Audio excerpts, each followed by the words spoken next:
back to beautiful Stockton, California and Swenson Park for the final round of Champions Cup, presented by MVP and OTB Discs. Big Money Missy will take a 3-stroke lead in a championship Sunday. Can she hold off world number 1 in lat and a vintage Paige Pierce? We'll find out live on Disc Golf Network. Here we are in beautiful Swenson Park. There is Big Money Missy, or is it Big Major Missy this weekend? We'll find out. Arriving on scene.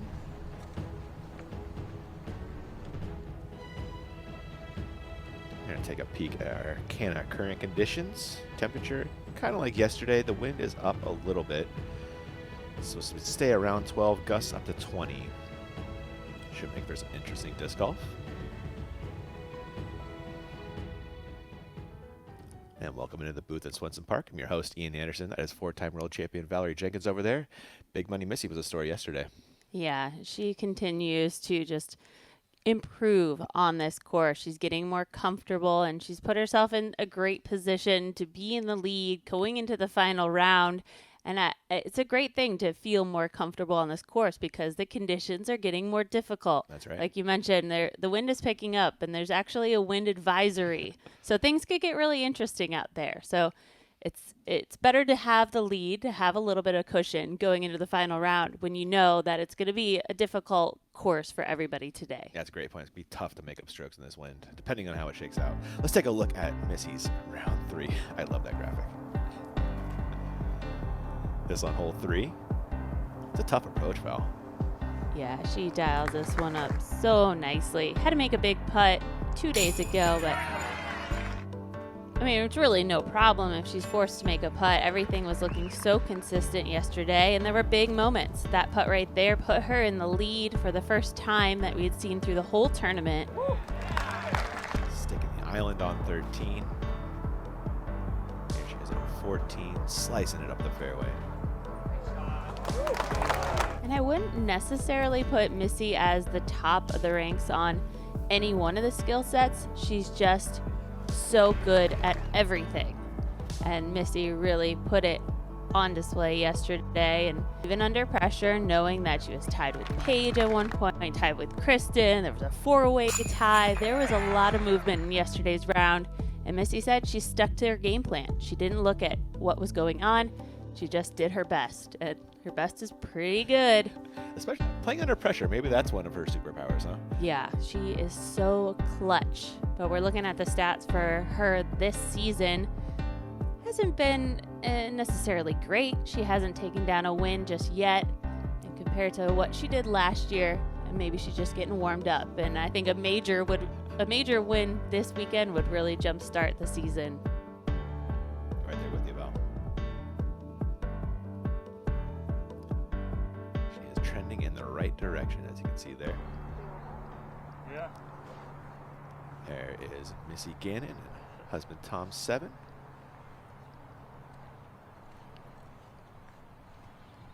Is there a better player-caddy combo on tour right now? They're pretty great. I mean, it's amazing that Tom is committed to have Missy's back, have Missy's bag throughout the whole season and all these seasons. I mean, he has been right there for her, and it's a great combination to have somebody by your side to keep you calm. And it's all up to the player what shots you're going to throw, but it's a great team. You see there, she's looking for her second major win as a USWD DGC win.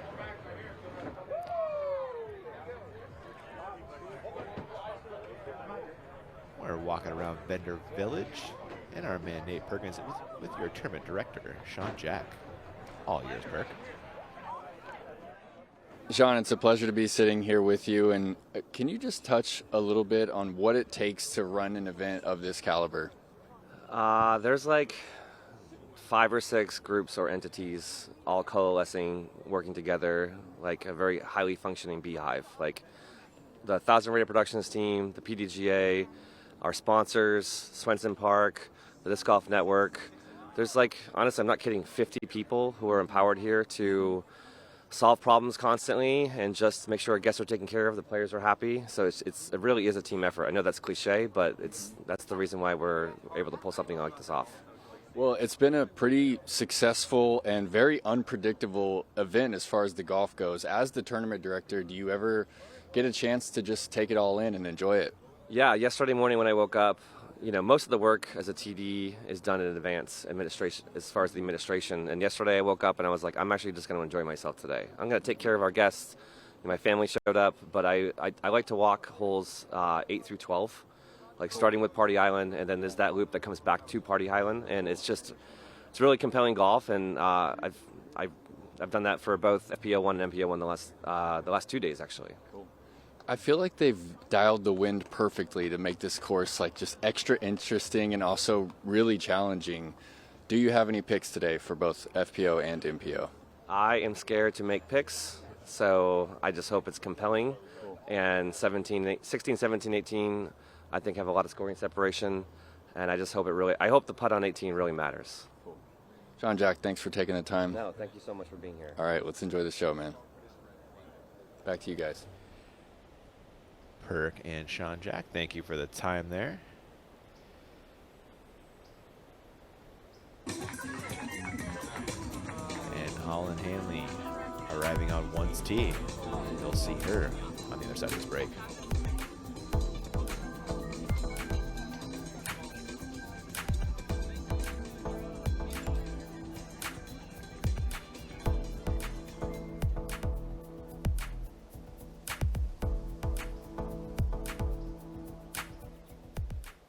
If you want to know what a disc is going to feel like before you get it, you have to check out OTB disc. The first thing I'm looking for when I grab a new disc is the feel of the disc. It's got to be confidence instilled. Virtually in your hand tells you what the disc is going to feel like, how heavy it's going to be.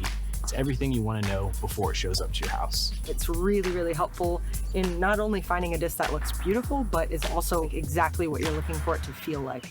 Of course, when you're dealing with OTB, you're going to get only the best. In a game of precision, when a miscalculation can mean the difference between winning or losing, you require instant, pinpoint accuracy.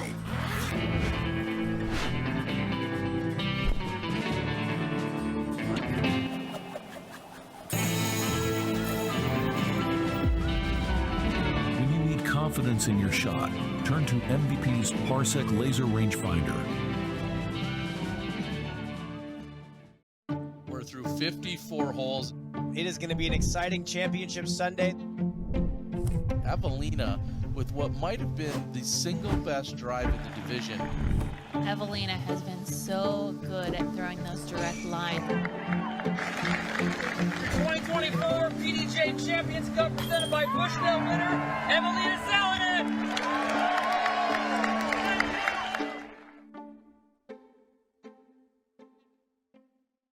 And this will be an approach shot he'll remember for a long, long time. Course record, title. This may be the best day of Ezra Robinson's life. The legacy of the Robinson brothers grows today. Supreme Flight Open champion and first time Elite Series winner, Ezra Robinson.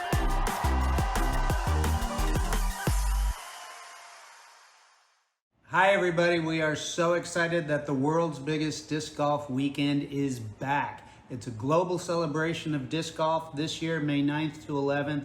We're trying to get everyone in the world to go out and play. So all we need from you is to add your name to the list so you can be counted. Go to wbdgw.com, add your name, and go out and play. Play in a tournament, play a casual round, putt in the background with your friends. Just go play.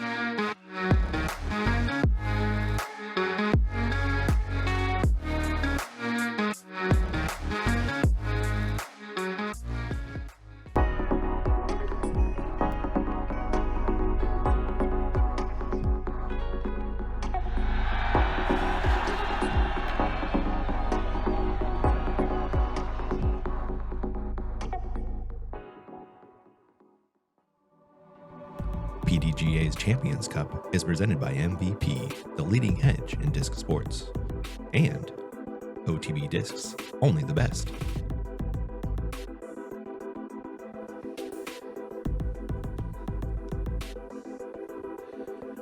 And welcome back to the Disc Golf Network's coverage of the Champions Cup. We got UPlay.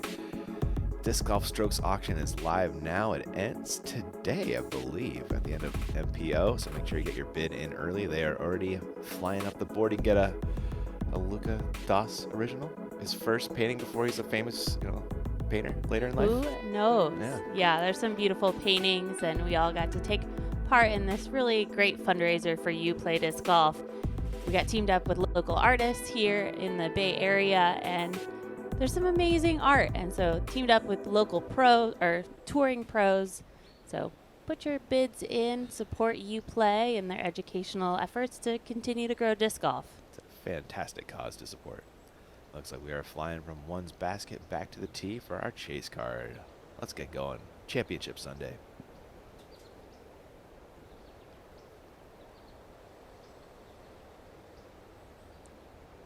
It's like the first course all year where you have to throw hard, offing. You gotta hit it. Yeah, I agree. I haven't really thrown any distance drivers. Holland Haley has not finished off the podium this season. She'll need to make up 10 strokes today to keep that streak alive. Yeah, it just keeps becoming a new disc every time. One just got up, jump. Huh? Is that new shirt? It is. Her top 10 streak's still looking good, though. Crawl daddy. Mm-hmm. Sure, man. It'd probably fit you.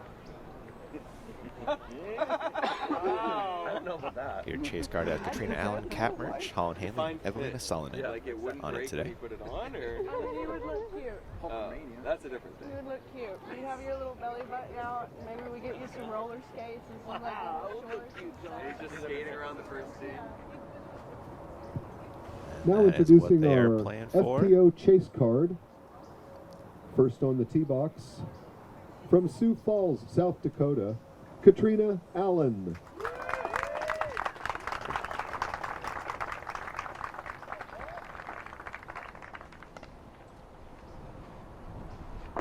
Katrina had a phenomenal round yesterday, shooting a 7 under to get herself to the top of this chase card.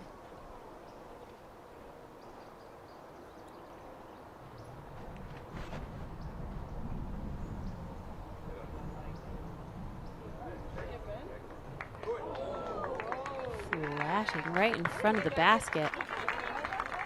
Throwing second from Rosebud, Arkansas, Cat Merch.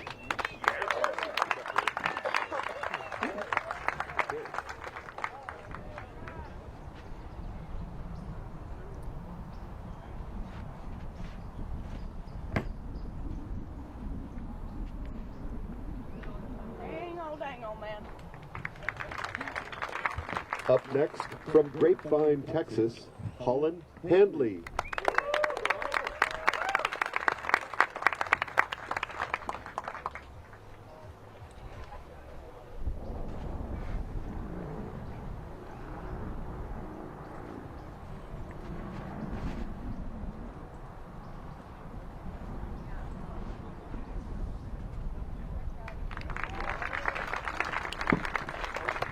And from Pirkala, Finland, Evelina Salonen.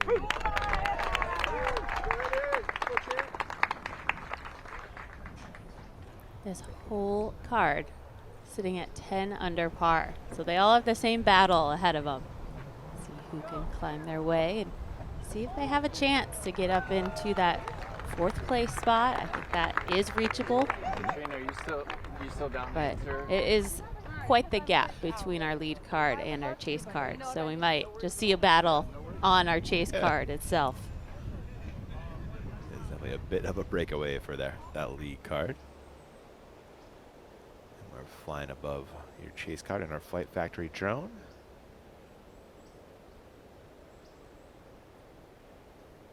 And if you hadn't headed to Flight Factory, now's a good time. That's flightfactorydisc.com. You got coupon code MAJOR25 for free shipping.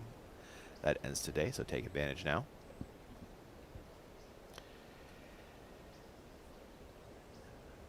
And And you might need to catch a flight even over to Seattle for the Cascade Challenge, our next event on the Disc Golf Pro Tour. That's starting May 16th through 18th. And some people might already be on their way to Seattle, Val. That means they missed the cut in yesterday's round. And here are some big names that missed that cut on, might be on their way already. Allie Smith, Taylor Chosek, Jessica Weeks, Rebecca Cox, all some great players. And doing well in the standings, but you know, you can't catch them all, I guess.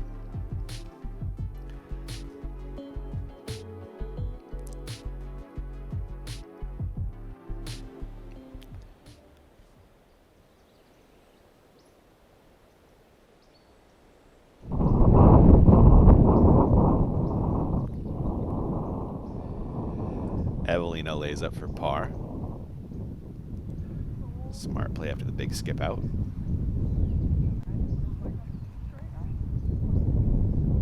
And when the wind is up, these players need to make sure they're more accurate with their drives, approaches, or block game putt with wind that can be so unpredictable.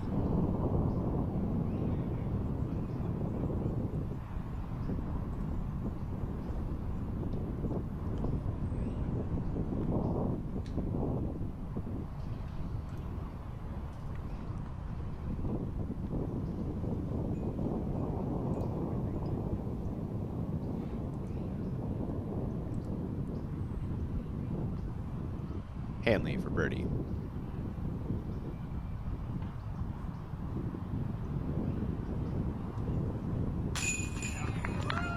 That's a great putt for Holland, starting her round.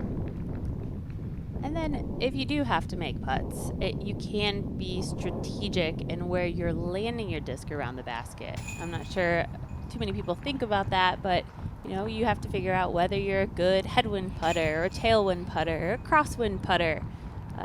That's what these players are thinking about when they step up to their putts and how the wind will affect their disc.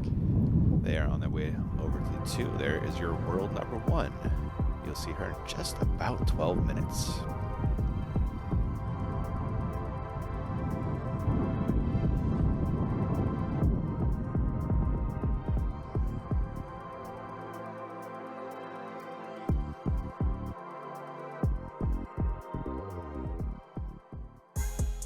My name is Paul Uliberry, and I use the Uli Signature All-Terrain cart.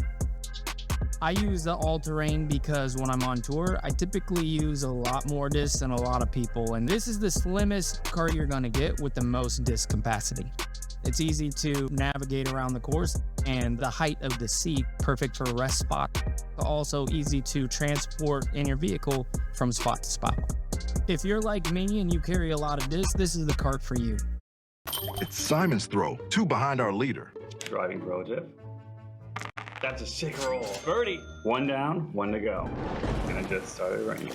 Test of strategy, timing, and karma. Do you have what it takes? Order your game today.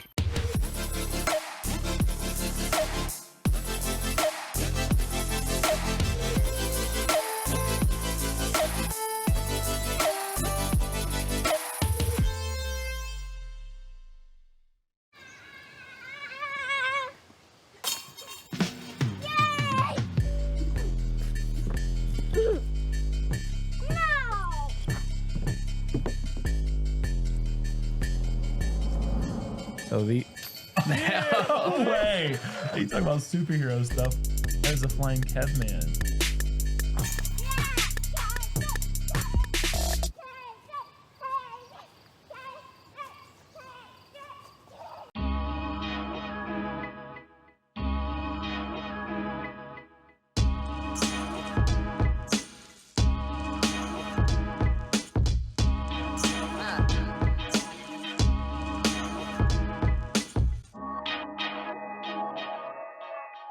Discraft built for flight.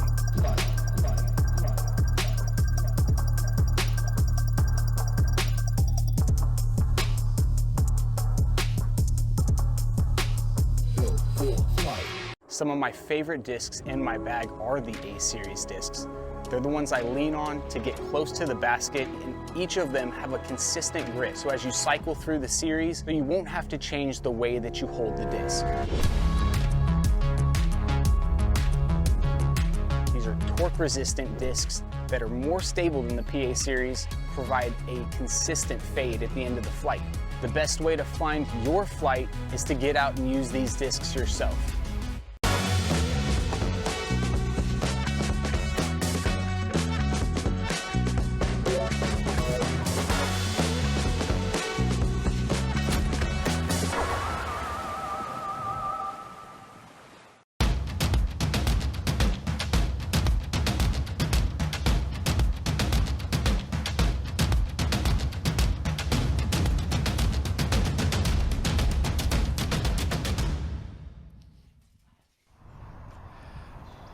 Welcome back to the Champions Cup in Swenson Park.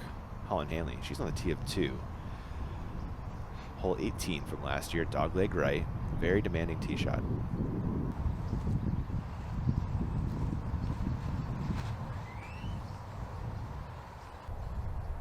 She keeps that one low, and it's going to be short of ideal. You want to make sure that you can get to the tunnel. It's about 300 feet to the good landing zone.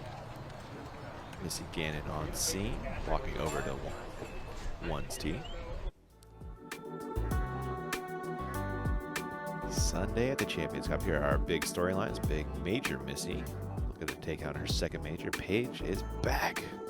Makes her first final round at a major since 2022 European Open. And watch out, Val Lackamoon to third all time, trying to chase you down for seconds. She's got a ways to go, Val. She'll have to rack up, I think, 8 more. 8 more. So yeah. I'm safe for now, at least, and maybe safe for the season. But we will see. These are heavy hitters on our lead card.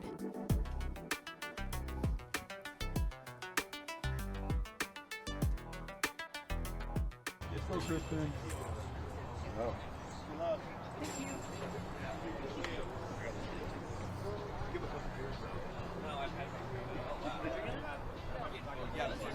Oh, yeah. Yeah. I was on the practice basket. Good morning.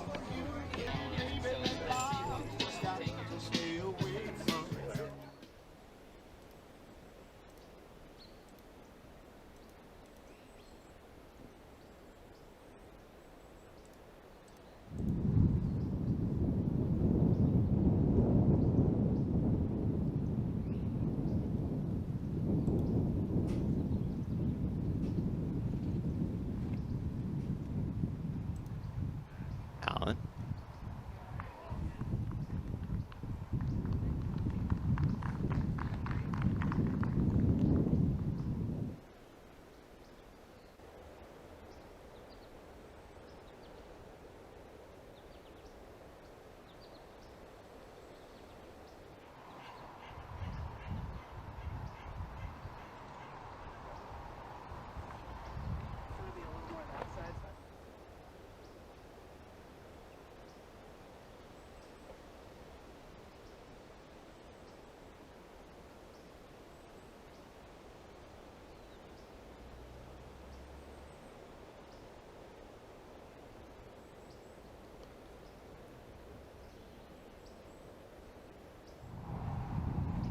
Evelina's second on hole 2. It's a great spot to be in off of your drive. And she leaves it just short. I want to see these up shots right around bullseye. That's the kind of shot I want to see that the players can feel comfortable with in making every time. And from where Evelina landed, she should be much closer. Yeah, that was a fantastic drive. 12. Just on the green there. They have 3 fat flags alerted. They have a green flag for land safely. They have card getting notes before they step up. It was Kristen, then Paige. And they are chasing Paige at the end of the day up at 17. And to think about Paige, she hasn't won since 2022. That's been several years. I mean, after the European Open, her last major she won, she did have slip and the ankle injury, so she's had a lot to recover from. And so for Paige to put herself in the position on the lead card going into the final round, that's a huge deal. That Paige is now playing back to where we expect her to play, how she used to play in the past, and she can continue to build that legacy. Yeah, playing really well this weekend. Throwing fantastic as usual and leading the field in Circle 2 makes. Hanley, her third on 2.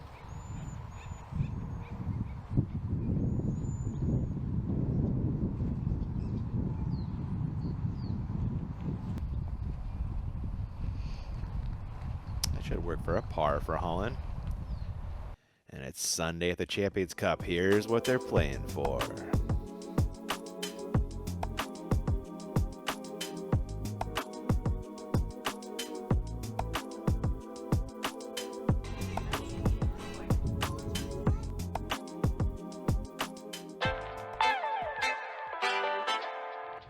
What's going on, guys? Hold My Bag just launched the greatest disc golf fantasy game in the universe. Hold My Bag just dropped the best fantasy disc golf game the planet has ever seen. I want to tell you guys about the newest disc golf fantasy game on the market.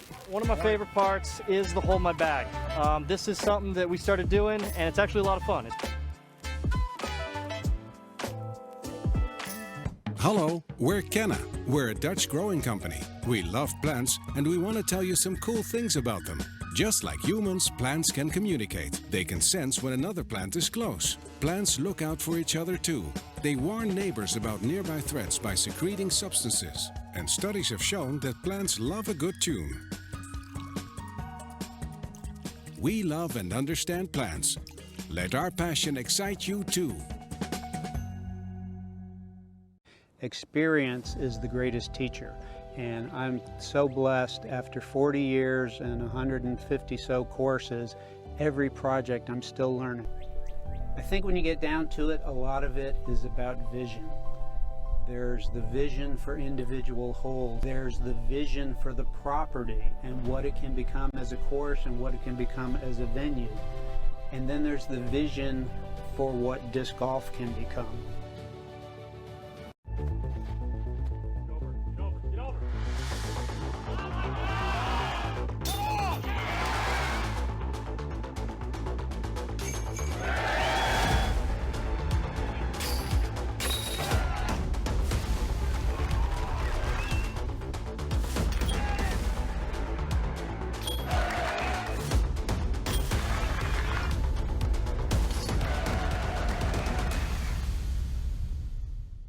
OTB is very specific on how they list the disc because they want you to like the disc. Virtually in your hand tells you what the disc is going to feel like, how heavy it's going to be. It's everything you want to know before it shows up to your house. Not just marketing. It's only the best. In the last 2 years, the Power Disc Golf Academy has helped over 12,000 disc golfers improve their game. Our program has proven time and time again to increase our members' performance and ratings. With over 250 video tutorials taught by the world's best players, it's easy to see why our academy is so trusted. To celebrate, we're running an anniversary sale of 60% off the first year of your subscription. Visit powerdga.com and use promo code 2YEAR to join today.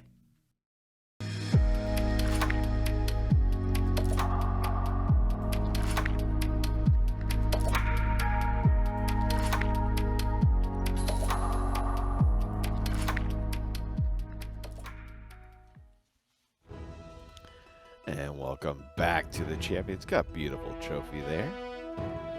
Another name gets tacked on after today. There are two names, actually. And Hold My Bag just launched, the biggest fantasy disc golf game on the market. It's free to join. You'll be competing for huge prizes at each event. Sign up before the next event at holdmybagdg.com. That's holdmybagdg.com. Everyone likes free stuff, right, Val? Might as well try. I don't know what horse I would bet on for this lineup. Again, heavy hitters here on this lead card, and I'm just excited to watch the show. Right there with you. Let's head down to one's tee.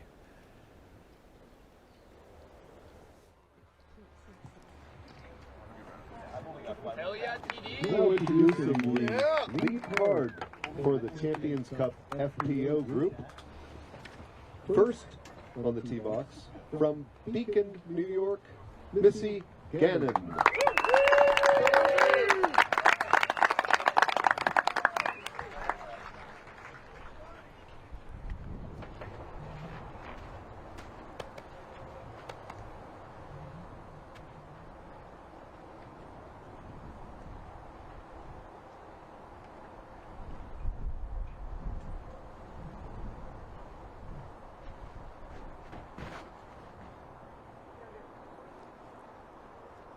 Two inside. She gets hung up on the Velcro tree. Next up, from Pärnu, Estonia, Kristen Lett.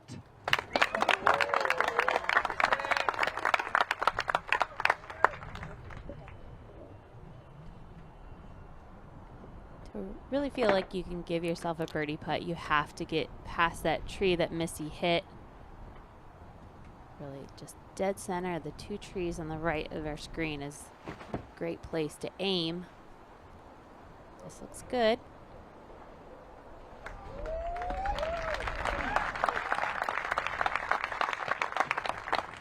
From Pensacola, Florida, Paige Pierce.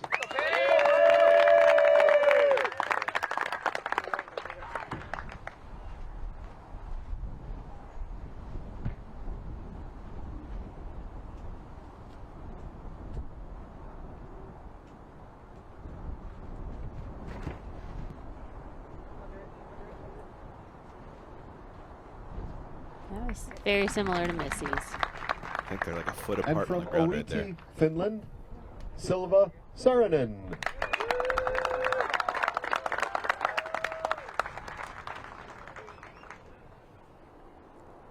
Silva had a rough finish to her round yesterday. She was battling for the lead up until halfway through, and then things started to fall apart.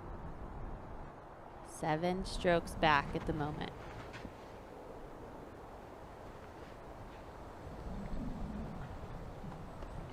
That tree goes 3 for 4 on the lead card. Kristen, the only one with a birdie putt. Yeah, just like that.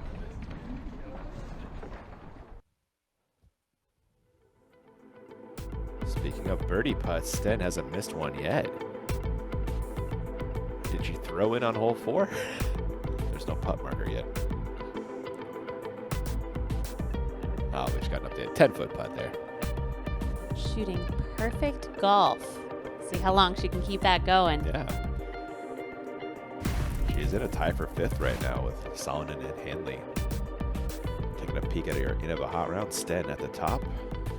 Kona's having a good day as well. But it is early out there. Keep you updated on those end of a hot rounds. Hanley, tee of 3. It looks like a tail or right to left wind that they're dealing with on these tee shots. And that's very helpful with where they want the disc to finish. Holland did a great job with that hyzer skip at the end.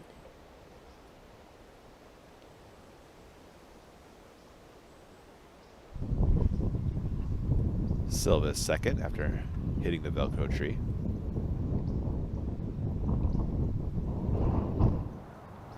You can already hear the wind, and now you can start to see it, Val. Every foot's so important when the wind is up like this.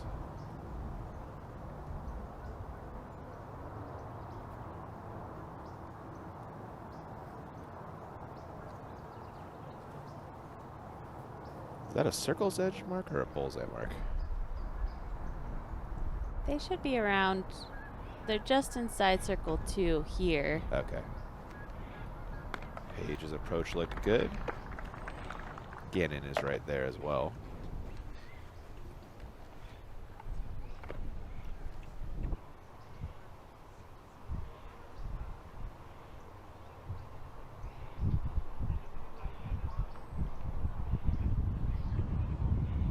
was not great for Missy right there. Foul.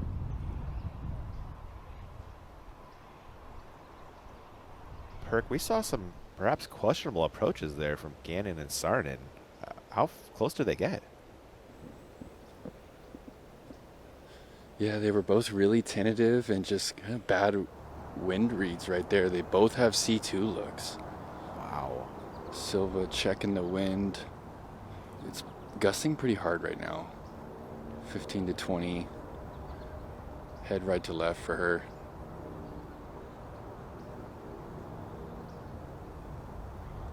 How cold is she? Oh, she's got it. Unreal, guys. What a fantastic redemption putt. Let's roll back a Zuka replay. While you always hope to get the birdie, this is still a momentum builder if you can save your par. And I believe your leader is also in circle 2, Gannon, to save par after the short approach. Come on, Here we Val. go, Ian. Come on. We've got some gamers early. That gives Lat a chance to grab a stroke on the card.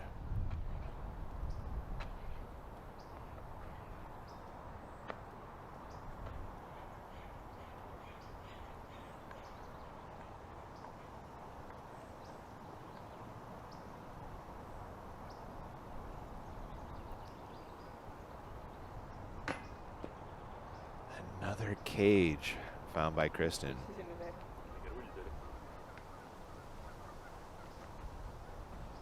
So Paige to make this pars all around for the lead card. That is looking good for Pierce as well. That was Harded.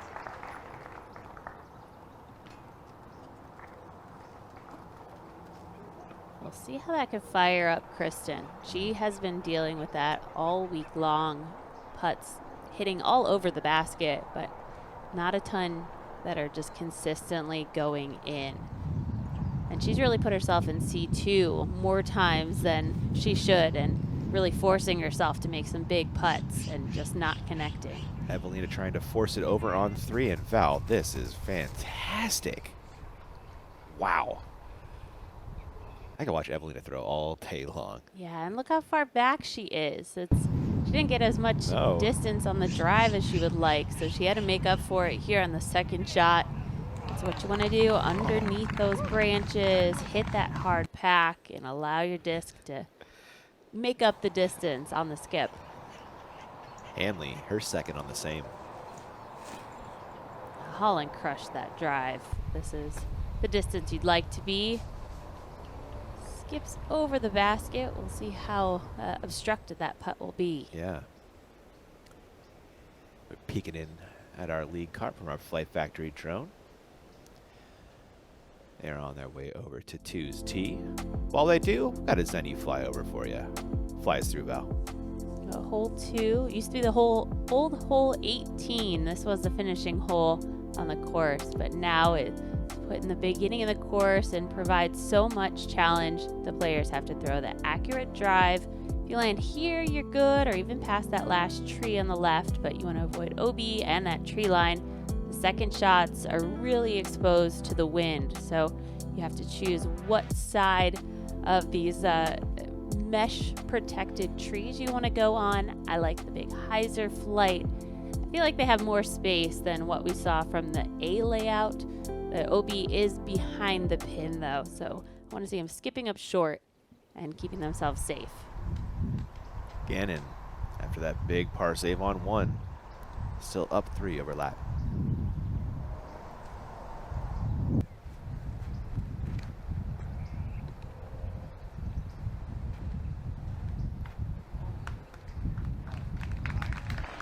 Helpful kick, although I think that would have finished safe as well on the left.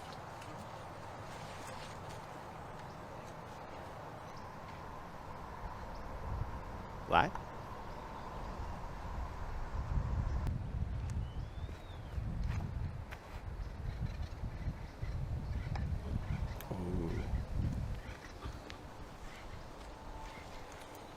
it's tricky with the sidearm, knowing that it's going to finish off to the right.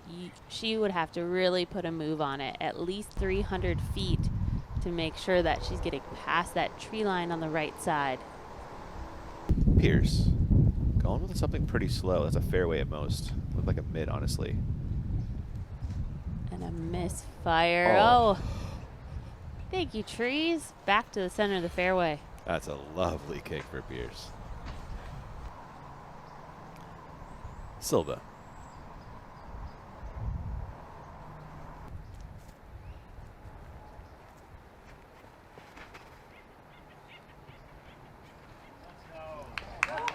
Whoa. Cool girls don't watch huge bomb drives like that. She walks that one off back to the bag as it flies down the fairway. Love it. What a crush. And perfectly placed as well. It's a putt for birdie for Hanley on 3. You saw the approach a few moments ago. It slid pin high right. Ooh. Hanley looking solid. 2 down through 3. Some really nice putting so far. Evelina had a great putt. Can she keep it going? Yes. That's back-to-back birdies for Salonen. They are dueling right there. Both Hanley and Salonen knotted up at 12 in that 5th place battle. Back on 2, Pierce, her second. Well short of the corner, going putter.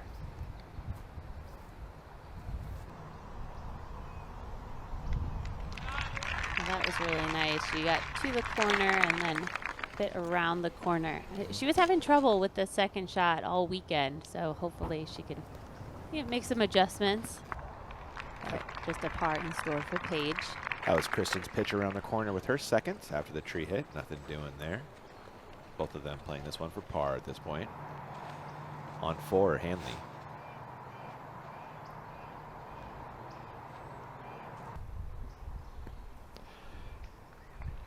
Hanley in the circle again for another birdie putt. See if she can stack another one on and maybe chase down that podium. You give her an outside chance to do so. Currently 8 off. Paige Pierce in 3rd.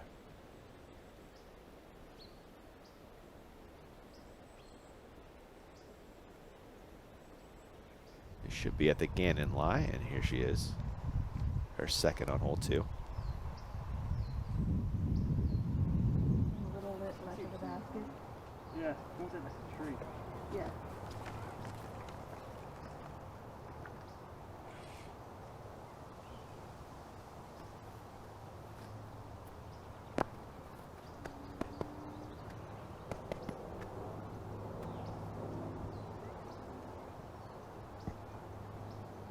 Tailwind is going to make this shot hyzer out, make the disc more stable. She really has to get over on this flight.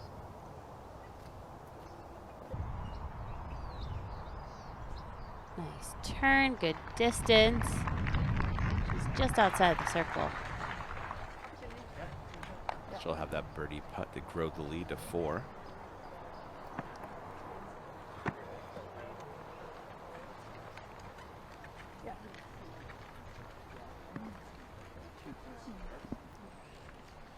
Silva, after a beautiful drive, has this for her second and a chance to grab a stroke on 2nd and 3rd as they're both playing this one for par now.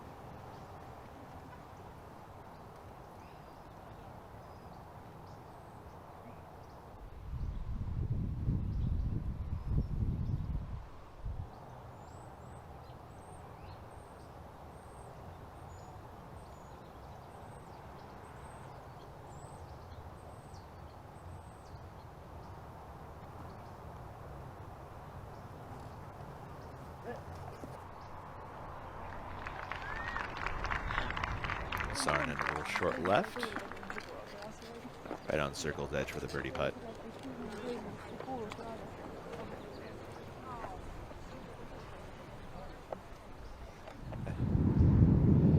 Hanley to go 3 down through 4.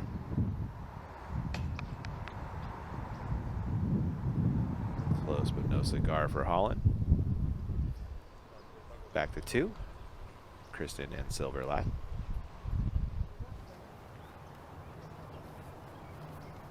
Her 3rd.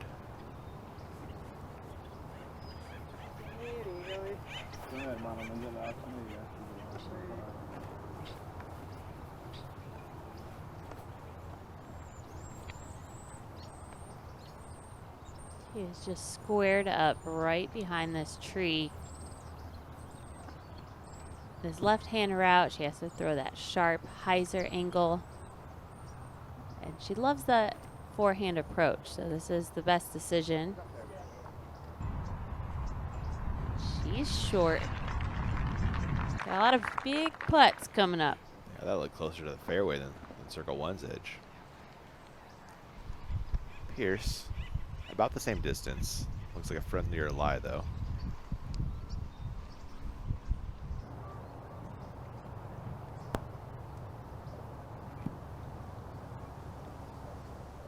Leave Pierce going putter again. It's so deceiving when you see Paige throw a shot compared to everybody else, because Paige is throwing these slow speed discs because she has so much power. So it was high, hyzering, and with a faster disc, it was going to work its way past the basket. Probably a circle's edge putt. Because of that slow flight, it just held the line. It's always fun to watch. And look at our Championship Sunday gallery. If you want to join the horde, you gotta grab a ticket. You can head over to the Disc Golf Pro Tour Pro Shop and grab yours now while they're still available. Shelton, Washington, our next stop on tour. The Cascade Challenge. Going on Peach Day. Oh my goodness. I love that property, Belle. So cool.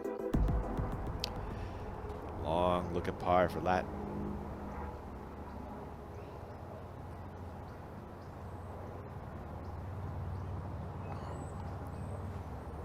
Shaping, but blows by a right. Kristen will pick up a bogey, doing Missy a favor. Speaking of Gannon, this is a birdie putt for a 2-stroke swing and a 5-stroke lead.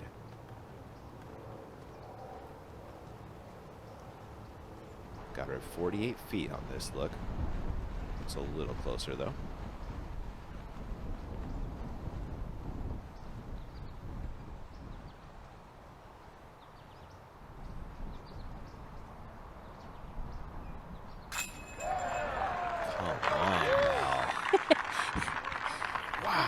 If the cameras were on us just now, the look that Ian and I just gave each other, I mean, that is, Missy is showing us that she is ready for today. The putt on one, it was so committed. This putt is huge. I'm not seeing a chink in the armor from Missy. She has got her eyes on the prize. Wow. Incredible stuff from Gannon. 5-stroke lead already. Saarinen, ooh, sneaks in the birdie. She'll grab 2 on Lat, 1 on Pierce.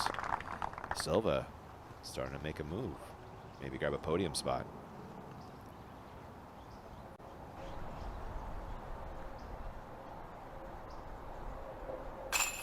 That's a par from Pierce. Beautiful third, leading to that short putt. Lat for bogey. She'll fall back into a tie with Pierce.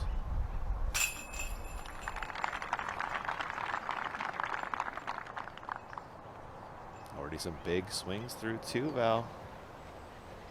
But that's this course, isn't it? We saw it yesterday, just all over the place. All that water, all this wind, mounded greens.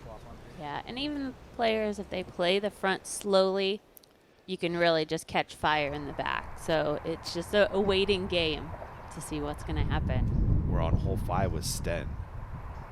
To start 5 for 5 from about 100 feet. I like the idea, but she's laying that up for par. Smart. I mean, that's still an unbelievable start. 4 for 5 for Sten. She's into 6th place, excuse me. Hanley back on the tee of the same. It has been ranked the hardest hole on the course all week long. That's a really nice drive from Holland. And your top 10 after the shake-up on hole 2. 5 strokes for Gannon already. You're going to need every stroke you can get coming in to that finishing 3 holes, though, Val. Yeah, and 5-stroke mark. You don't want Missy to gain any more. Paige needs to keep pace if she wants to keep it with Missy through the end. We got a Zenny flyover on hole 3, Val. Hole 3, the players want to throw a clean shot off of the tee and ideally bring the disc over to the left. It's going to keep away from that tree line. It's going to open up the shots, hopefully getting past those trees right there. It'll really open up the shot. A sidearm is really nice to use, but you want to throw something that's nice and low so that you can get under the branches, hit this dirt, and get the skip up to the pin. If you hit the branches, wind up short, you're going to be inside circle 2 with the low ceiling, trying to save your par. It's a tricky hole. It really is. And that's Zenny. That's eyewear for everyone. You got coupon code DGPT for 10% off your order there. Perkins, look at this gallery, man, on Championship Sunday. Yeah, it's a beautiful sight, Ian. I'm extra thankful to be out here, and man, those 2 first putts from Missy are just setting the tone for the day. Love that. Thank you, Perk.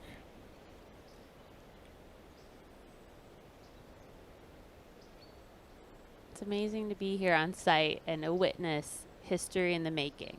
We're playing a major tournament. Major titles are what make your career, and Missy Gannon, she has 1 under her belt. She's looking to make it her 2nd. And that just shows the consistency in a player's career, that you can continue to fight the best of the best, battle it out, and it's the highest stage that we have. It's the biggest stage, the biggest spotlight you'll be in our sport to win a major title. Missy sure shines bright under those lights, doesn't she? And it's hard not to think of the Tour Championships, Yeah. those big paychecks that Missy won. Those feel like major titles. They sure do. That's a great point, Val. Tee shot on 3 for Gannon. If it misses, this is great. And it is. And it sets up for a nice backhand again for Missy. Yeah, that hyzer skip on that left side really opens up the flight. You can have a couple options from there. Silva going back to the bag, it looks like. Funny note, I'm told her sister doesn't watch any of her throws. She like turns her head. I don't know if it's like gets too nervous or something, or but kind of interesting. Yeah. Yeah. Saarinen.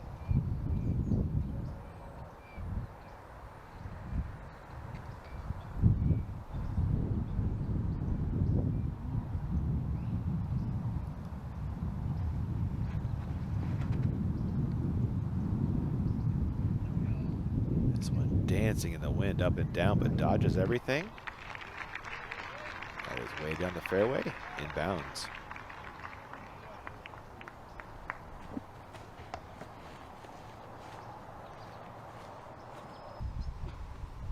Pierce. It's a par start for Paige.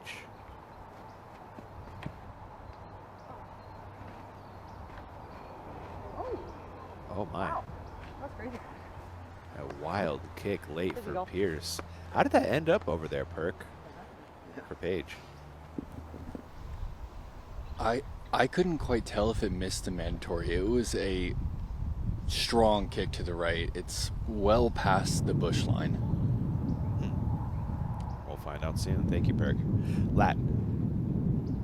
Going to that flex forehand again.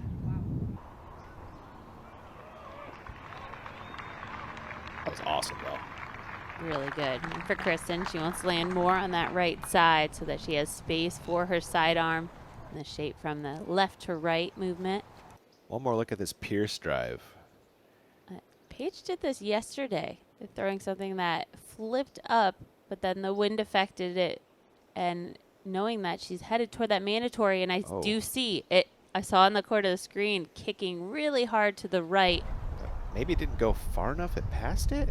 I don't know. It was pretty high in the air. Yeah, so I'm it was. wondering if it just continued to fly in the air and likely missed that Mando. You don't see anybody over there. That was a huge miss. Yeah. Honestly, a pretty nasty kick, all things considered. We're back to 5 for Hanley's second. towering anhyzer.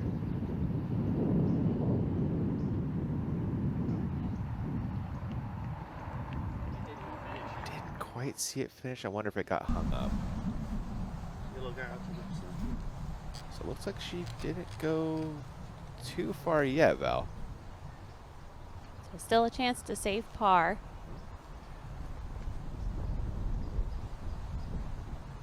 Page putter second. Had to stay left of that mandatory right in front of her. And really punching anything out back to the fairway will set her up nicely. She just has to really be so accurate on this next shot if she wants to get the par. Yeah, it's got to be a good third for Pierce. Sten on 6, looking to get back on the birdie train after her first par on 5. This is a tough get, especially for a lefty, Val. And for her, it looks like she's just playing it for par. Yeah. It's a long look onto the green, though. She might give it a half go. Looking back down the fairway on 3. Got Missy Gannon lining up her second.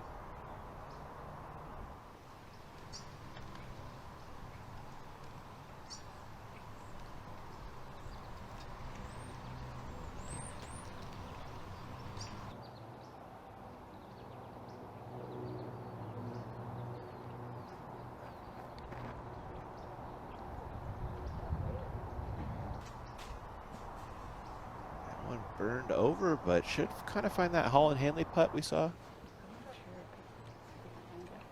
a couple minutes back. And if you do get inside that tree line, I think you have a better opportunity to get the birdie. If you leave it short, it's just a really hard make. So I think Missy is just happy she got inside and near the basket. Might be obstructed though. Saarinen, her second after a booming drive.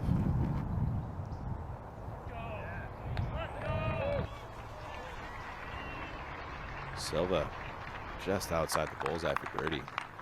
Silva has sneaky distance. He really does. Because she's so smooth and she just has that extra little snap at the end with that straight flight. She doesn't showcase as a distance thrower, but she really gets the driver down the field. Her standstills are especially impressive. Pierce doesn't turn this over quite enough, but we'll have a chance at par from there. Looks like she's in the circle. We still haven't gotten to that lat drive yet. What a bomb. That flex forehand fully worked.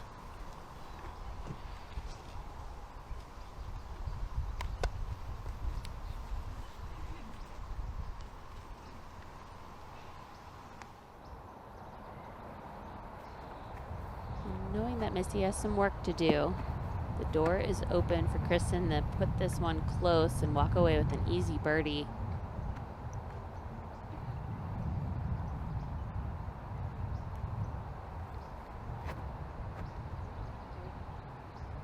Turns it over. It's gotta skip. And just holds straight. Long putt.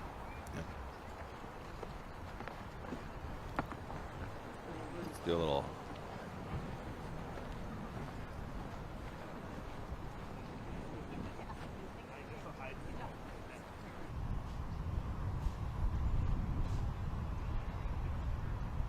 One more look at this standstill throw from Silva. Val, how does she get so much power on these? I want to check out how far she's able to reach back. And really, it's all about timing for players to get distance. And Silva has such great timing. Her release point is always on point every time she comes through. It's all about just getting your whole body behind the throw. Just that little whip. It's amazing to see her technique. You can discover the difference at Disc Golf Deals USA with pictures of scaled weights at every disc, same-day shipping, rewards on every purchase, and expert reviews and comparisons. That's your game, our passion, over at Disc Golf Deals USA. Thanks for sponsoring that form review. Kristen went long and left with her second. As a result, it's a long birdie putt.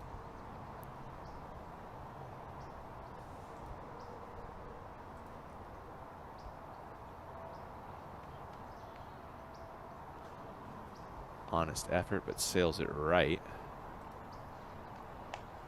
So at best, Kristen will be 1 over through 3. Gannon will try to pile on, grab another birdie, and send the lead to 6 after 3.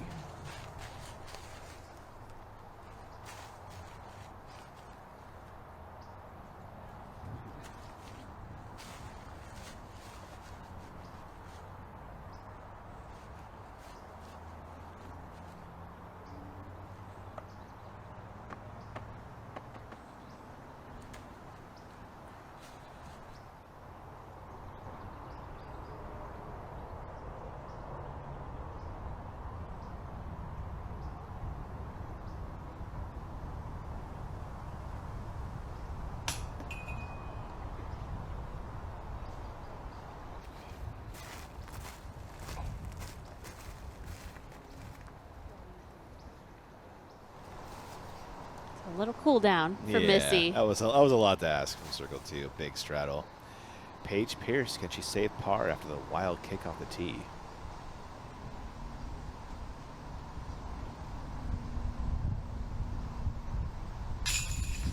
Perfect putt produced by Pierce.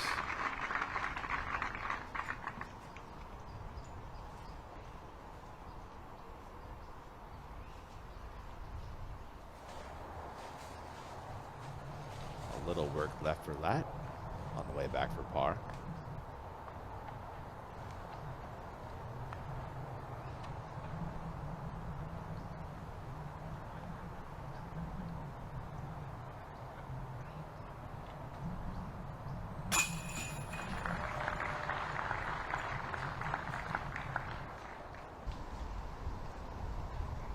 Kristen is 2 for 20 inside Circle 2 Wow. this week. She has said so many of those long distance putts, and now to see her just miss the basket twice in a row is not great. Sarnan in for the birdie. She's playing well, 2 down through 3.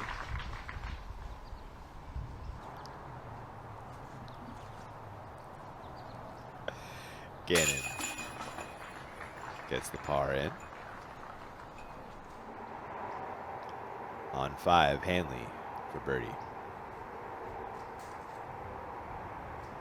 That was a great effort from a tough spot. Also a birdie putt, Salonen. Evelina. She is putting up a storm right now. One more look at this Salonen make. Can she keep it going? We'll find out soon.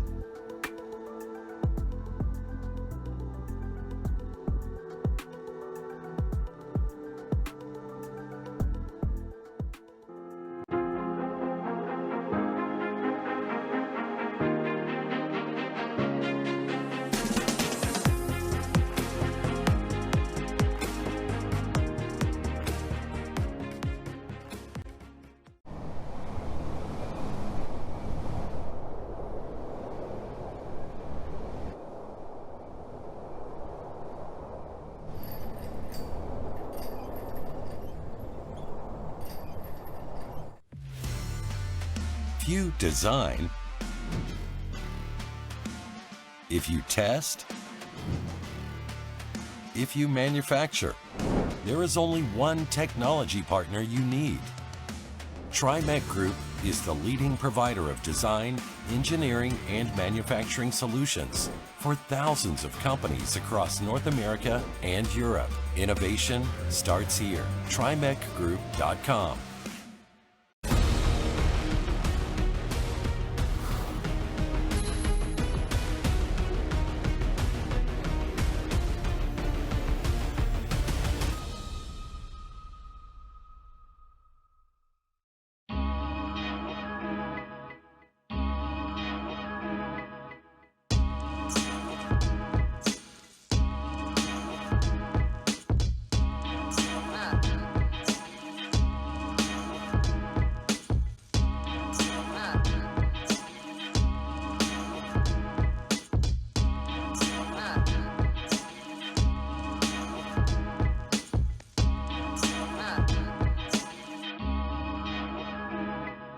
Bend the reality of what a disc can be and discover Ultra Soft plastic. Ultra Soft has the best grip and flex of any plastic Prodigy has ever made. Check out the entire collection today on ProdigyDisc.com or your local retailer.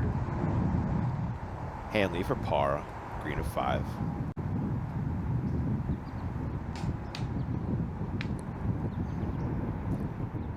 And a 3 putt from Hanley.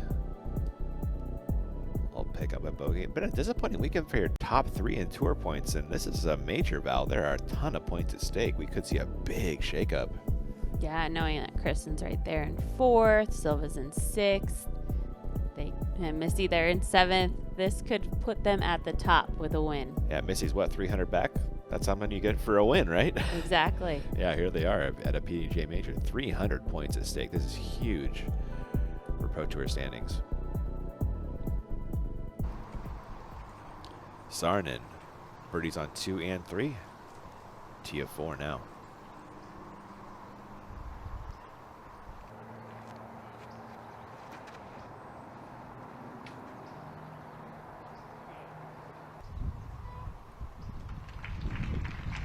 Within range.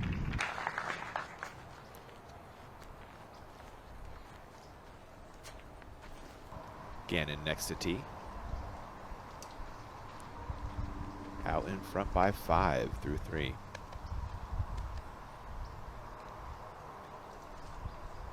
It's 285 feet. I gotta get birdie in my opinion.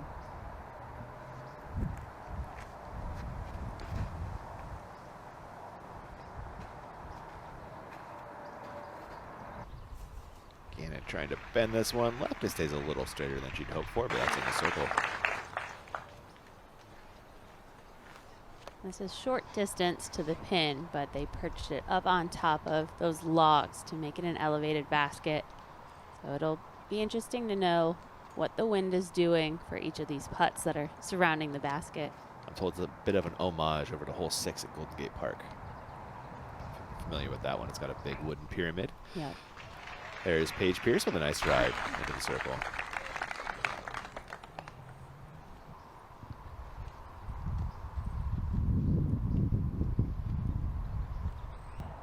And the hyzers we saw, I feel like, is the most clean line. This hyzer forehand Kristen's throwing, she has to avoid those posts that have been particularly, they're put there for a reason to avoid the easy hyzer sidearm.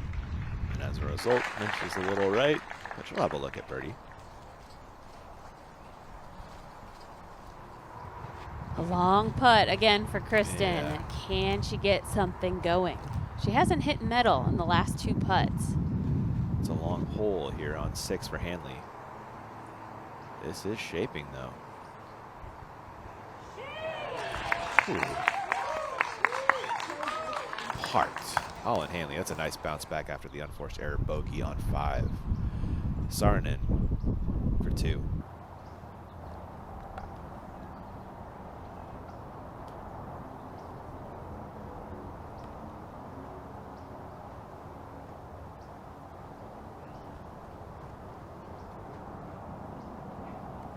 Whoa. Oh my. I was feeling, I know it's still early in the round, but I'm feeling like that was a make or break moment. Silva really needs to charge in this round if she wants to be in contention to win. And I was feeling like if she were to make that putt, we'd really have something going. And Yeah. I could give her the benefit of the doubt that she'd keep charging. But that's a massive miss, and the wind didn't help. It looks like she's getting the old "you're still out" Val. The walk of shame. Hoping to avoid the Sisyphus here, the back and forth. Gosh, had to run this putt at the gallery after you just missed the exact same putt on the other side. Can she find the stroke? It should be a tailwind on this side of the basket, so it's gonna drop your putter. She needs to make sure to keep it high. And it does drop before the target. Thankfully it doesn't go too far. She'll have that left for bogey. Flat for birdie.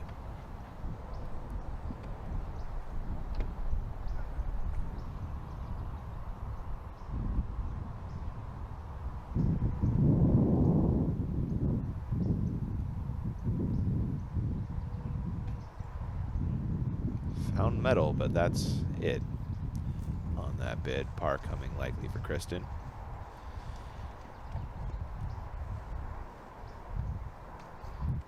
Kristen's not giving me a lot of faith right now. I don't see the fire that we would expect to see out of Kristen fighting for a major title. It's a birdie putt for Gannon.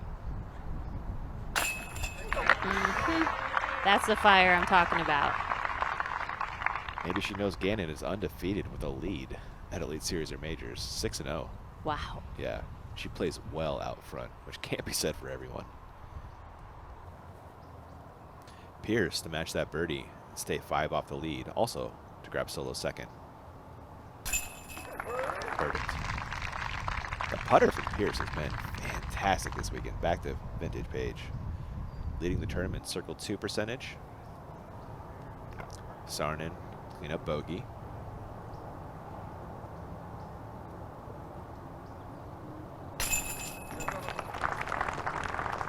Nicely done. It's not a gimme.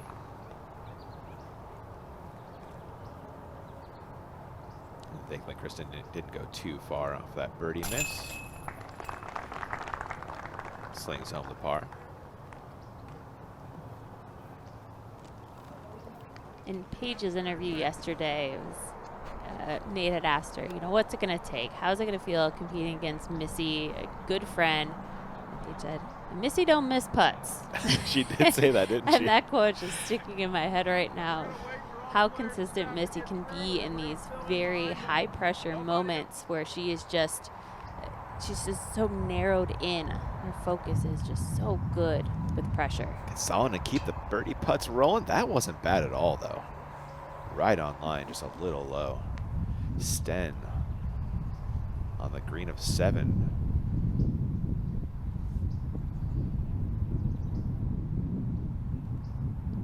It's for a 5 for 7 start. Also dries up just short, but great line.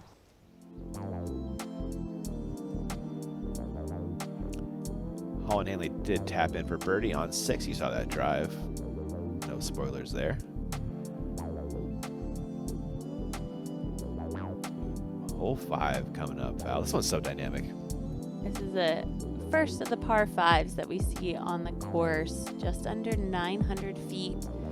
This is the more preferred flight path, straight through the trees. It's the widest gap, and you want to throw a flat, maybe a flip up shot, but you want to make sure it's finishing to the left.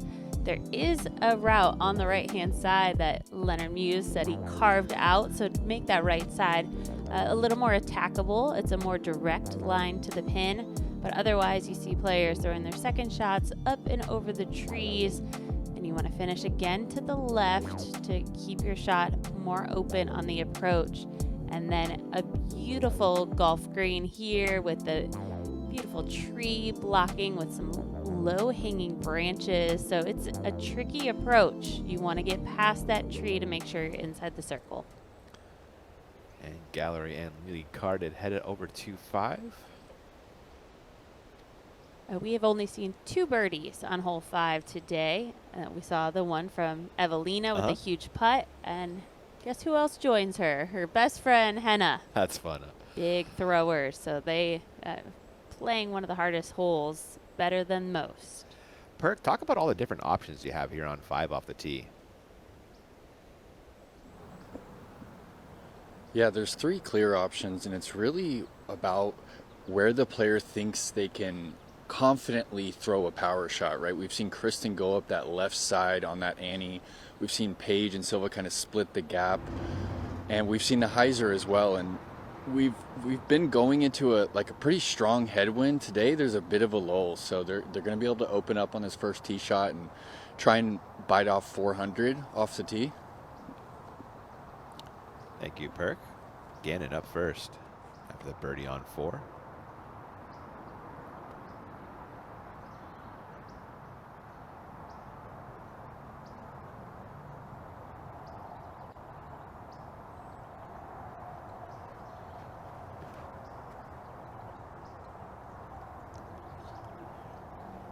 Fillets the gap beautifully. Might like a little more turn, but still clean off the tee.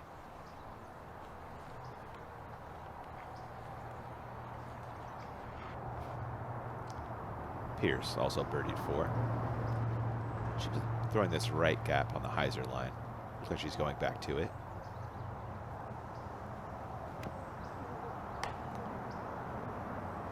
That is a miss for Pierce.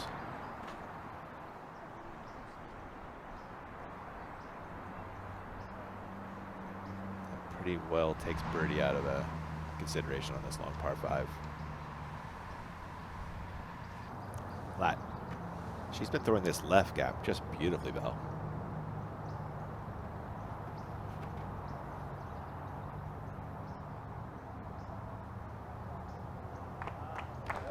That's a carbon copy from yesterday.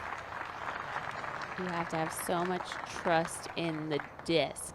She has to throw it nice and flat, but then let the disc do the work to hold on and continue flying to the right to stay away from that OB line on the left. Saarinen.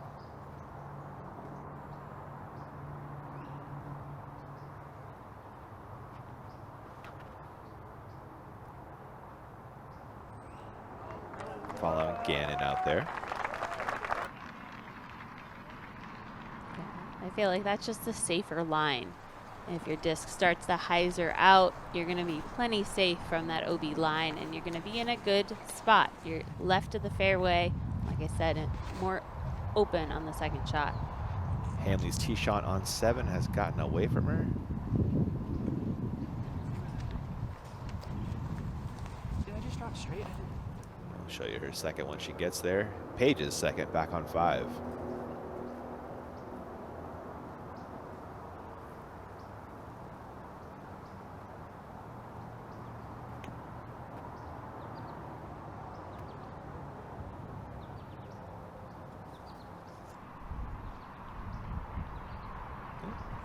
Paige making up a ton of ground with her second.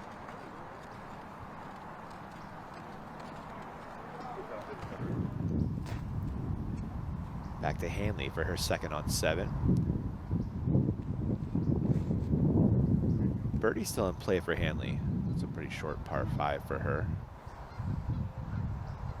Whoa. Eagle still in play? Almost got a cart path. Oh my Or goodness. Golf cart, excuse me. On 8, Sten, great hole for the lefty.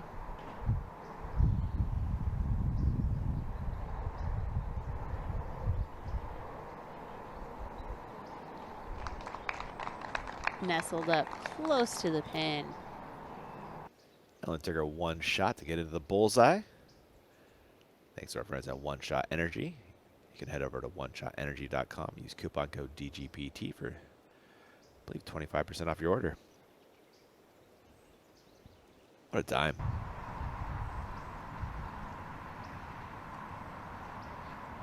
Gannon second on 5.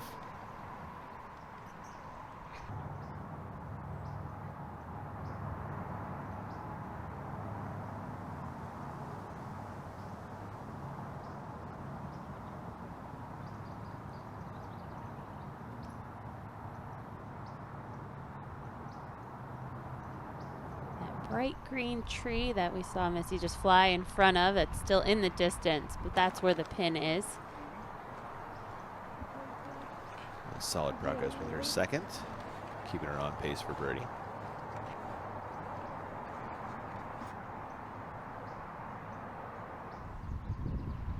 Saarinen next with the second shots.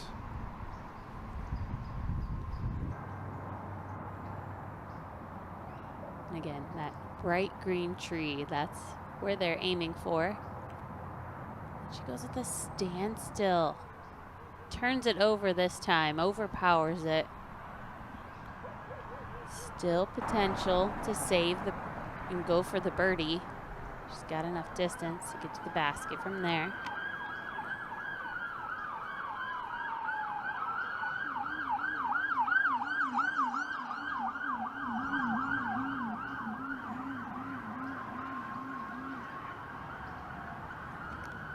Kristen second.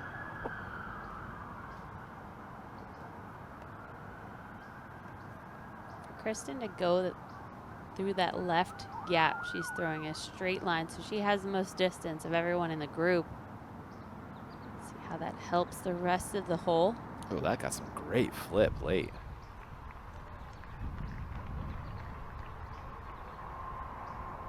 She's loving that, Val. 2 great shots from that.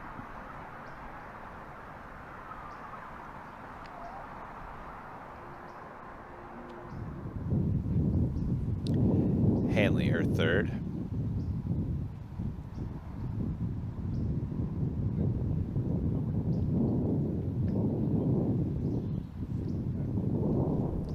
Sten after tapping in on 8, T of 9, double Mando. She has your in of a hot round.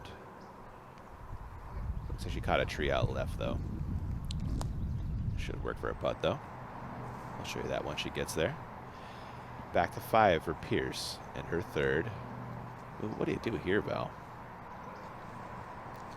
Yeah, that's, wow, it's not obvious. There's a bigger gap on the right-hand side, and Paige is forced to throw this small gap, low ceiling. That was tough. It was. Yeah, and there's that gap that they had cleared out to make that right side more tempting. But Paige just didn't have the angle. And a little too close to that big tree. On the green of 7, Hanley for birdie. Shoves that one home beautifully.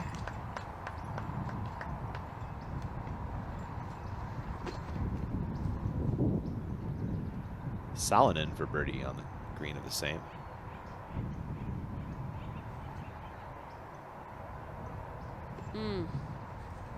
After so many great putts already in the round. Yeah.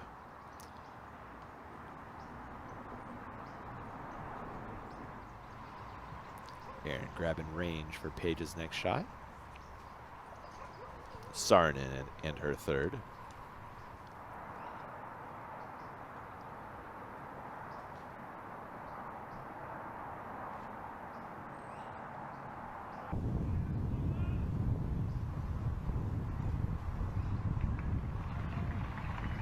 Circle 2 big coming up for Silva.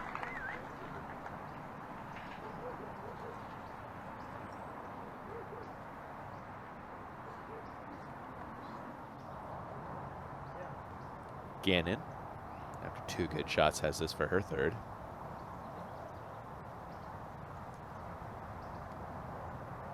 Missy can get there with her hyzer flip flight that she likes to throw. It's all about getting past that bright green tree. Gannon leading the field in C2 in regulation.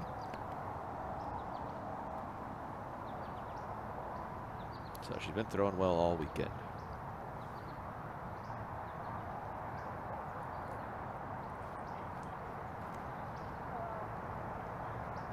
She just doesn't get the flip on this one. It's hyzering out. She'll have to pitch up from there.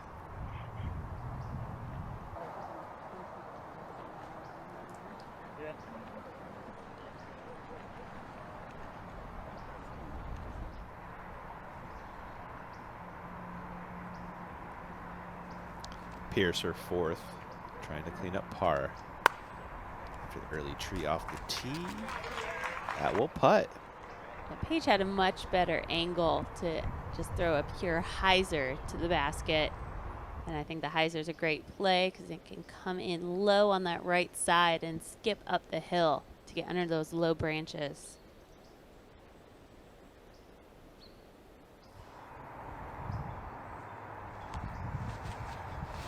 Hanley, T of 8.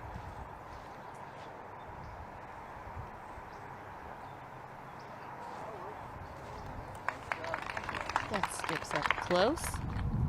Sten for birdie on 9. Whoa, keeping it rolling, 6 down. What a front 9 by that woman. Let's roll back a Zuka replay.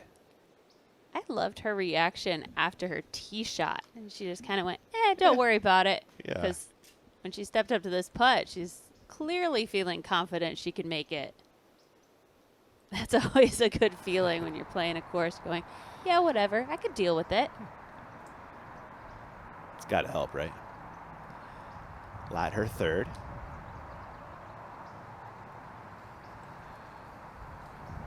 That's how you do that, foul. Absolute drop-in birdie, and that'll get Lat on the board. Back to even on the day. Yeah, the shortest birdie that we've seen. Henna had to make a 25-footer, and Evelina made that 40-footer that we saw. Evelina Salonen on 8. Ooh, flashing chains on the way in, catching a tree on the way out to stop it inside the circle. Fantastic stuff. Gannon, it's a long look at birdie for Missy. Looks like that's a fairway marker in front of her.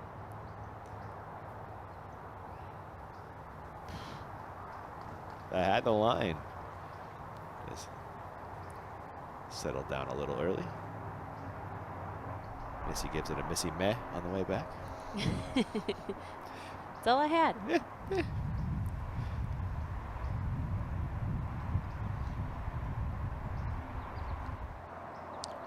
Saarinen for birdie. This will be a nice bounce back after the bogey and a 3-putt on hole 4.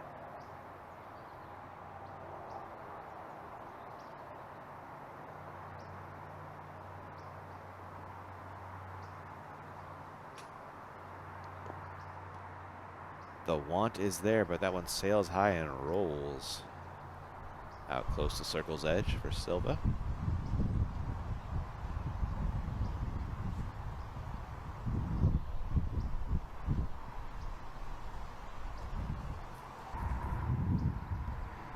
Pierce for par.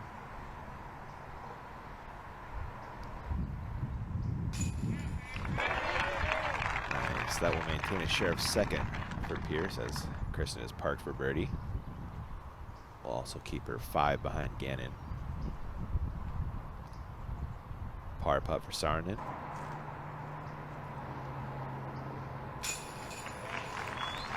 Perfectly done.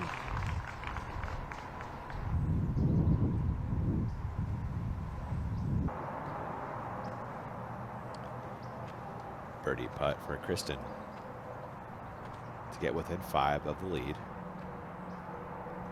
Also grab a share of second.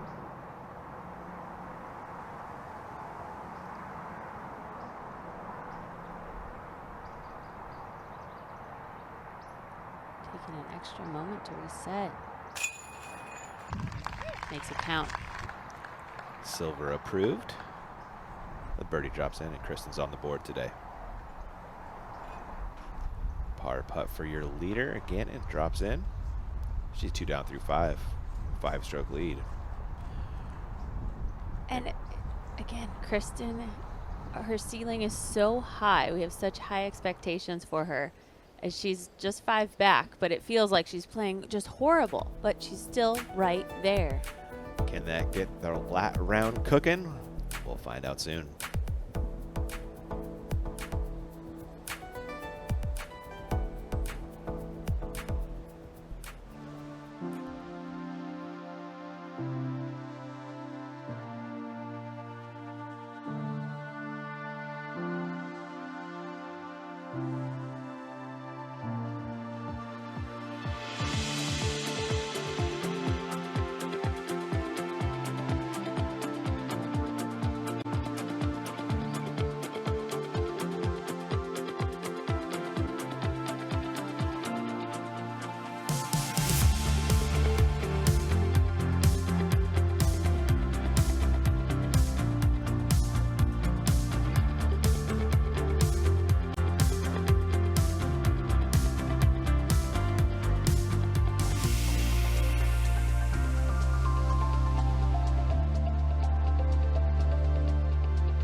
Nobody is immune to a course like Northwood Black.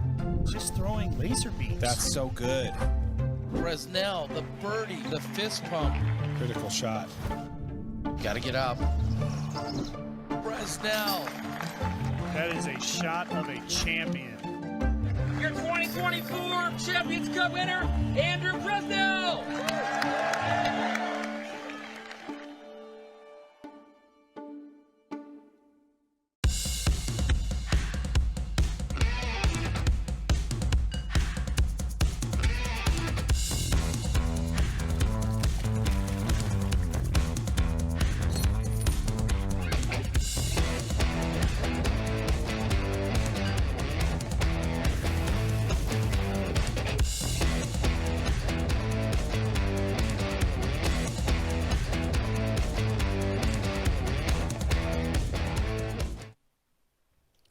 Welcome back to Disc Golf Network's coverage of the Champions Cup here on Championship Sunday. Saw Kristen grab the solo birdie on 5, and she's up first on 6. And the B pin, that long left position, is a pretty good swing to get there, Val. It's 354 feet. The fact that they have to play out wide to the right makes this hole play longer, more like 380. Perk, how's the wind going to affect these shots here on 6? It's kind of a hurting wind right now, a little bit out of the northwest, kind of preventing that hyzer from moving back left, but not preventing Kristen's shot right there. She does it 2 days in a row, just outside the bullseye.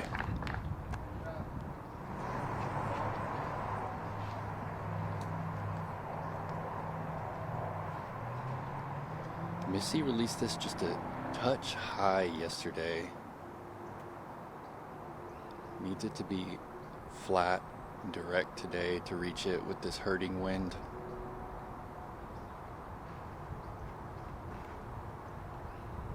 Hyzer flips up nice. Fading out a little early. Yeah, it doesn't have the pace.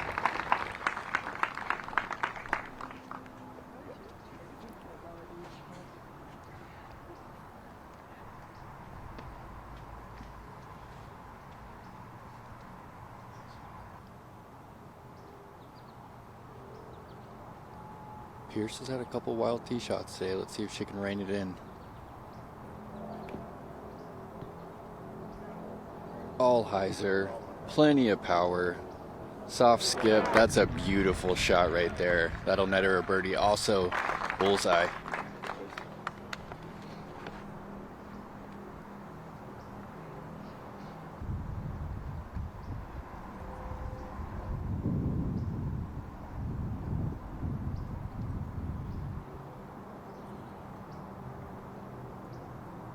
Kind of gusting at the moment, left to right for Silva. She's using a little bit more of a flip up here. Clean through the gap. And also just going to dry up 45 feet. All right, some nice tee shots there. Thank you, Nate. While they walk those live, let's jump ahead to 9 and Holland Hanley.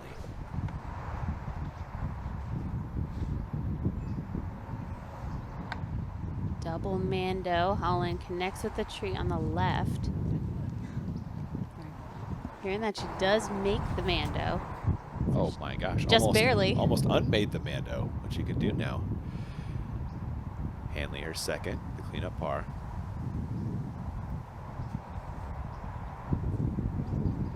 This is pretty wide. That's not great, folks.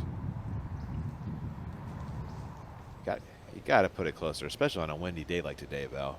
Yeah, and you see the wind is really affecting these discs. I noticed from what Silva threw on this tee shot of 6, Nate called it the hurting wind. Yeah. And so that means it's coming from left to right, and showing the top side of your disc means that to the wind it's going to push it down.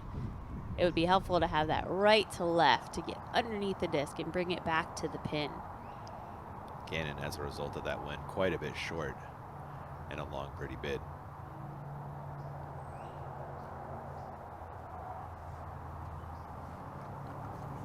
That should be good enough for par the way Missy putts.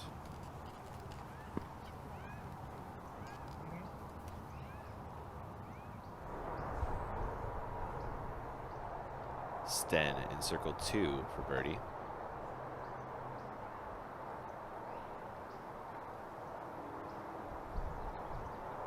Oh, sorry, excuse me. I had a Sten in my ear at the time. Oh, great bid from Silva.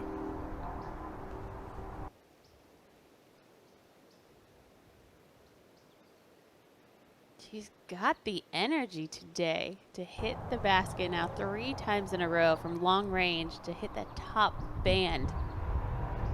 Pierce for birdie and to cut the lead. It is down to 4 for Gannon. Gannon for par first.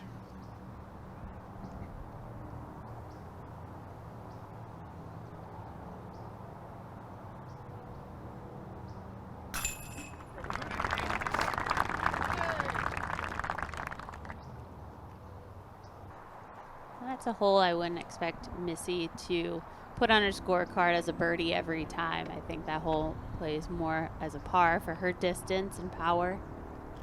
Kristen, though, makes short work of that birdie putt. And that's back-to-back for Lat. Maintaining her share of second, and now 4 behind Gannon. Sarnen in for par.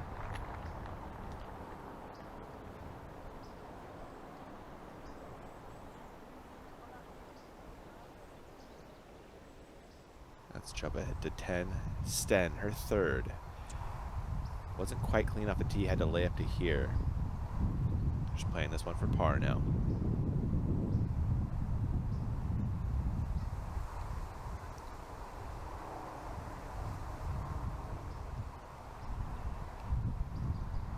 If you're out of position on the drive, it's smart to lay up short of the water so you can make sure you get over with your third. Really smart play. And she's done that. Hanley, can she cover up that approach with a good putt? No.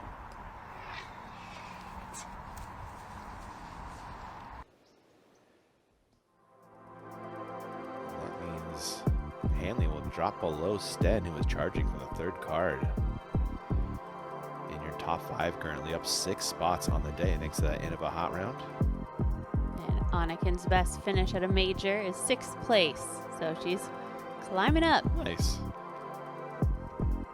A really great round she's throwing. And her best finish in the U.S. is 12th at a major. So you like her chances to improve on that. And I just reiterate, third card. Yeah. So she is shooting lights out for her card. I'm sure she has no idea that she's climbed herself up that far up the leaderboard. We got to send you fly through on hole 7, Val. Yeah, second par 5 we'll see today, 760 feet, so relatively short. So makes it a hole that you want to see birdies on. For big throwers, you could get the eagle.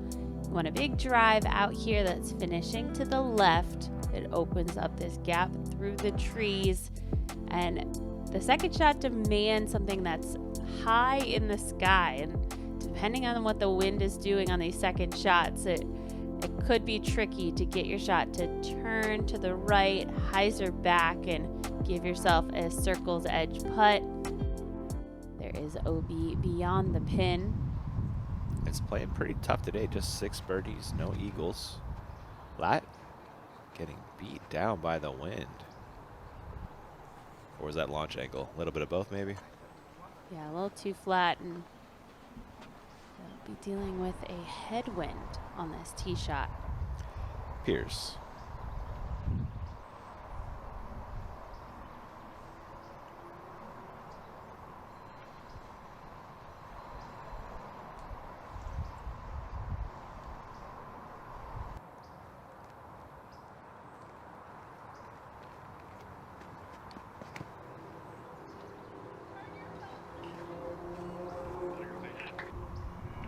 That's big. I love the height she put underneath it. She released it at that perfect hyzer angle to make sure that it's finishing to the left. She's attacking this hole for eagle. You bet. Gannon finding her center. Hoping to find the center of the fairway as well. More low, more angle, a little shorter.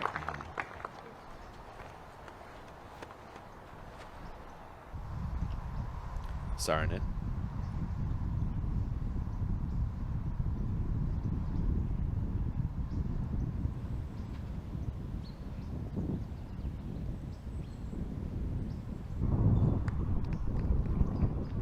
Looked a little straighter, Val. It did, and that can make the second shot a tighter angle that you have to get back to that opening gap we were talking about and around the trees. And while they walk, we're going to let our sponsors talk. We are back in 60.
Welcome back. Lat throwing 2 on 7.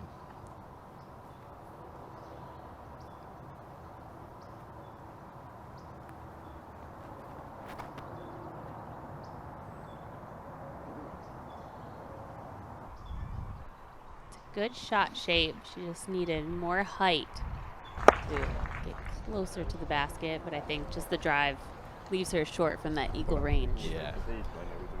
Birdie's still very much in play for Kristen, though.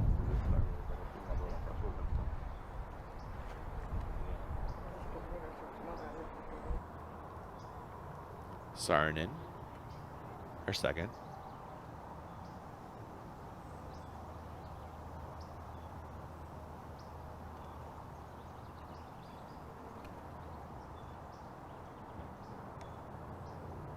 You called it, Val. That was a tight angle on that outside line. Unfortunately, catching the corner defining tree.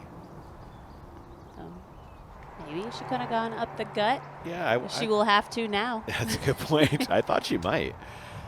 Salonen on 10, throwing her second. Oh yeah, that looks great. Inside the circle for birdie. Missy Gannon and her second on hole 7. You have to have big distance. This is an Anheuser flight, but you need to make sure it's pushing past those corner trees before it begins to fade to the right.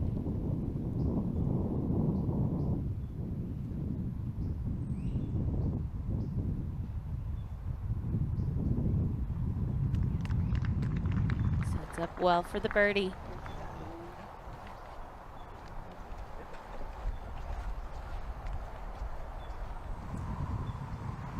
Back to 10, Hanley, her second.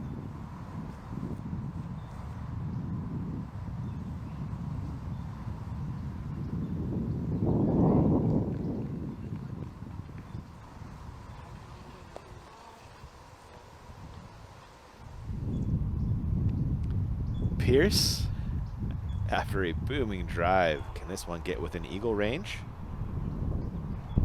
It sure is. Awesome stuff from Pierce. That power making a difference here on the big par 5.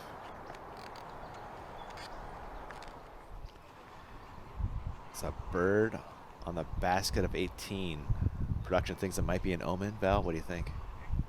I think he's got the VIP pass. Get behind the ropes.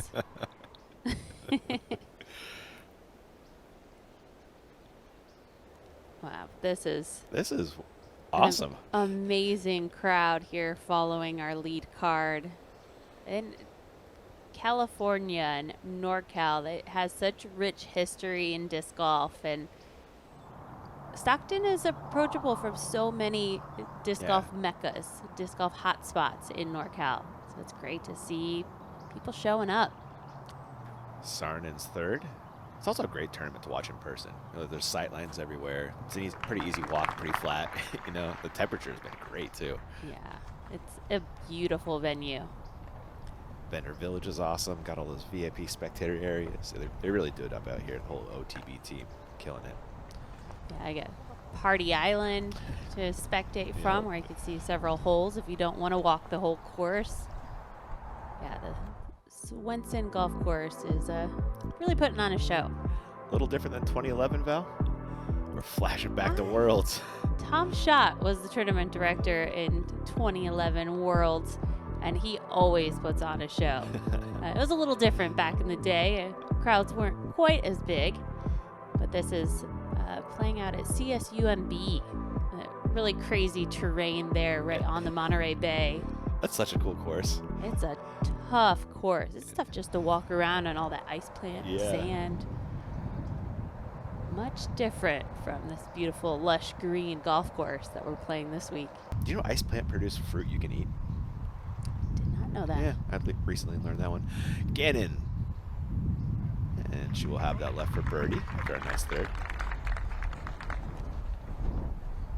The OB is a line behind the pin, but then it cuts in right behind the basket. There's a golf green that creeps in around 15 feet behind the pin. So you want to make sure you're throwing it short and allowing it to skip up. You can't go long. Lat's third. Just like that. Perfect. Just like that. Just like that. Drop in birdie coming her way.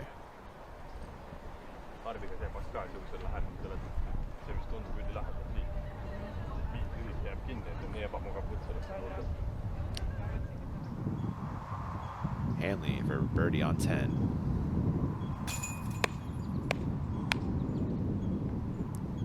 Frustration is building for Holland. Yeah. Evelina also has a birdie putt.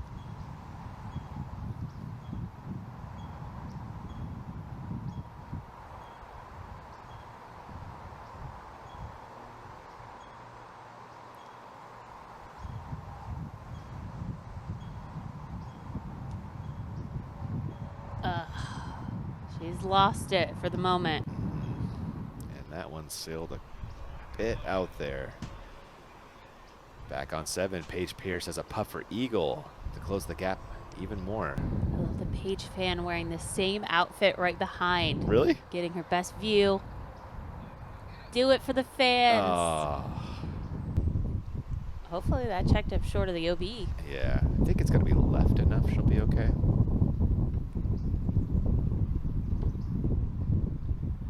Saarinen for birdie.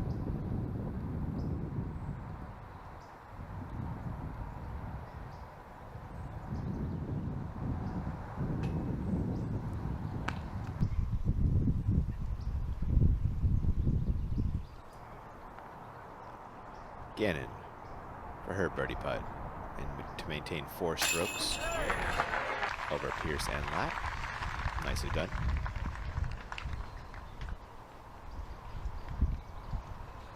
Consistent. Missy again is not playing these holes necessarily for the ultimate best score. She knows that birdie is the game plan. Birdie is what Pierce is looking at after the missed eagle putt. Putt continues to be solid for Paige. That will maintain her share of second with Lat as she drops in the birdie. And they are on to the tricky hole 8 after a Saarinen drop in par.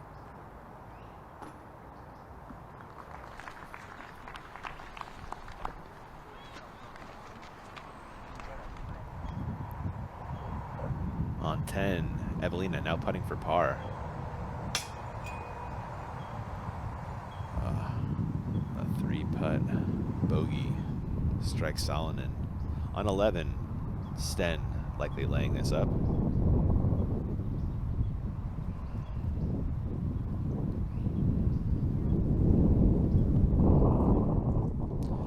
Smart play from Sten all day long. That's why she has your end of a hot round. 6 under. That's a clean 6 through 11 for Sten. Charging up the board up 6 spots in a solo 5th. There's my man AJ Risley operating our awesome stationary camera. That's how we're getting all those cool views. Oh, that's so cool. Shouts to all our camera operators out there. Got John Braidman up there. I saw Keenan Dalton, Tyler, Steven, all just killing it. Appreciate you guys.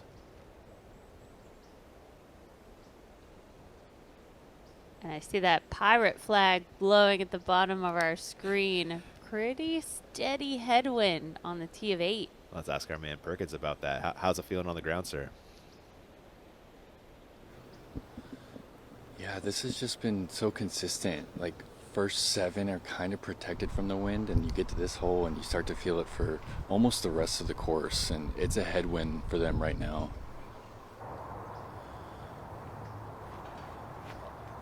Driving forehand, maybe a little overturned, but it's hooking up.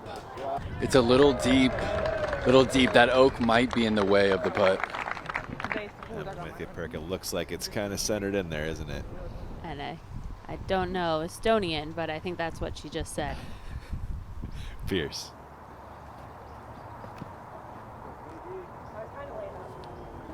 That has gotten away from Paige a bit. At least it's safe, though. Silver lining on that. Cloud. Lat next. Oh, excuse me, Gannon. Roll that Chris right through.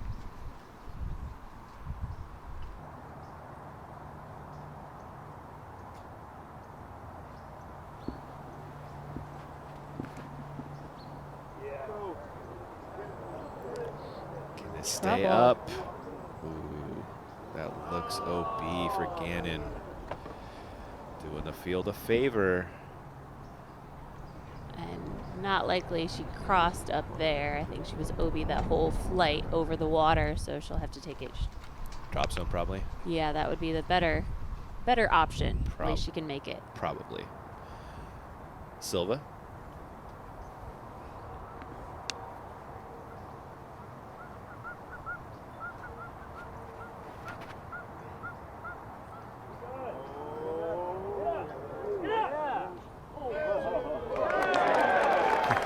Just enough from Sarah.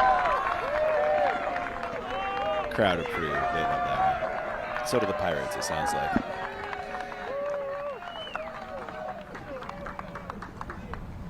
Berg, talk to us about that party island. We're hearing sounds like some great vibes down there.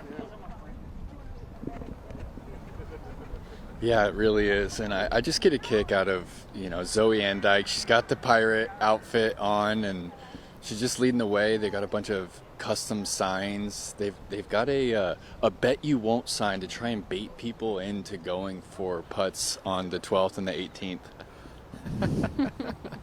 I appreciate their work out there. Killing it.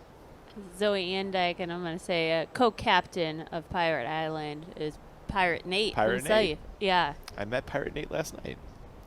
And that's him, I believe, down there in that bright pink suit. Oh, yeah. Uh-huh. Oh, There's Zoe's suiting up. Jeez. Donning the hat. There's Dustin Keegan as well on Pirate Island. It's a great view. We got to hang out there after yesterday's round of commenting. Nice. Hole 11, Evelina.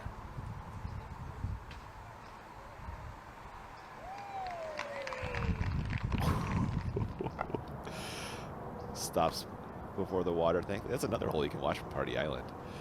Sarnen inbounds with that long look at 2.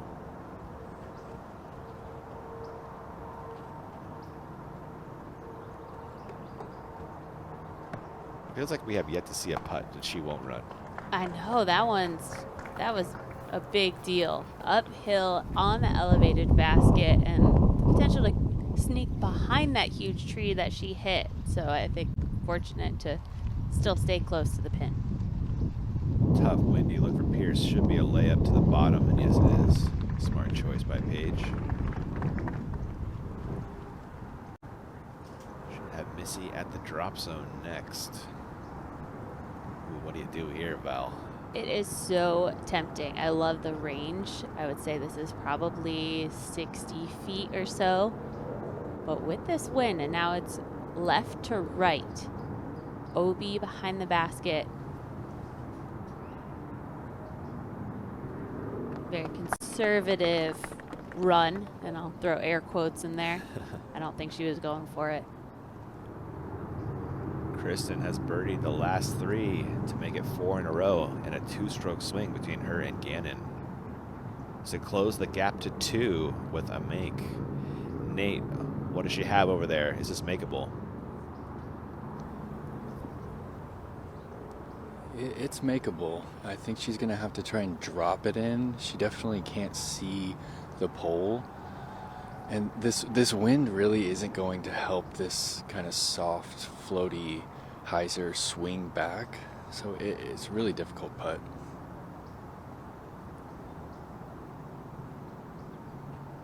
This could set a tone.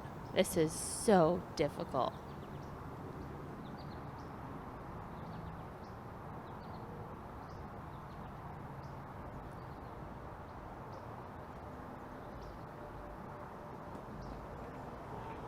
Was that a layup? Let's say yes Call for it. her Call sake. it. Yeah. Okay.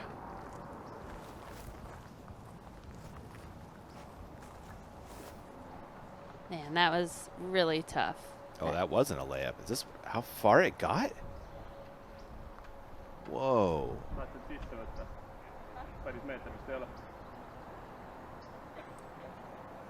That low release, how did it get legs? Maybe a roll. She does stay safe, so this is her par putt. But close enough to OB, she could take a meter in. So this was in danger. Can she save par? Perk, what happened on that birdie putt? Did it roll or something? Yeah, I thought she needed to putt it pretty soft and high, and she tried to drive it in there, and she missed metal, and it caught a root and rolled down, and then just didn't get the wind read right on the comeback. Wow. So just when you think Gannon will lose a stroke again to Lat, she will gain a stroke. That missed. Kristen is overthinking the putter right now. A 4 putt from the world number 1. And one of the best putters the sport has seen. There is just something going on preventing her from getting that flow and finding her putt. Gannon cleans up bogey nicely at least. Wow. Just when you think it's going the other way. The lead could have been 2 there for Gannon. There will be 3 after Pierce drops in the par. A double for Kristen. Par for Pierce. That changed quickly. Let's take one more look at this birdie putt. Think of how we're feeling right now. Think of how we'd be feeling if that first putt went in for the birdie. I mean, this is just crazy to see. It did catch that root, like Nate mentioned, gets the roll. I thought Kristen was just making that face because she missed so low, but it did have a lot of speed on the release. Wow, and after the triple, gives 3 birdies in a row, excuse me, gives 2 of them back with a double right there on hole 8. Now it's 5 off the lead once again is Kristen. So not out of time, but time is running out. Salonen for birdie on 11 after a great drive. And a good putt. Finds the stroke after some struggles on the green on 9 and 10. It's a good place to find your putt, huh? It sure is. You do not want to miss the basket on that one. Third shot for Sten on 12, attacking this near island green.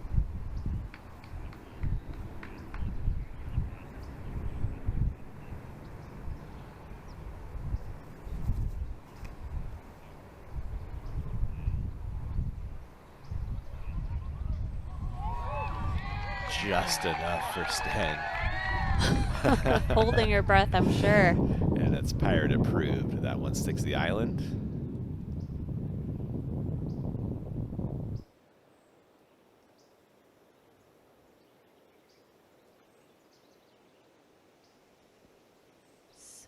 close. Pierce on 9.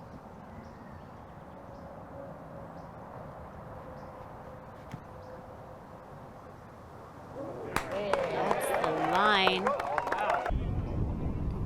Slow fade back to the pin. A little too much power from Pierce. That one goes circle 2 long, but a great swing. Silva next to tee on 9.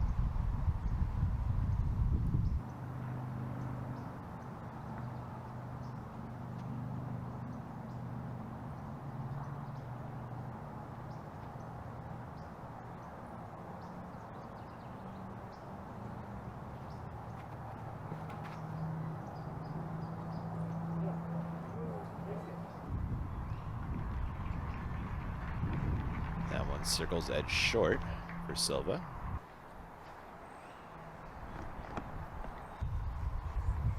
Let's see if Missy can find that perfect drive.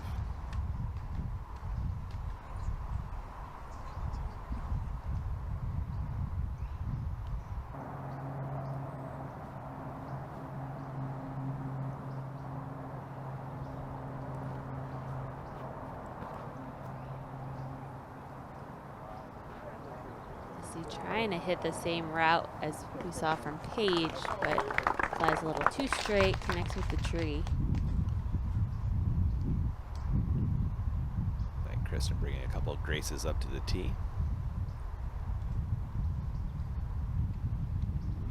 Some light vacillation, but grabs that one.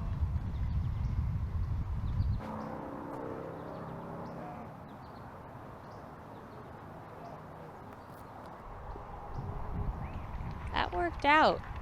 That was a really high release. I thought it was going to get knocked down from the low ceiling, but she's outside the circle, just barely. Sten for birdie. As Pirate Island watches on, hoping to avoid the par. Sorry. Par it is, Ian.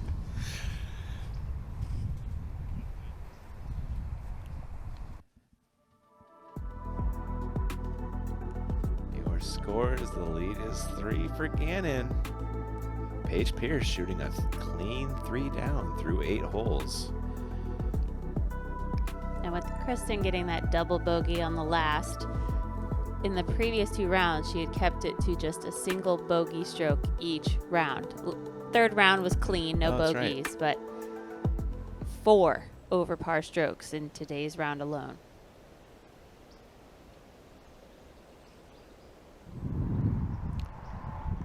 Gannon second on 9.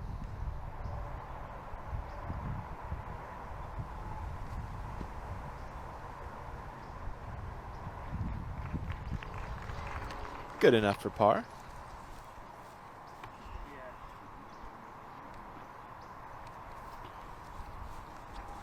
Nobody's close, so if you want to get the birdie, you gotta make a big putt. Hole 12. Evelina attacking the island green. I love the snap of Evelina's drive and just squeaks over the edge. Looked like a tailwind on that one. I wonder if that's dropping those discs out early, because that looked like it had tons of power. Yeah, high release. Lat for birdie finds the band from circle 2. Every one of these misses is just ticking away at her confidence to even want to run for putts, because she's now feeling like, oh, yep, of course I'm not going to make it. She really needs to flip that script, change the mindset if she wants to still give herself a chance. Kristen is 2 for 22 in circle 2 this weekend. Paige also in circle 2, but she's been leading the field in that stat. Last I checked, she was 38% in circle 2.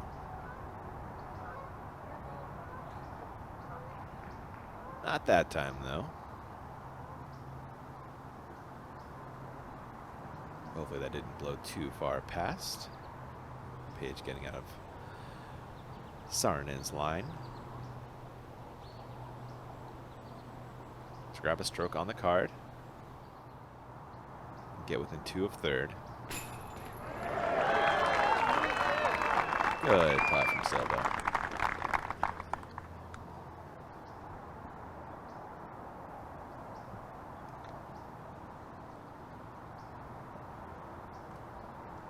Ooh, not the best spot to land here for Pierce, Val. No, having that tree on that left side. See, she's going for the straddle to really open it up. Allow herself to have that straight flight or the hyzer flight. To stay within 3 of Gannon. Air ball.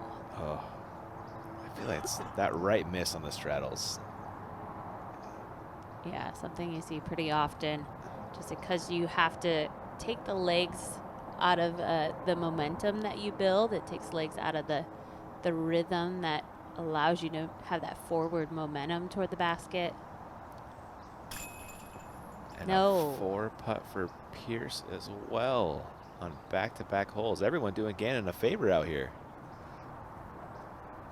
It's wild. Ugh. Ian, this is crazy. I'm thinking, all right, Missy, she's cracked the door open a bit. Here's a stroke. Come and get it. Gosh. And it has put the pressure on Kristen on the last hole to make the birdie putt, Paige on this hole to make the birdie putt, and they have just crumbled. 2 of the best players the sport has ever seen. 2 4 putts in a row. Crazy stuff. Missy's going, all right, let's keep going. And you have to imagine the emotional state of both Paige and Kristen after what just happened. They're going up and down. Yeah. And there's a lot that they have to talk themselves into, talk themselves through. Whereas Missy Gannon, she's just been smooth and even keel, continuing to stick to the game plan. If the birdies aren't coming, she's still able to get the par. She's been just riding this steady line and keeping those nerves nice and calm. She plays great with the lead, as we mentioned earlier, 6-0. Entering the final round with a lead or a share of the lead. That's a beaut from Holland Hanley on 12.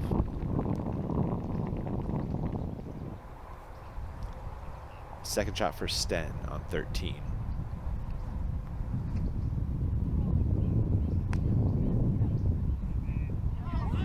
Climbing onto the island, Val. Oh my goodness. Oh, you love to see it. It's a birdie putt for Evelina on the green of 12. There it is again. It's back. You just never know with Evelina. It's a 50% flip a coin type of situation. That was a tester putt for sure. It was. There was a whole lot of confidence in that stroke. Hole 10 on your screen. Silva up first. It's a double OB carry on this one.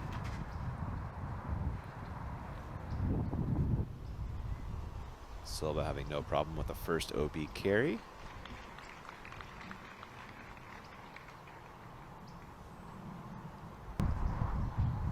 Missy Gannon back to a 5-stroke lead thanks to the double by Pierce.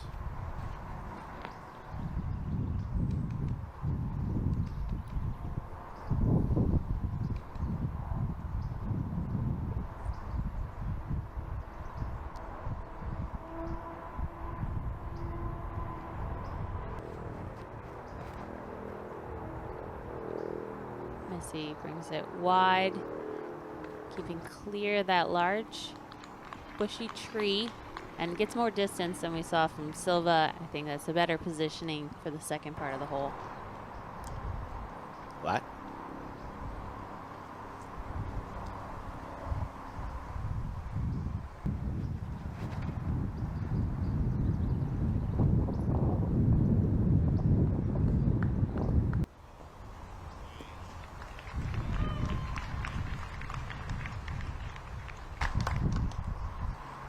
Now Paige will check out her bounce back from the double on 9. Really an unforced double too.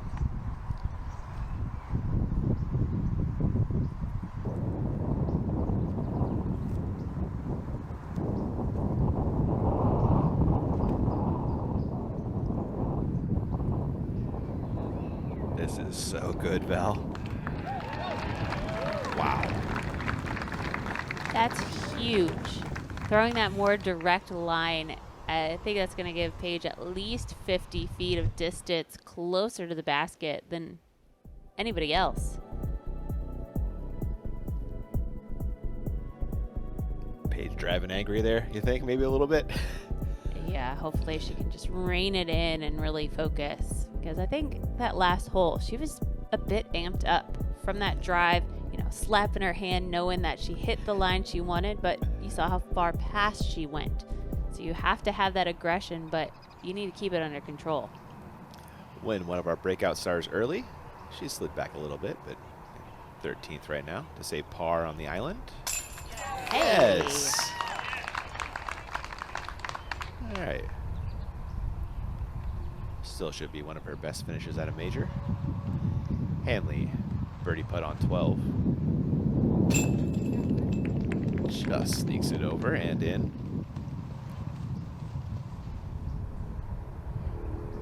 Holland's still kind of cruising. She's right where she started the day, tied for 5th. Sten for birdie. It dribbles out on 13's green after a good second. Back to 10. Gannon, her second.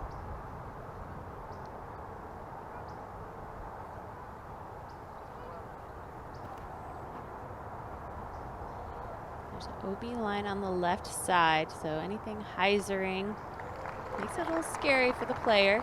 That is safe, but outside the circle.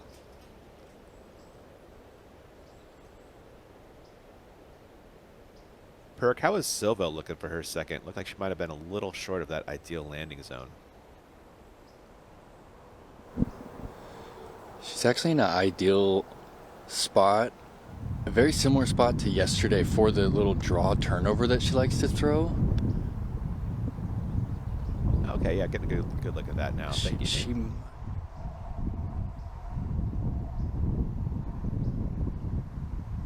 Yesterday she was really pinched up against that tree and had an awkward stance. Today she gets some space to just throw the pure Anheuser.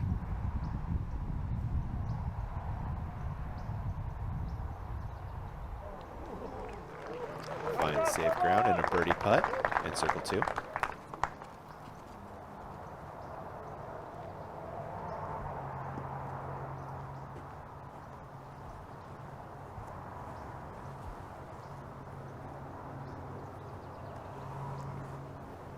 Matching skirts and matching hairstyles. I like That's leveling up as a caddy. It's powerful.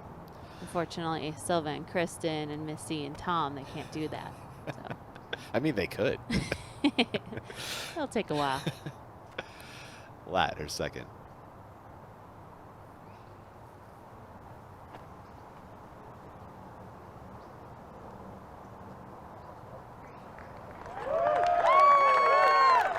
No missed putts there. That's a drop-in birdie for Kristen.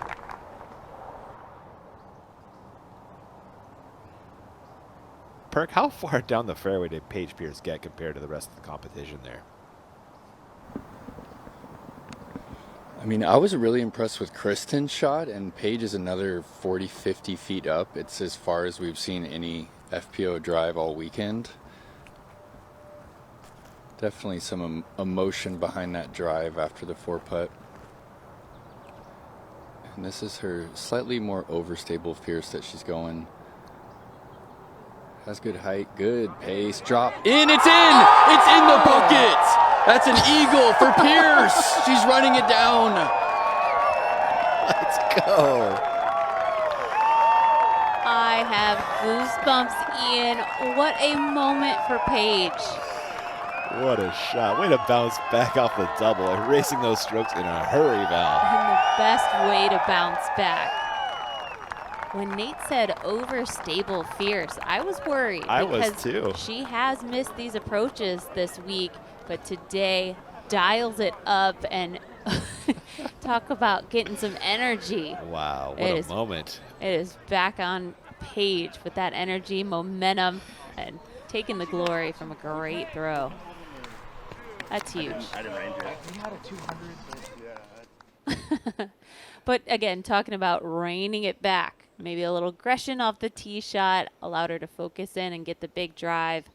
Can she? It's like getting an ace. This is a fairway ace. Yeah, absolutely. They're marking that 200 feet for the throw-in for Pierce. Get down.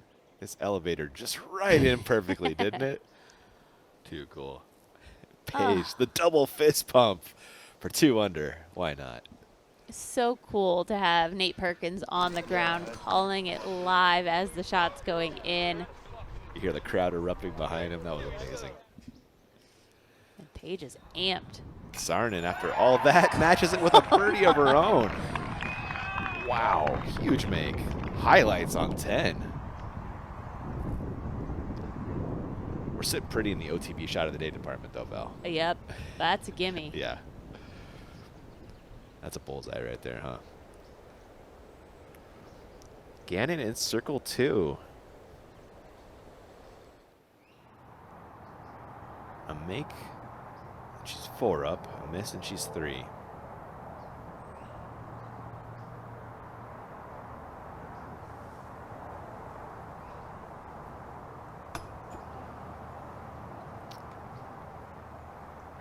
It's getting a little interesting out here.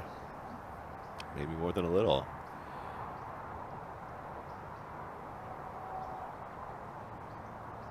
Gannon in for the par.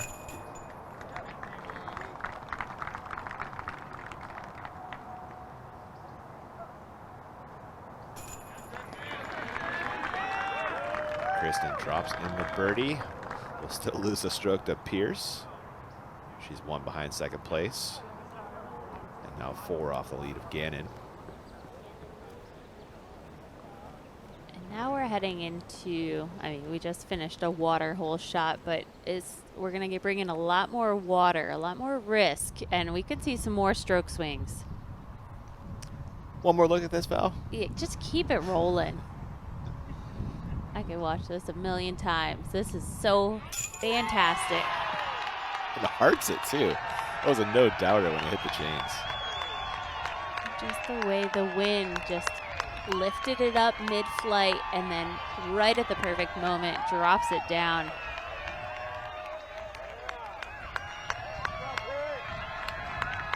In front of a huge crowd too. That's the best feeling. Wow. Incredible moment there. Will it be something, though, that leads to her victory? Will it matter? We'll find out. Got 8 holes left to go. Gannon up 3. Flying past the green.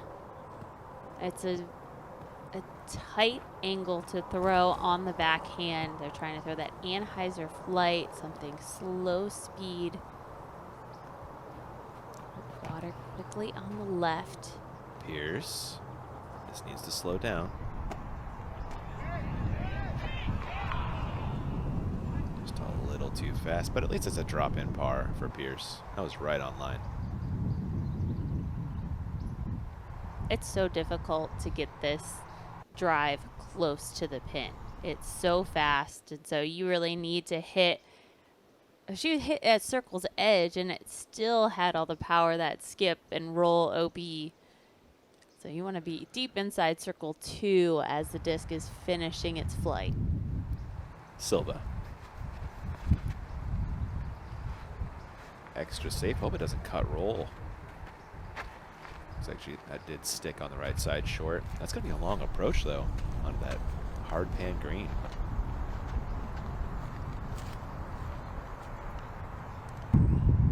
That is 4 off the lead.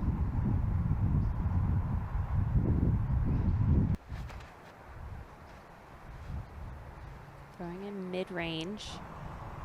Holding a straight flight. That was really smooth. You can see how slowly it hit the ground and didn't get the flare skip.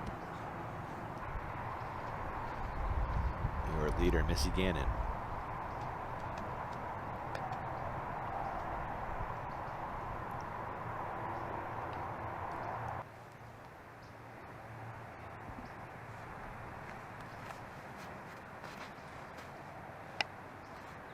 That's great.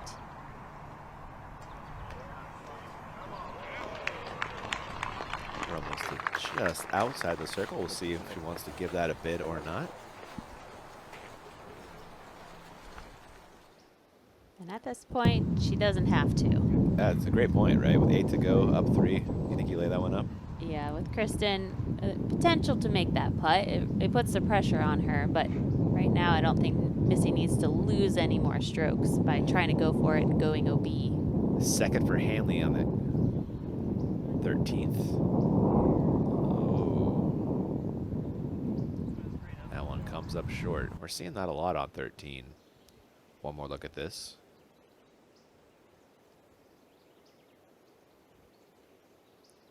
The wind is just pushing them down. And playing as an island, so she'll have to take it from the drop zone. This is where Silva's drive ended up. Now throwing her second. Not the easiest up and down you'll see. Low ceiling, hard panned, OB just beyond the green.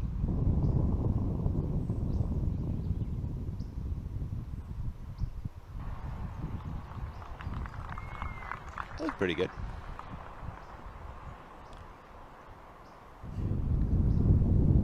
Sten has a par putt on 14. This is to keep her scorecard clean. No, she will pick up her first bogey of the day and slide back to 5 on the day, 12 overall. Hanley, you saw miss the island. Now to save par. Wow. Big stuff from Hanley.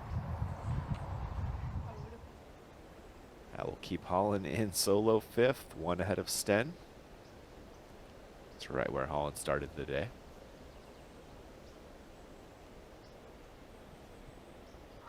That's probably her ceiling at this point. She has 7 back of Saarinen for 4th. This is a statement if you go for this, Val. And it looks like Missy is. Yeah, being inside the circle, it's a tough pill to swallow if you're just trying to lay up. Gannon converts. Yeah. She's feeling it. That was a big time make from Gannon. And no reason to lay up if you do feel confident in a putt like that. Saarinen for par.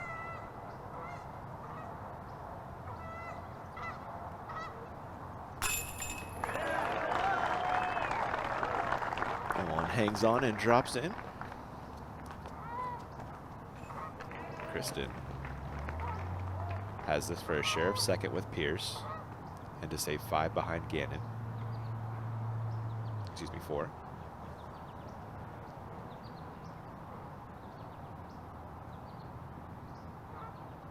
There's a good make.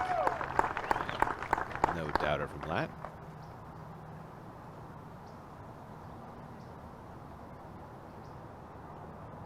And Pierce will walk to a short drop-in par after the OB drive.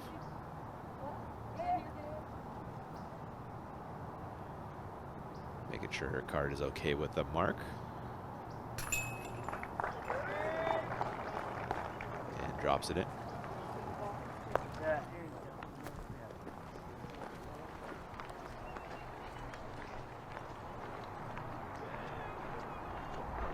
Your leader, Missy Gannon, up by 4, and thanks in large part to some great putting, Val. I believe she started on 1, but we're going to skip ahead to 2.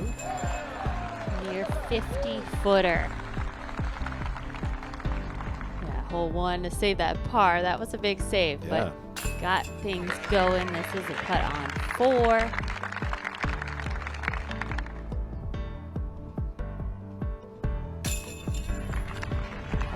Time, I feel like it's a moment that Missy needs to either maintain or just hold on to that lead, and she's stepped up with just confidence. And I'm thinking back to yesterday after the round in the interview of she didn't know what was going on. She didn't know the strokes. She didn't know her score.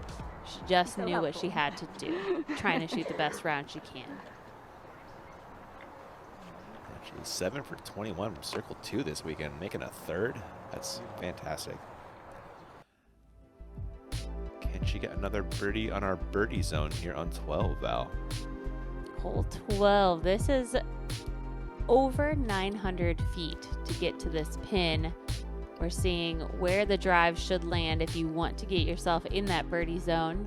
And Missy's play is to go left of the large tree that is on the other side of the pond and finishing off to the left. So in this frame, it's that top yellow zone. Second shots go to the old basket that they were playing before. Third shots over to the pin.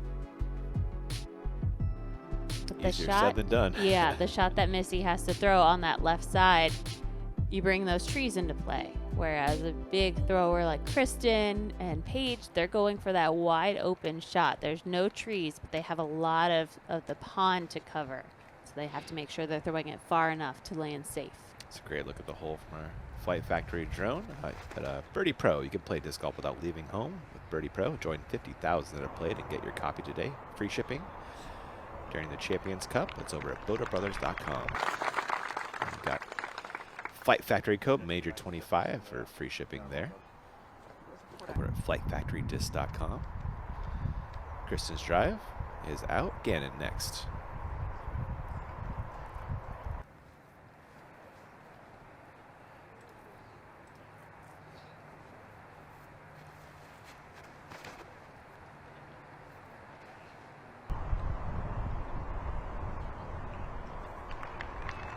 And right next to Kristen goes Gannon.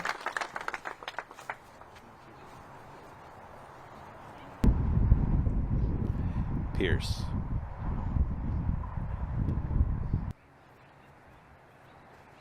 Back 4, 7 to go.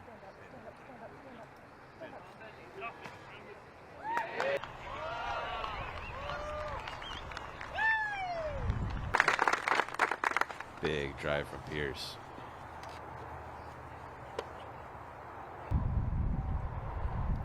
Silva.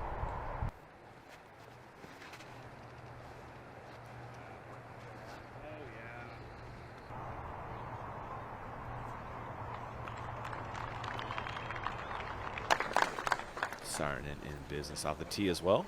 Let's jump ahead to 14. Hanley. Birdie putt.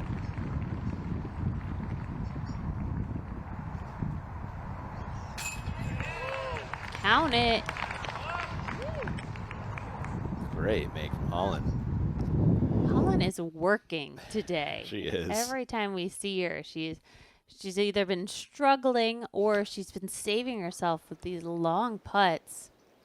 She needs every one, though. She's just one stroke ahead of Sten and Salonen for that solo fifth. Speaking of Sten, birdie putt on 15. Whoa. We are seeing some highlights today, Val. Huge make from Sten. That's at least her second of the day from the 50-foot department. What a talent. Also a nice bounce back for her only bogey back on 14. Stepping this one home perfectly. She is still holding on to your end of a hot round at 6.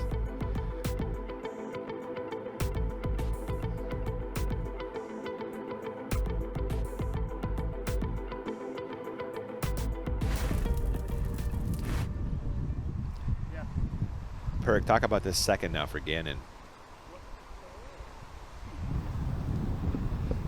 It feels like she's in between the straight shot and the hyzer, and looks like she is lining up this hyzer over the water. Tailwind is going to help her a little bit, but this shape isn't necessarily her bread and butter. She needs to make sure to not flatten this out. Needs to keep this on angle. Really, really gusting right now.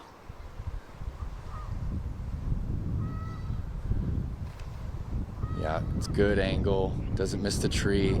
It does. It's pushing. Wind is helping it. Oh, and that's prime position on the other side of the oak tree.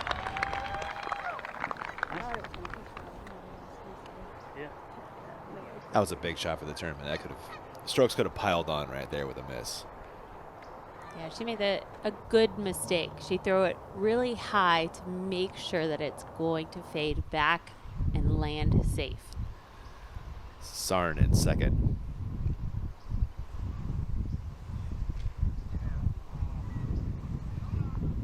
Silva leaves it high. Thankfully, that doesn't dribble into the lake. Yeah, like we saw from Missy yesterday. Right.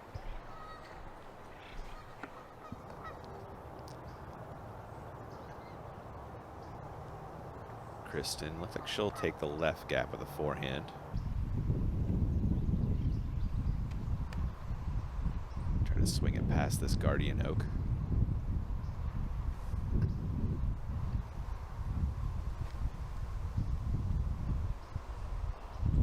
It's a little low and doesn't get any kind of ground action. Ooh, do you risk the island from there? Do you pitch up ahead? We'll see what she does. Yeah, it all depends on that low ceiling. And if that low ceiling prevents her from popping it up high, she might not have the most comfortable distance. Second for Pierce. Early release. That's a pretty big miss, Val. Yeah, she's safe, It is but safe. much shorter than where Missy's was. It's similar probably to where Kristen is. Yeah.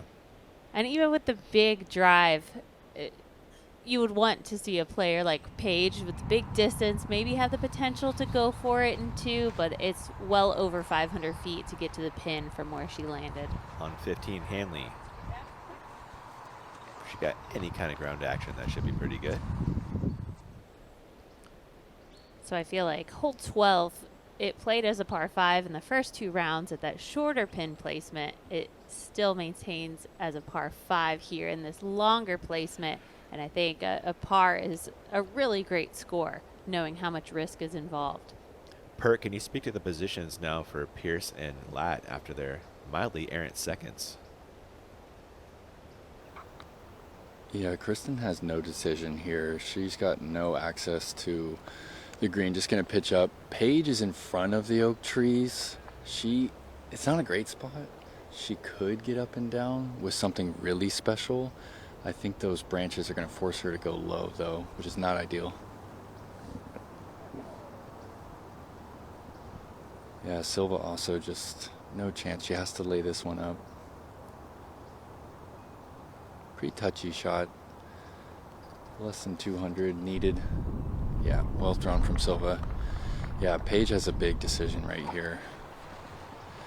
I don't think she has the space to throw the wide hyzer. And the wind is not a pure tailwind right now. It's a little bit of a left to right, which just isn't ideal for that hyzer getting back. She's talking it over with her caddy right now.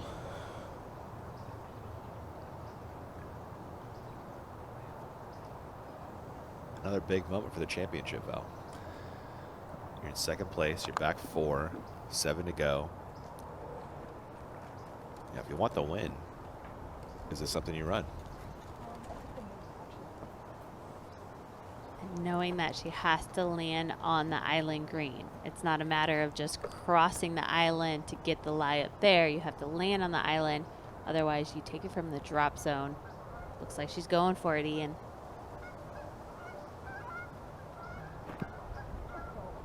Sends it out wide. Can this fight back? Pierce. What a shot. I love the route she took. I was worried with it straight flight with the low ceiling, and I was scared she would leave it too low if she were to go that route, because she throws those slow speed discs. You need height to get the distance. This time clutches up, goes with her full power, confident shot wide to the right of these branches. And there's a point in the flight where she just throws her hands up going, now just drop on in. And it lands close. This is a great shot from Paige. Lands on the circle's edge and sneaks inside for a birdie putt. What a third after a bit of a miss with a second. Not a ton of room to play with there, huh? Got it in. Keeping her championship hopes alive at this major.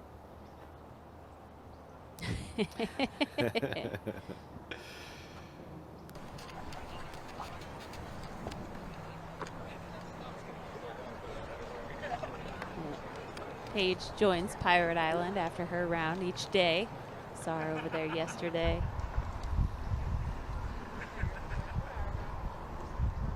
Perk, what is Kristen looking at as far as distance and line here?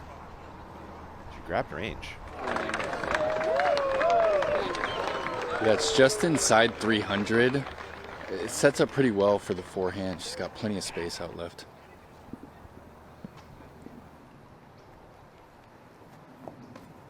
Thank you, Perk.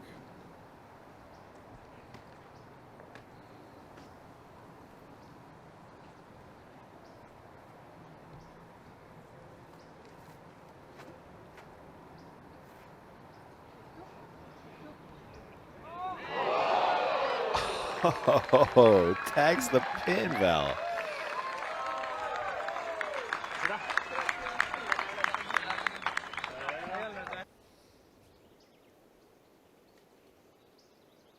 Great height underneath this one.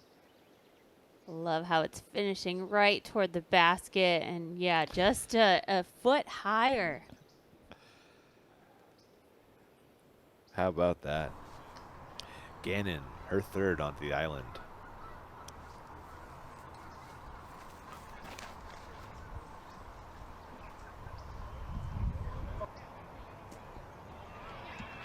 Great shot from Gannon. That's where you want to miss, huh?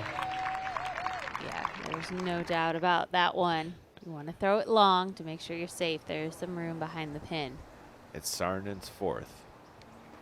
Going to the standstill.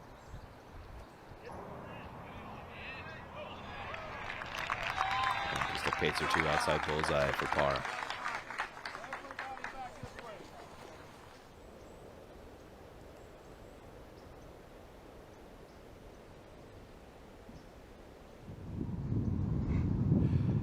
Hanley for birdie on 15.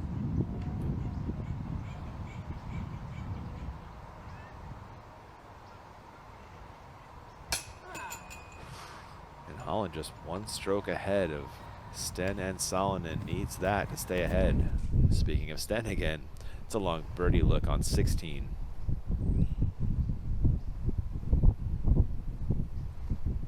She has made a couple 50-footers already. Can she find another one? Running it. Ooh.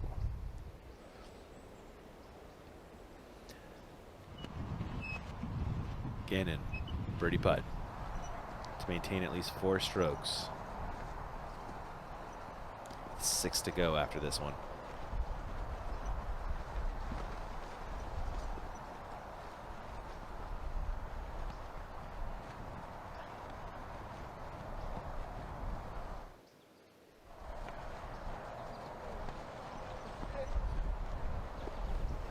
Sails it high. It does stick on the island, but that's a little work left on the way back for par.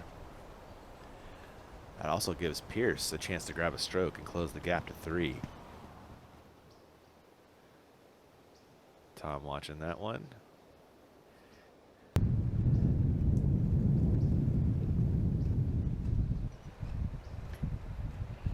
And Pierce leaves it low. Opportunity missed. Lap for par.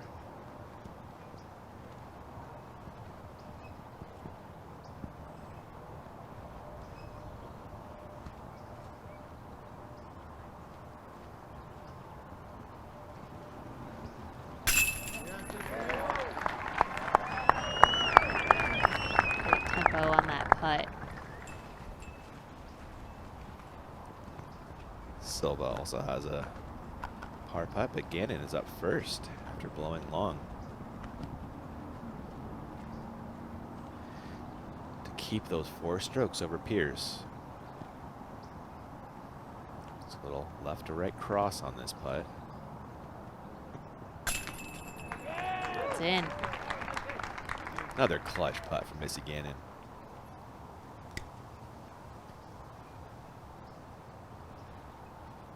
Sarnen, par.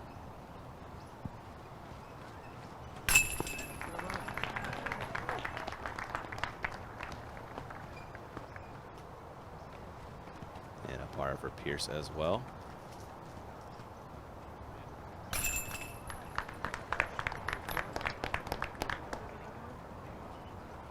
And Missy Gannon leads by 4. Championship Sunday at a major.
year again. The Discraft Tour Series returns, this time in the legendary Z-Swirl plastic. One of the most popular blends in Discraft history, the Z-Swirl blend brings unmatched grip, durability, and those signature swirls that made it a fan favorite. Support your favorite Discraft pros and throw like the best. Discraft, built for flight.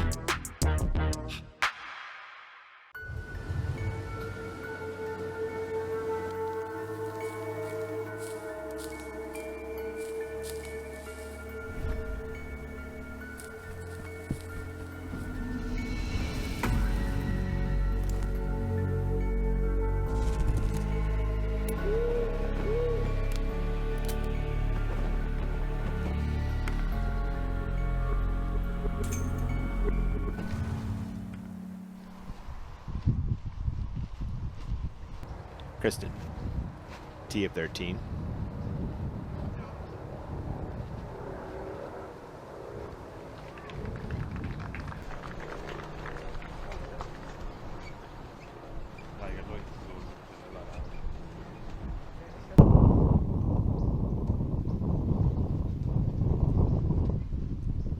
Gannon next to T on 13.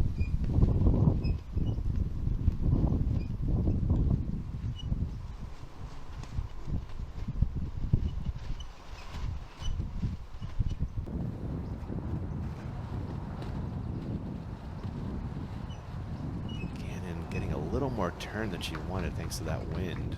Yeah, they're dealing with a headwind on these tee shots, and that just carried it too straight.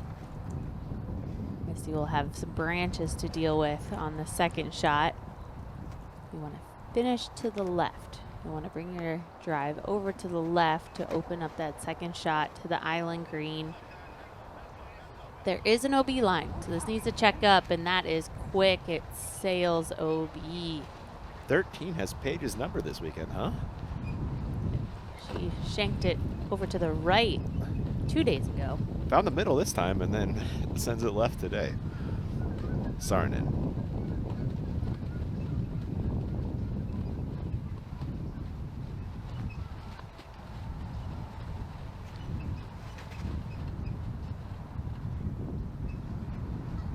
That looks fantastic. Really great shot. It's past the tree. Like I said, it opens up from there, and they're gonna have to get to another island green. There are 3 island greens, I believe, on this course. Yeah. An earlier release program for Pierce, and unfortunately the skitter's OB. That she threw something overstable to fight the wind, but because she left it so low and didn't aim far enough to the right, she finds OB. Gannon looks to attack the island with her second. Got enough off the tee. Yeah, and penetrated enough underneath the tree. She's got some height to work with, but it is going to be a more direct line. Very important shot coming up.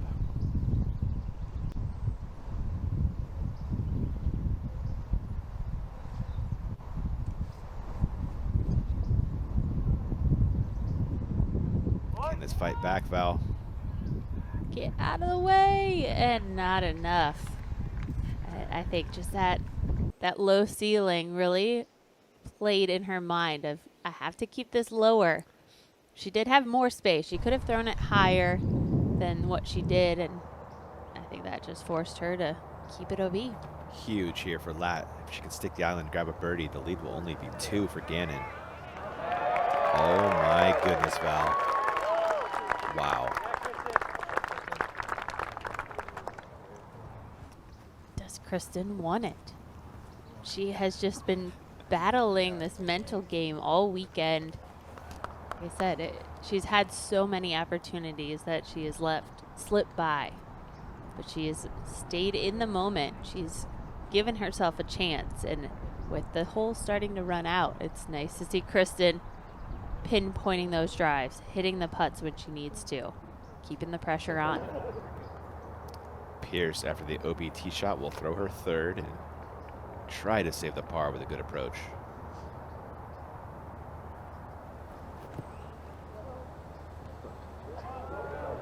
Is it enough? It is not.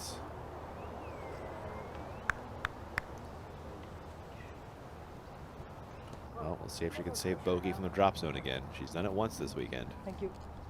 That's a big cooler when she was starting to charge. I'd like to see the scores at this point.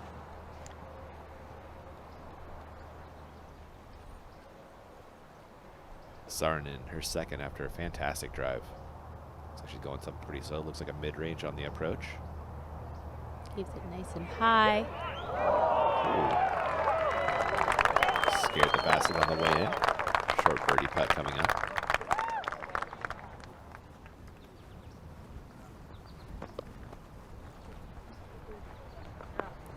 These were some very important shots here.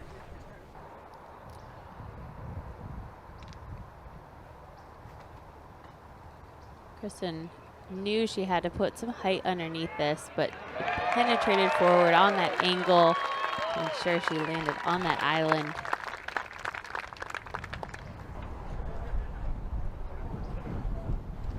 And Missy heads to the drop zone after throwing OB. The drop zone is at the circle, so probably about 35 feet. 16, Evelina.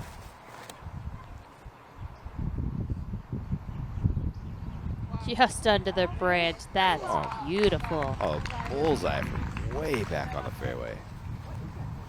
What a crush. Holland Hanley recognizing that great shot.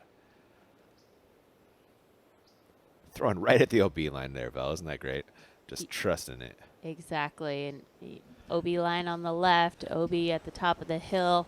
You have to make sure that the disc is just sticking on that side hill.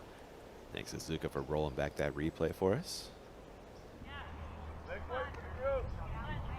Gannon, what do you do here? I mean, she's been putting solid all day. Think this is a bid for par? I think so. We've seen her run at everything so far. Even that last putt, she left it high. See if she can adjust.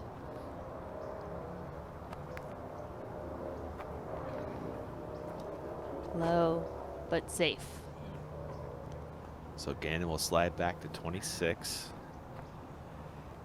Pierce, at best, will be at 22 with a make.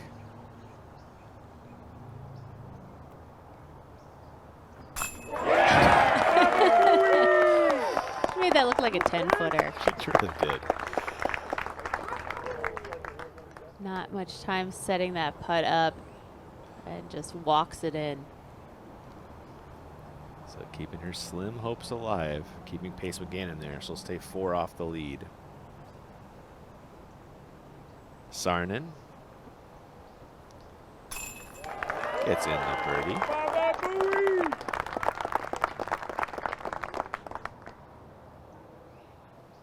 Birdie for Kristen, closing the gap to 2.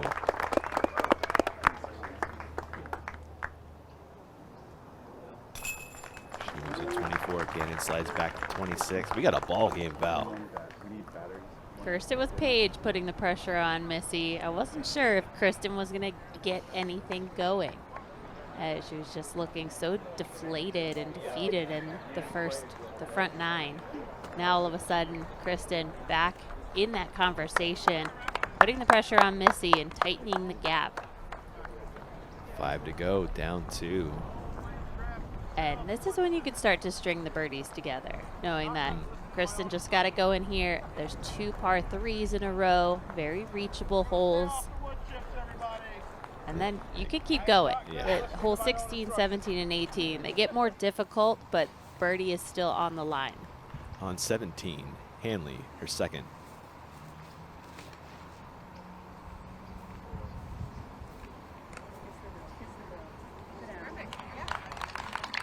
That was great.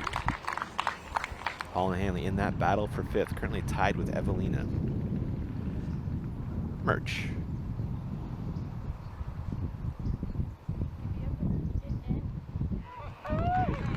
Cat Merch dropping a dime as well. Evelina tied with Hanley. Needs a good approach as Holland is close. Go in maybe? Oh my goodness. Hopefully that didn't go too deep. show you that putt once they get there. And it's gotten real tight, real fast.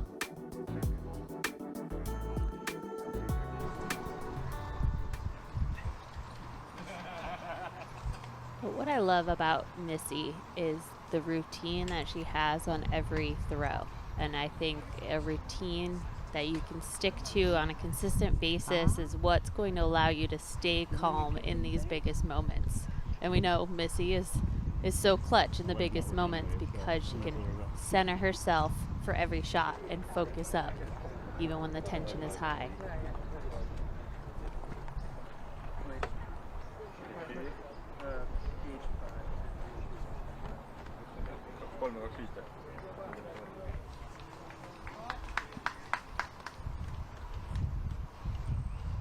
And that's really all the game of disc golf is. If you could take it one shot at a time. Yeah. You know, don't overthink it too much. Only do your best on the shot that's ahead.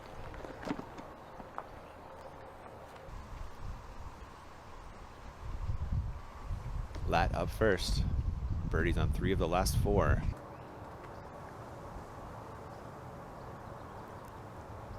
Perk, talk about the wind here on 14. Kristen seems to be testing it.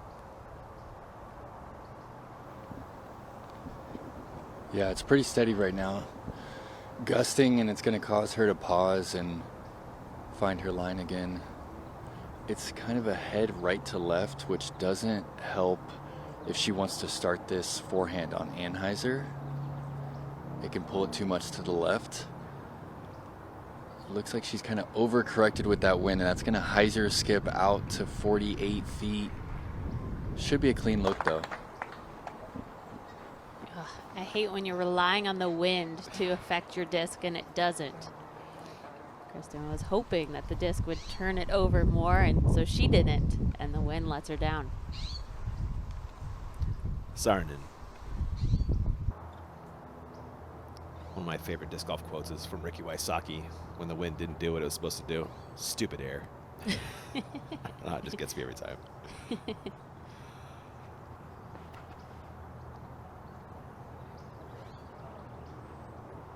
That gets crushed over by the wind.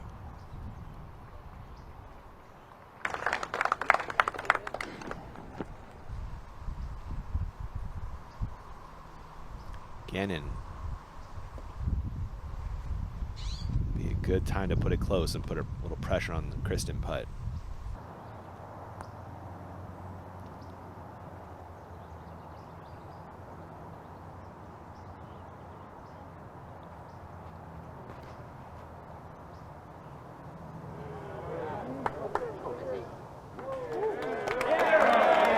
Incredible.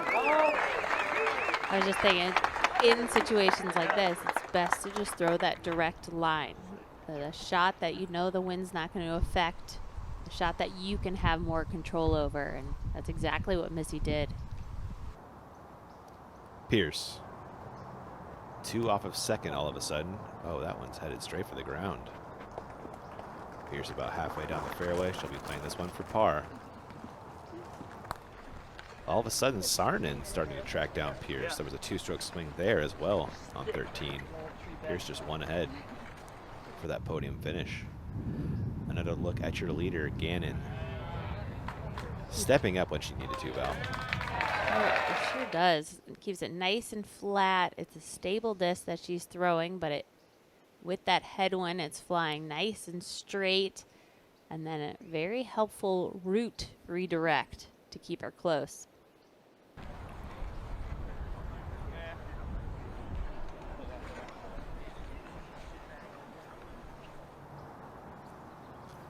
Pierce and her second.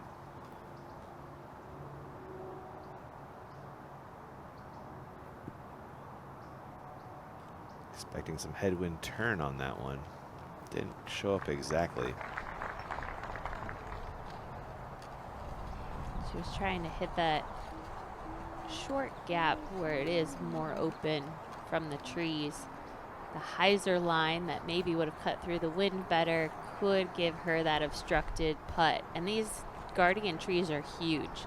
So if the tree is between you and the pin, it might cover the pin completely, forcing that straddle putt out one way or another. Missy again looking to break Paige's lock on California majors. It's only the third, but still.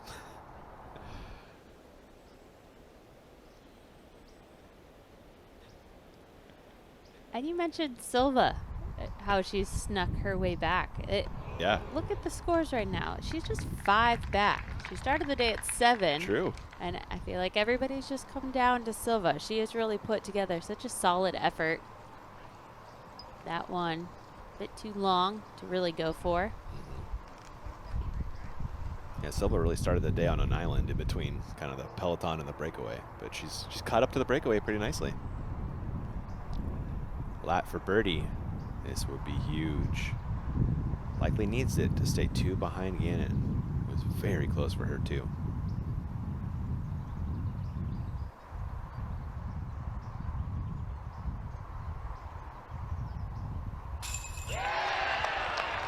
Oh. A putt. Okay. We haven't seen Kristen make a putt like that yet, especially knowing what's on the line. Maybe that's just what it took. Little wry smile walking off that green. Love to see that. Still got it in there, and great to see it coming alive in these last moments of the round. Pierce to stay ahead of Saarinen. Oh, she will fall back into a 3rd place tie with Silva. Wow, there's just been some silly mistakes from Paige. Yeah, a little loose lately, huh? Par putt for Silva and her share of 3rd. Oh my goodness.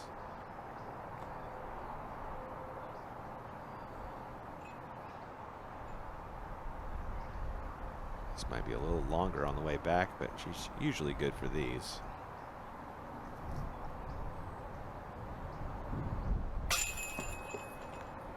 Okay, not that time.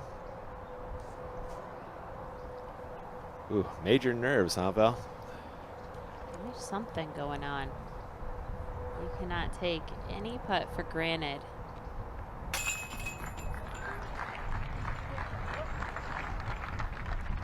Cannon drops in the birdie, maintains 2 strokes over Lat. Got 4 to go in this major battle. Bogey for Pierce. A double for Saarinen.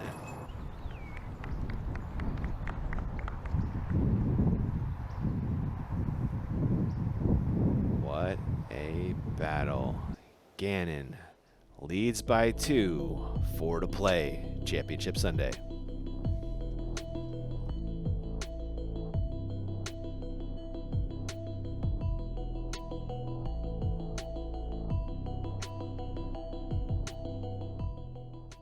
My name is Garrett Gerthy, also known as Double G, and I'm the founder of Double G Craft Jerky. Double G Craft Jerky is an awesome snack when you have a hankering on the course. You need a little something to pick you up out there so you can really get after a drive or finish on a putt and capitalize. When you're playing a disc golf round and you're hungry and you don't have a snack on the course, you start to lose focus, you start thinking about what am I going to eat for dinner. With Double G Craft Jerky, that's not a problem.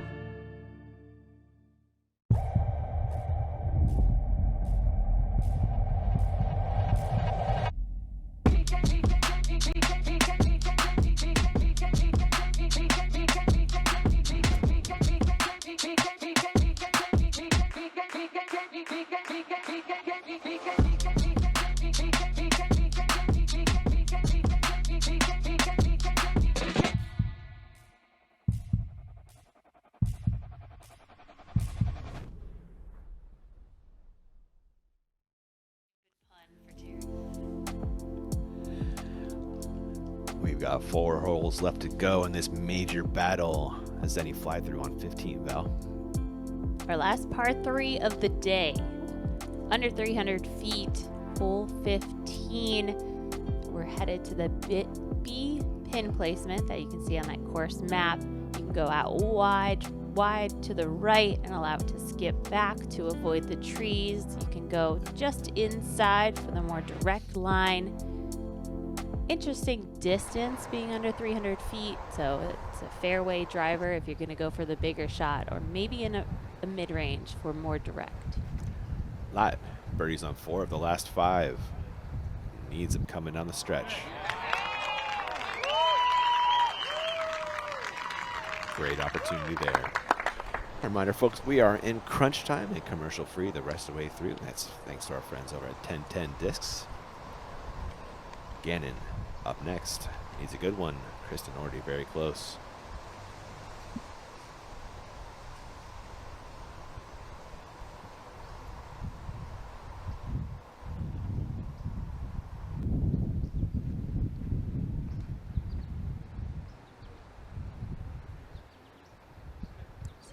Dropping and not coming back. She's just at the edge of the circle.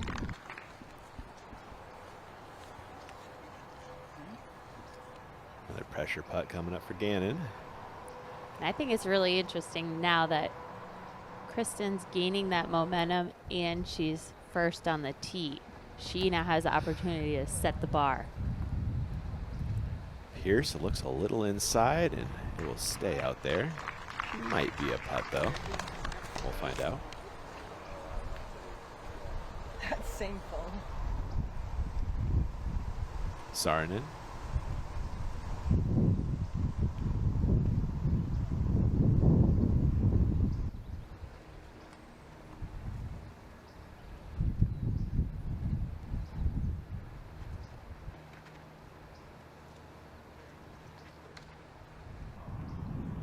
Doesn't get any ground action there. That one stays out in circle 2 for Silva.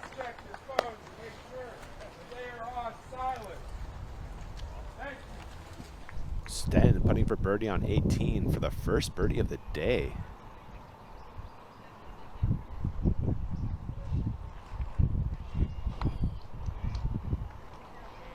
Very aggressive. It was. The water quickly behind. Sten did come in with a par. She has, I believe that's still the hot round on the course. Yep, it is. Kristen and Holland and Evelina all shooting 4 right now. Anakin might get herself a top 10 finish this week. Really solid play in this final round. Silva has a long look at birdie on 15.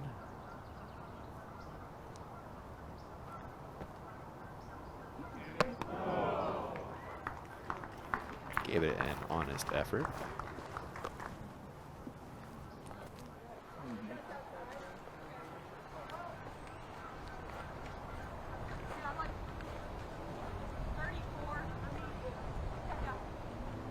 Sounds like it is Pierce next with the birdie putts. Page just outside the circle.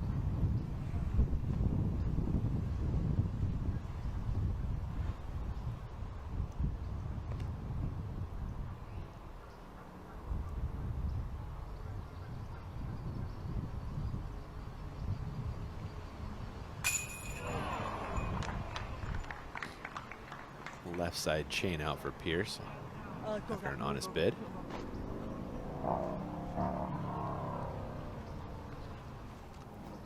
Gannon next on the green to maintain at least 2 strokes over Ladd.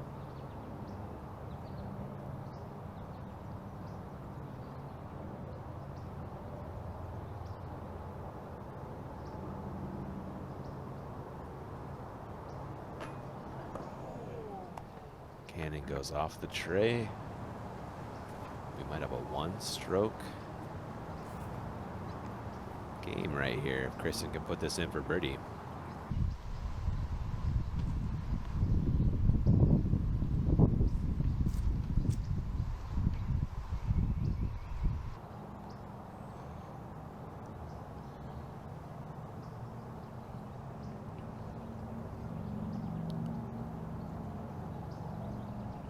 Reset from Kristen.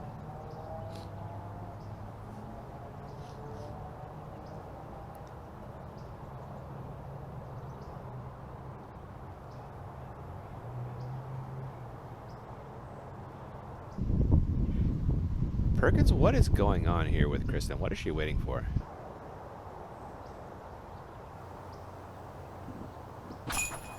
I think she's really just waiting for that wind. It was kind of gusting on her, then it got calm, then it gusted again, and just kind of drawing in the line.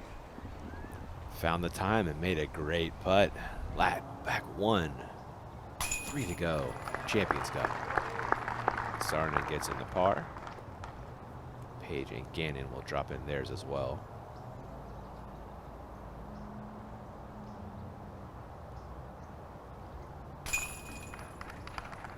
Lat has birdied 5 of the last 6 to chase down Gannon, making this an epic battle coming down the stretch. And Missy knew coming into today's round that she was going to have to battle. And what she did in the front 9 put her in the position to have the lead, but she knew she couldn't run away with it. We have some heavy hitters, and Kristen is really making a push. Kristen has a way of applying pressure, doesn't she, Val? Oh, That's yeah. kind of her presence and her play. There's have been so many tournaments that Kristen has won down the stretch where there's almost a point where you start to counter out because our leader's looking so good, but Kristen doesn't give up. She pushes it to the very end, and that's what puts that pressure on. We see so many players, I mean, there's so much emotion wanting to take that win, but Kristen is a veteran. She knows what it takes, and she's going to hang there till the end.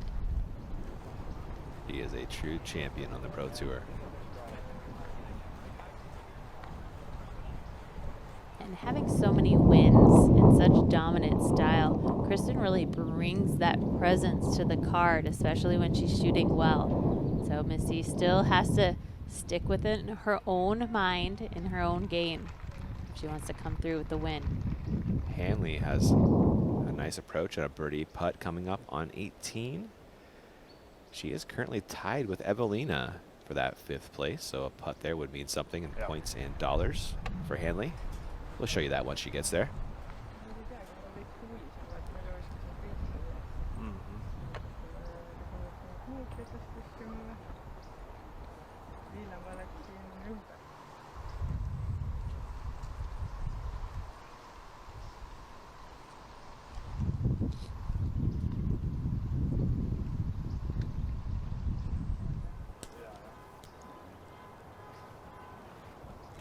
Kristen takes the tee on 16. 3 to go, back just 1 now. The 16 is 600 feet and then some. There's a Mando right here in front of the tee, and then there's another Mando halfway down, forcing the players to stay to the left.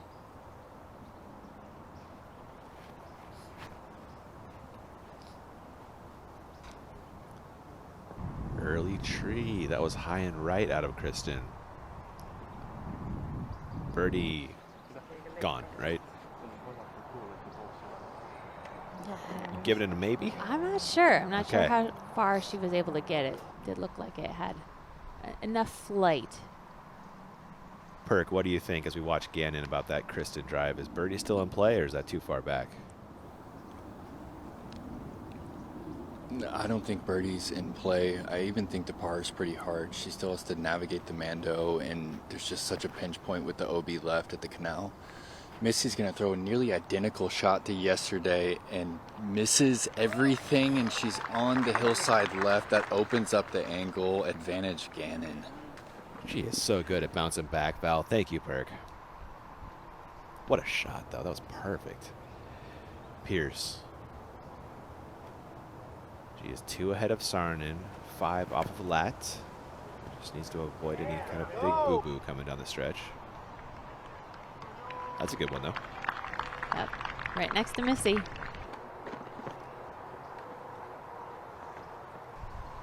And it's a very Silva-shaped drive, one of her favorite shots to throw.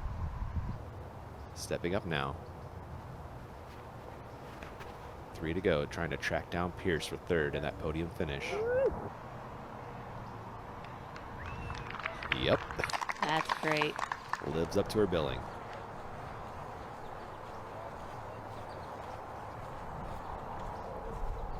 Yeah, with this lengthened tee on 16, it really is tough to find the ideal landing zone off of the tee shot.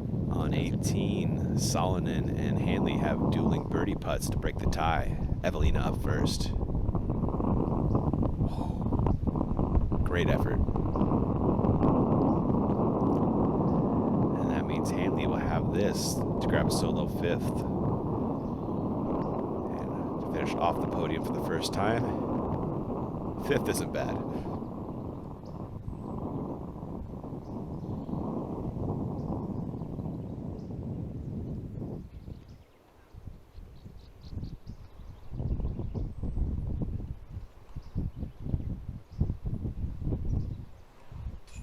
What a make from Hanley under the pressure. Grabs a ton of points and money with that solo fifth and birdie make on 18. And she's 4 back of Silva. So need some help there. Yeah, Silva would have to have some struggles to allow Holland to bump up into 4th. Kristen's second. Perk, what is she looking at? What's the second looking like for that? Yeah, I think she's going to try and get this forehand to navigate the mandatory. She can't really attack the left side here.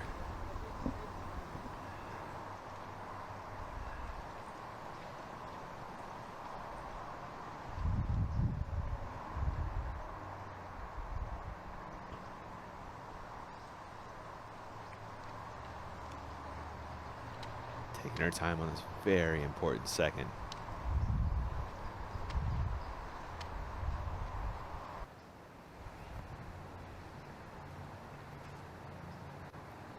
OB left, you got that Mando tree on the right.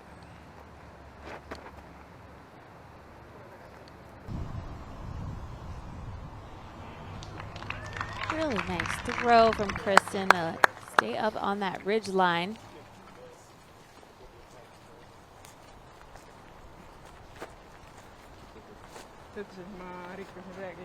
Something just happened right there. Perkins, can you fill us in?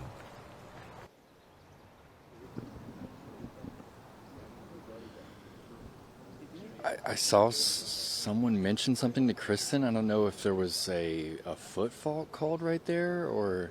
Oh, there it is. A warning? I'm not totally sure, Ian.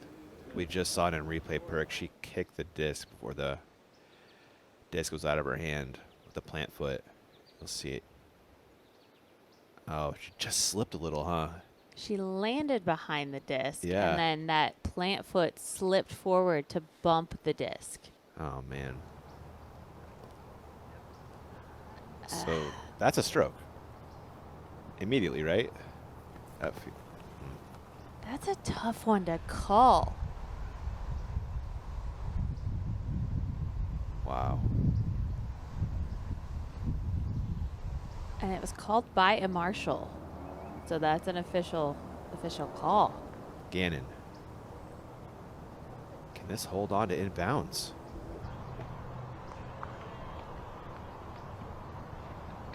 It does somehow. Wow.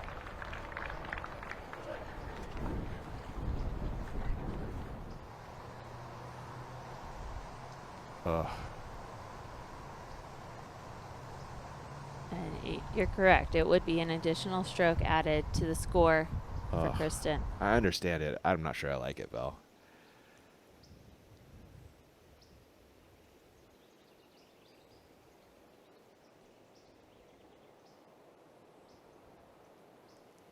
How do you can't even prevent that from happening. It's not an intentional football by any means. Yeah. She hit right directly behind the disc. It just happened that her foot slid on the ground.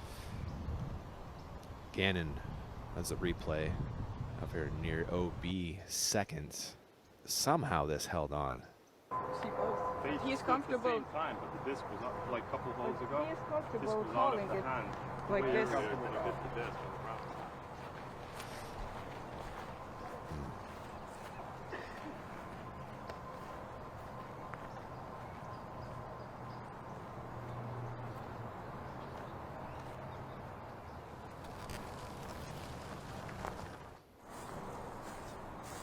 That There's got still heavy. discussion happening. I don't I'm know. not sure if it's official just yet. Kristen is not happy. Yeah, I wonder if she's maybe pointing out that were other foot faults that were uncalled earlier in the round. It kind of sounded like that. You can't go off of that. Yeah. You know, you can't let things slide. If a rule has been violated, it needs to be called. You can't retroactively apply a penalty. Are you like 100% sure that I didn't release the disc before I like touched the disc? But he said he cannot see both. But He's at comfortable. the same time, but the disc was up like a couple of holes ago. He is comfortable Disc was out holding of the it hand. like Way this. earlier than it hit the disc on the ground. That was a moment ago. We are now live with either Kristen's third or fourth, depending if that foot fault call stuck.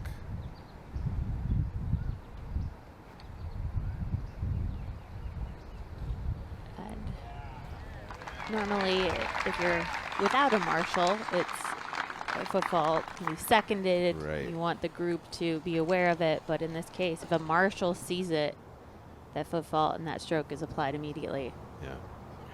Silva went OB on her upshot. This is her fourth.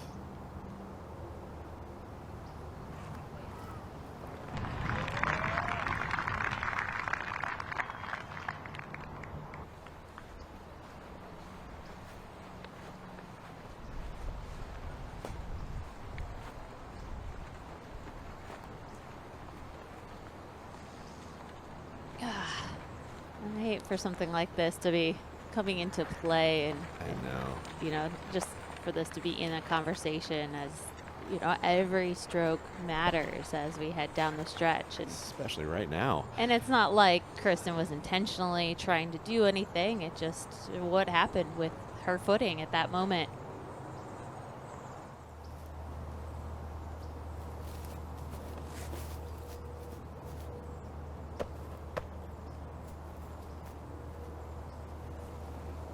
Birdie putt for Gannon somehow.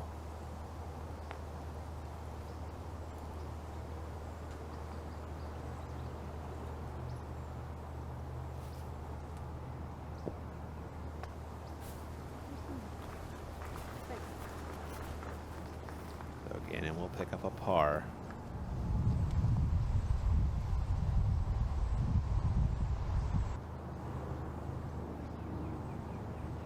Birdie putt for Pierce.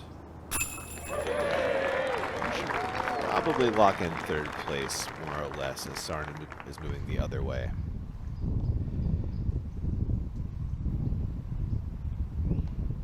And Kristen just block it out. There's still some golf to be played. Very true. Big stroke swings coming on these last two.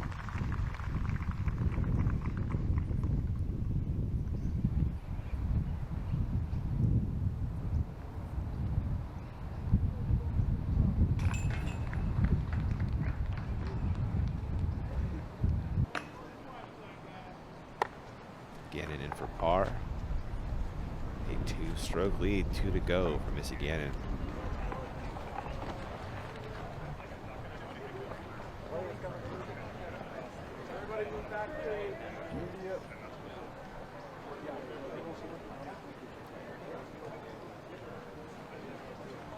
I think we're going to take one more look at this foot fault call for Kristen.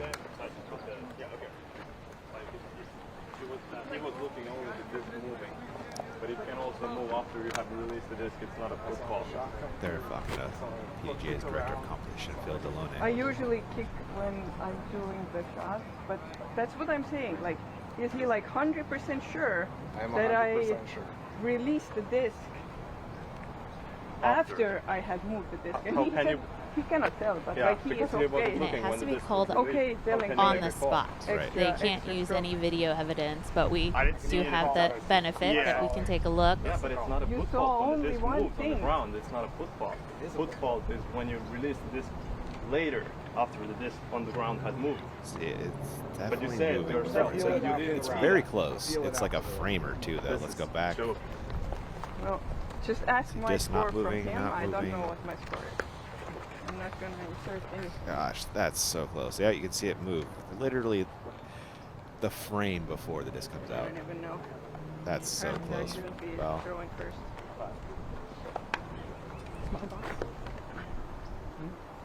know, all the pressure on that front foot as she's moving forward, as she's releasing the disc. I'm not,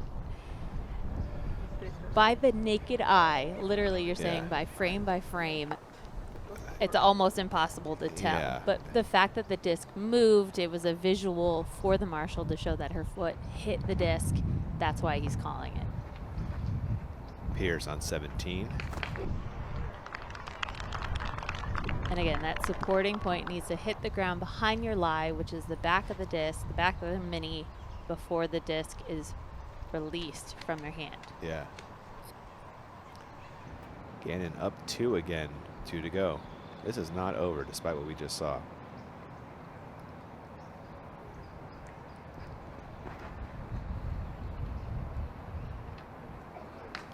Nice drive from Missy.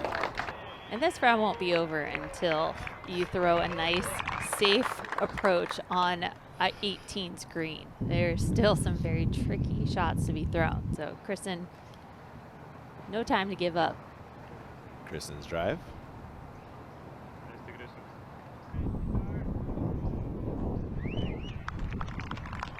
So these shots are just layup and placement shots just short of the pond. Want to be more on the right-hand side. Silva.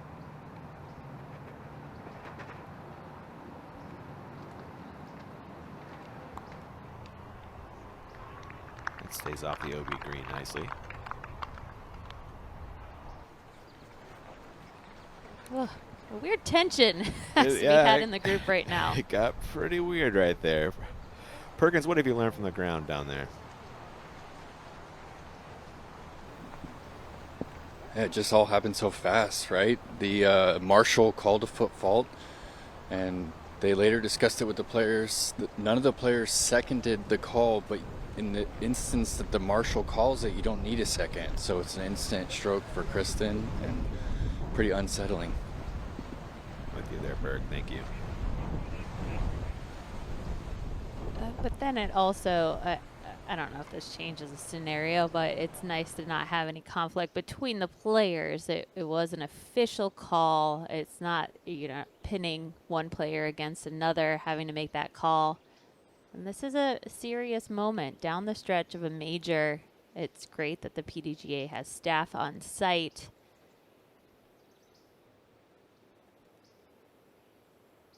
And Kristen, fighting, and rightfully so, for her position. And it, again, not intentional at all for her to try and get an advantage. No.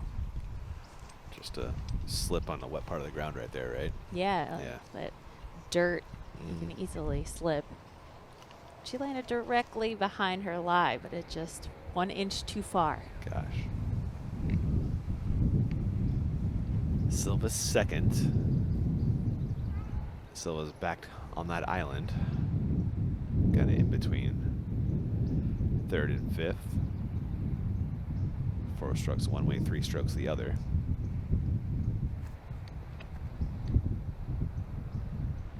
This needs to cut in before those branches. It ducks down inside the circle. Yeah.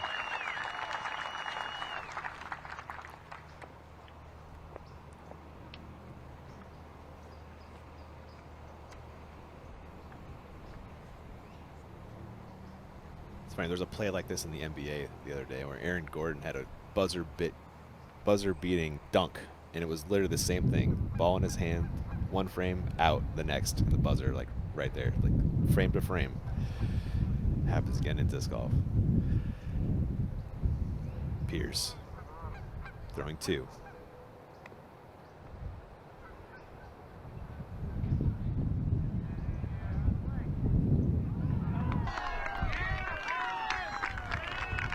Not a good chance at Pierce. For Pierce to grab a birdie.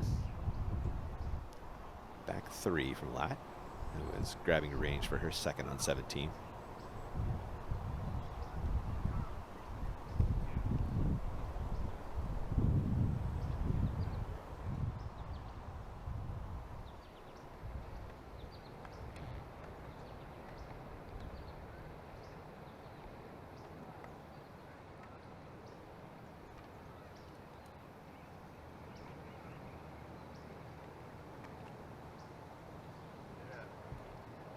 really flat. She needed more height, more hyzer.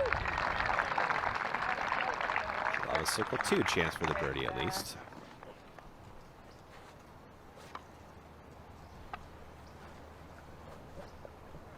And it's so difficult if you get called for a foot fault to step up to your next shot and to have a run up, and now what you're thinking is, I got to make sure my foot lands perfectly this time. Right? A little extra pressure. And normally it's something that just comes naturally for these players, having thrown these shots thousands of times. You know what your steps will line up to be to hit that point. But having a foot fault called just puts that added pressure on landing rather than, oh, I have to throw the shot as well. Gannon.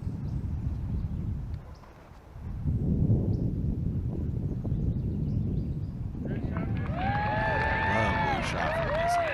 Just outside the bullseye. And even if you didn't get called for a foot fault, I mean, Missy knows now how there's marshals there. They're watching every plant foot and really paying attention to every little bit. So it even puts pressure on Missy to make sure her feet are correct. She doesn't want to give up any strokes being in the lead. Yeah. I mean, what? Tail in, baby.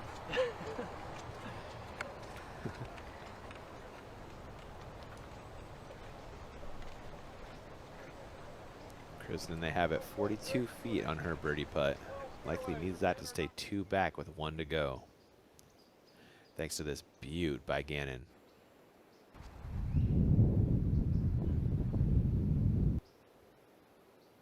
Played the bound really well there, huh?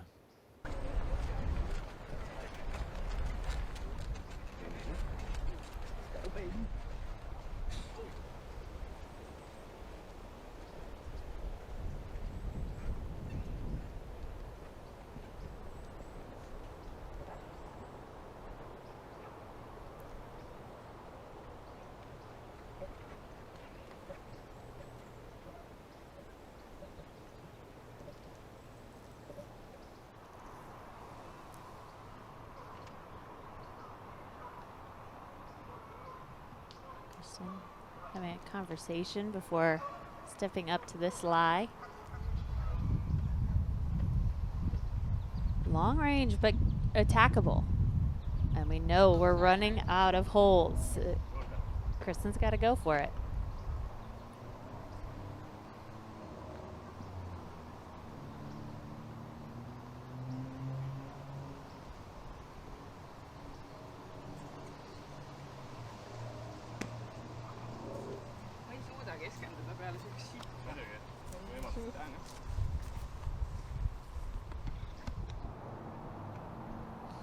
Pierce. Birdie putt.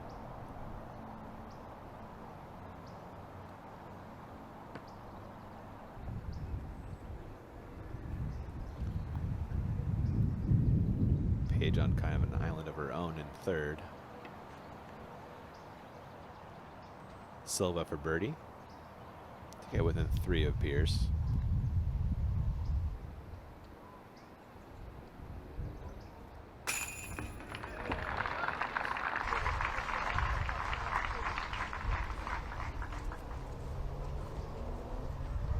Silva's on a different island. She is, isn't she? Yeah, everybody's got their own island. Yeah.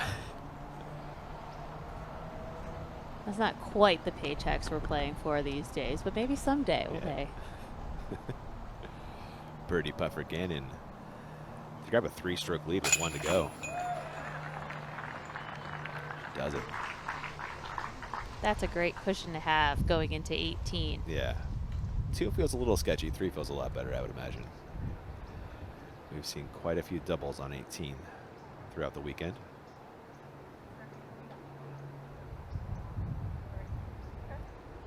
Kristen to clean up par.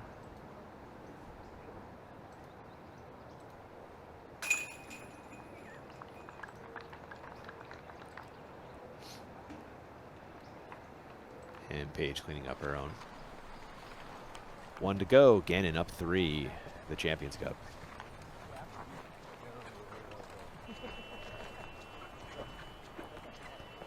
Looking to add her name to that trophy. major title to her name. Missy has played 18 pretty well. Par the first 2 days and then a birdie yesterday. Okay. So let's just stay in that mind frame. Play that hole well. Let's finish strong. Straight runway.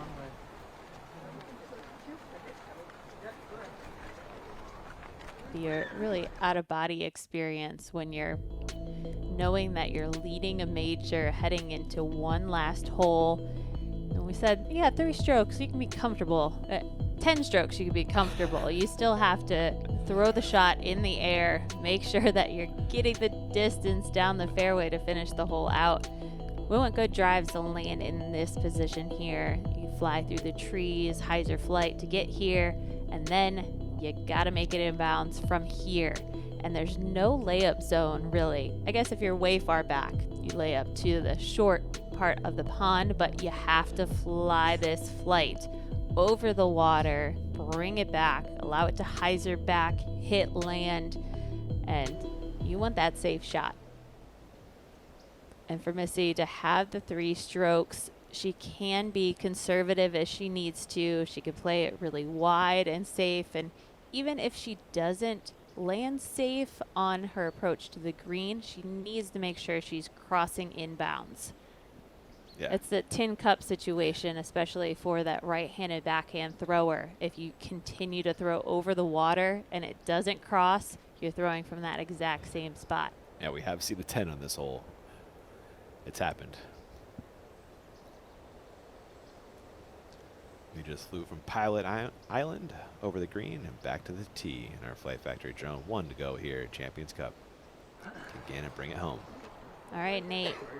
Hole 18, what is the wind doing and what's it going to do on those approaches?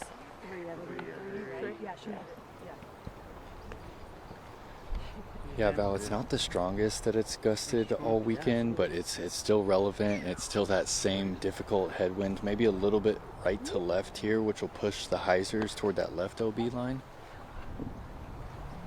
All right, that suits well for a backhand shot, which we're expecting out of Missy. Same thing? Is it me? Yeah, I think so.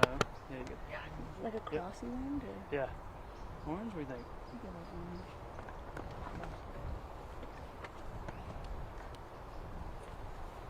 When we talk about the nerves of the players, the nerves of the caddy. I mean, you know, Tom is nervous knowing he has no control.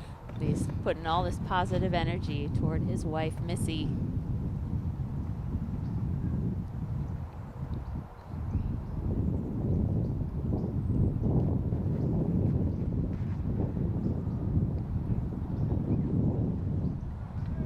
It's up, it's in, it's a good spot.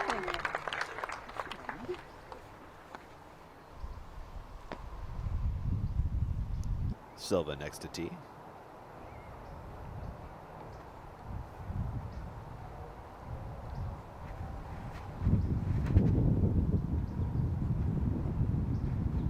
The wind having its way with that one. It's a turn and burn out of Saarinen. Pierce.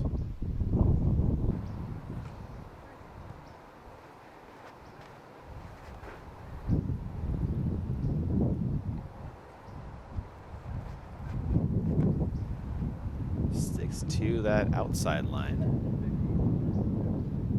That looks really close to OB.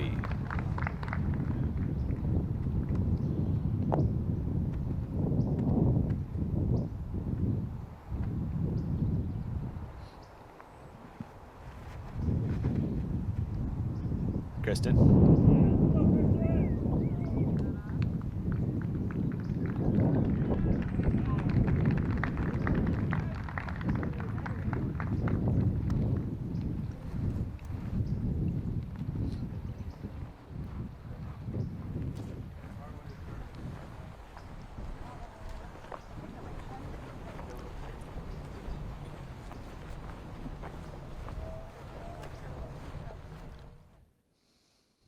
And welcome into the booth for a moment. Val, it's got a little weird out here. Well, yeah, it was a little tense a few holes ago. I think Kristen has kind of fought her way through it. I would have loved to see her make a putt on that last hole. Yeah, that would have nice. told me, like, it doesn't matter what happens. I'm still focused and I still want to win. I think, unfortunately, her missing that putt, now it's almost a written deal. Yeah. I was trying to do it in my head. What if Kristen throws it in? What if Missy throws it in the water a couple times? Yeah. It was still not an automatic, but it's starting to finish out if everybody continues to keep it in bounds. Pierce was in bounds. As you can see, not by much, though. Lining up her second. She's well back here, Val. Yeah, and does she have enough distance to get to the pin? Maybe she's just going to show off. We've got Pirate Island in the background. You got the fairway line with spectators. She does have strokes to play with. And Nate said that the wind is helping bring the discs back in. She's going big. Come on.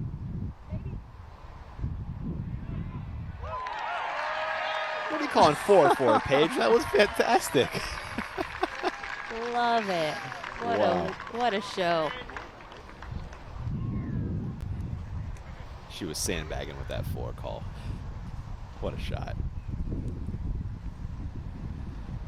Saarinen is a tough spot to have your drive end up, Val. Not any good options in front of me, in front of her. In front of us. In front of us either. We're all here for it. Yeah, likely just a layup short of the lake.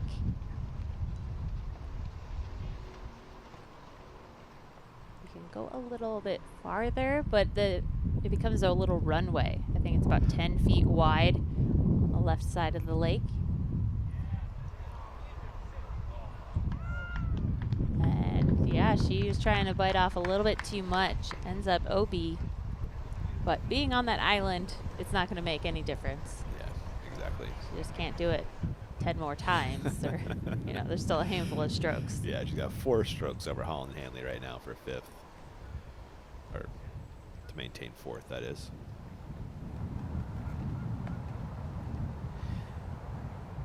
Like I said, clear the green. Make sure that it's crossing inbounds up by the basket. Gannon second to ice this thing up.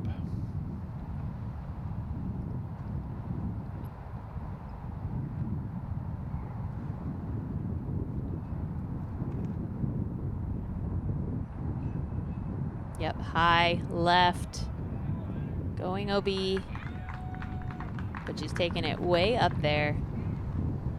The smile tells you that's what you wanted to do there, as you called, Val. Miss long and left, right? It's nice when you can make a mistake and take home the win. Like, you have the room to make that mistake, make sure that you're getting the disc up there, like I said, and now it's a short pitch up to the pin. To grab that bogey finish.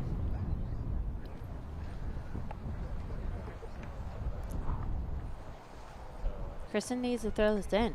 She does, doesn't she? Yeah. Missy does get the bogey. Kristen throws it in. That's a tie. She likes going with the forehand.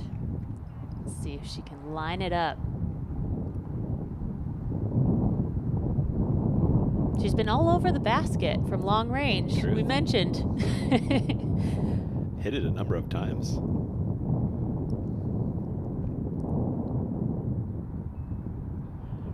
She is going right at the target. Is the distance right? Oh my goodness, it wasn't off by much. A great effort. So she'll be taking her lie just to the right of the pin, and will not be our champion this year at the Champions Cup. We'll have a new champion. Missy adding her name to that trophy. That one flying just by the pin. You know she wanted that one. Trying to grab her own holy shot. Bending it left to make it longer, but not to be for Kristen. valiant effort. Yeah, and it was just not her week. Kristen did put up some amazing scores, but really left so many strokes out there. It just wasn't connecting. But for her to be in that conversation with these last few holes to play, it just shows the determination she still has, even when things aren't going as perfectly as they could. Silva giving that fourth a go. She'll have that left for solo fourth. She'll have a couple tries as well. Gannon her fourth after the OB second. Just laying up for the bogey win.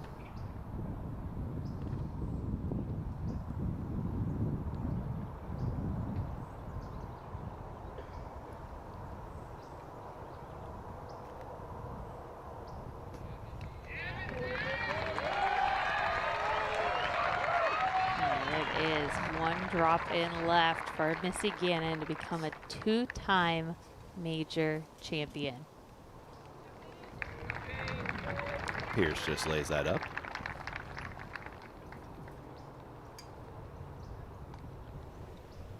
Moment to take a deep breath and soak it all in. The work has been done for Missy.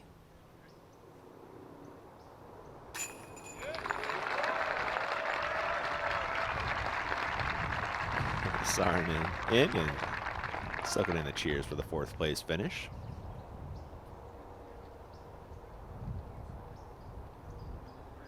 Tristan has this putt for second.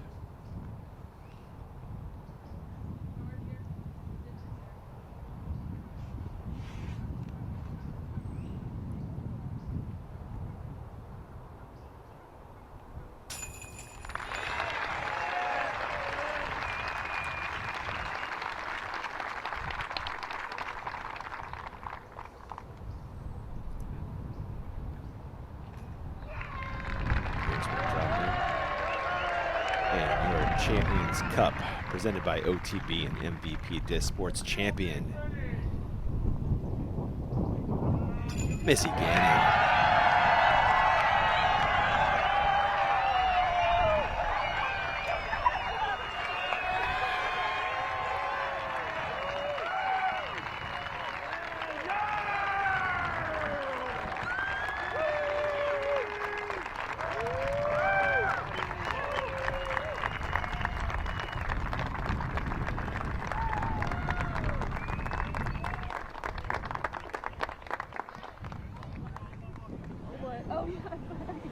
Wait a minute.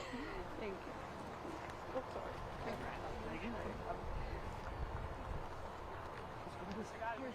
Yep. Thanks. Oh my God. What do we do? Ladies and gentlemen, your winner of the 2025 PDGA Champions Cup, presented by OTB Disc and MVP Disc Sports, Missy Gannon!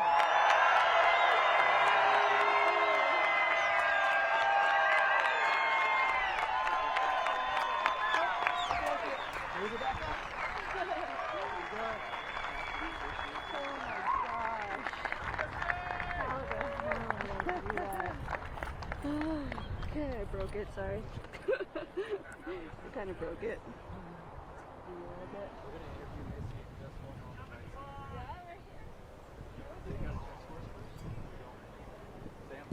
Scores.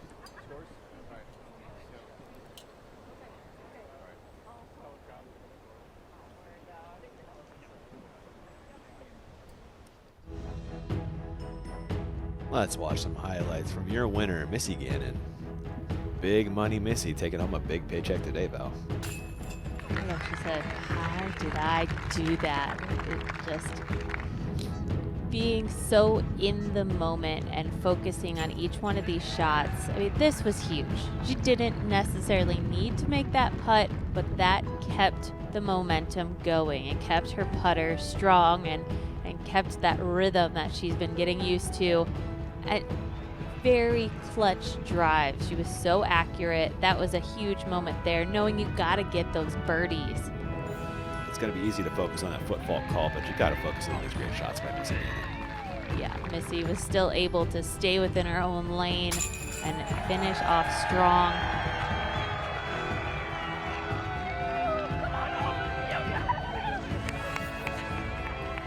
Poor Missy just gets soaked with champagne. I mean, wouldn't we all like that? That means you're winning big tournaments and you've got a great crew and a support system behind you.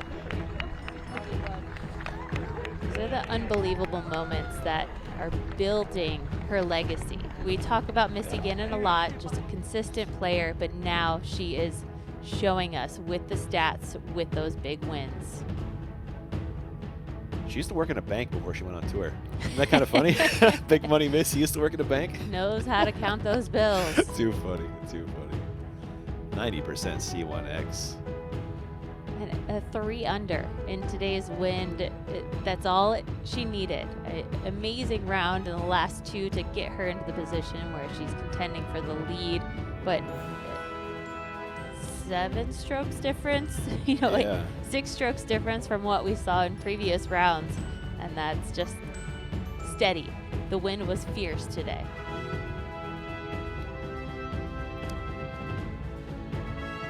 And it sounds like we have caught up with Missy Gannon. Let's send on down to Perkins. On you, sir. Missy, what a grand stage to claim your second major. What are the emotions like for you right now? I mean, it's just like a roller coaster. I felt pretty calm all day, but towards the end, I definitely could tell the emotions were creeping in, and I had to just keep my stuff together. And yeah, it just feels amazing. I love this property, and gosh, I don't even know what to say. Well, Missy, what are those moments like? I mean, you made a mistake right off the bat on hole 1. You left yourself a C2 putt, and then it's just ice cold, and you drain it from C2, and then again on the second for birdie. What are those moments like right before you draw in that focus? I see you closing your eyes. Can you shine the light on what it's like to be Missy Gannon in those moments? I think it's just about being patient, and so even in my routine, I just try to settle in and not try to rush the moment, and just be in it 100% on every single shot. And so yeah, I just have to keep my breathing and keep my heart rate down because it's elevated the entire time, and just make sure I'm giving 100% of my focus on every shot. And sometimes it happens, sometimes it doesn't, but you know, I have to always remember that there's another shot that I can do better next time. Yeah, I mean, early on it seemed like you were in almost cruise control, right? You were taking command of the event, and then Paige Pierce showed a lot of heart. I mean, she threw in for eagle. The strokes were going everywhere. It was electric, and then all of a sudden Kristen is back in the mix. I mean, how were you even able to keep track of where they were at, or were you at all? I was trying not to.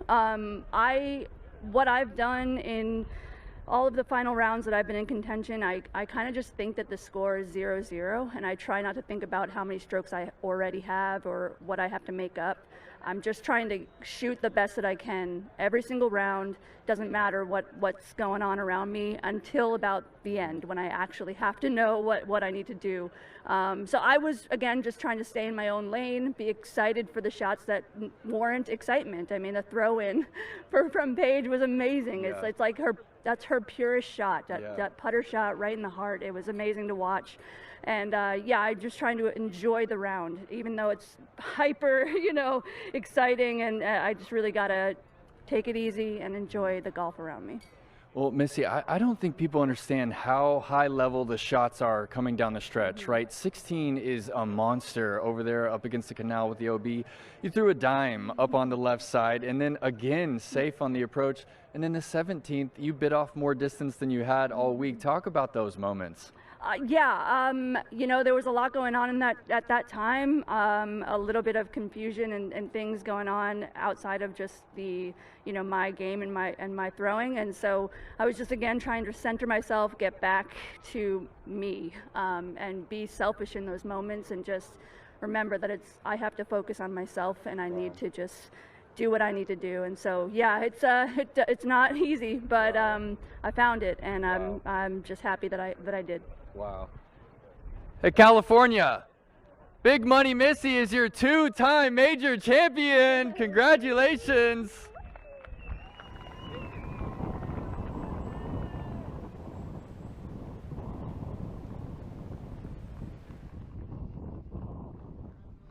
Thank you. Holy moly. Okay.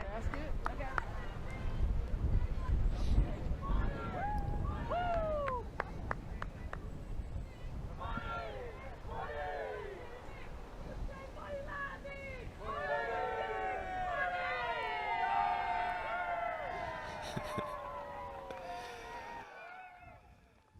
Sounds like the Pirates are celebrating down there, Val. Oh yeah, they're celebrating all day. Ooh, what a final round that turned into, huh? That was fantastic. And I love the way that Nate broke it down of, Missy, how did you handle yourself? Yeah. You had Paige hunting you down in the middle part of the round, and then Paige dropped off, and then Kristen stepped up and started hunting you down. Missy's demeanor and her mental game is just so strong and continues to get stronger the more wins she gets. I'm just so impressed by the way that she takes control over the only situation that she can, and that's what she's doing on each shot. Yeah. And really that's what allowed her to win these huge events. And this isn't going to be the last one for Missy Gannon. She's just getting started. I'm with you there, Val. That was a great watch. We're going to send it off to one more quick break. On the other side, we'll have the after show for you. See you there.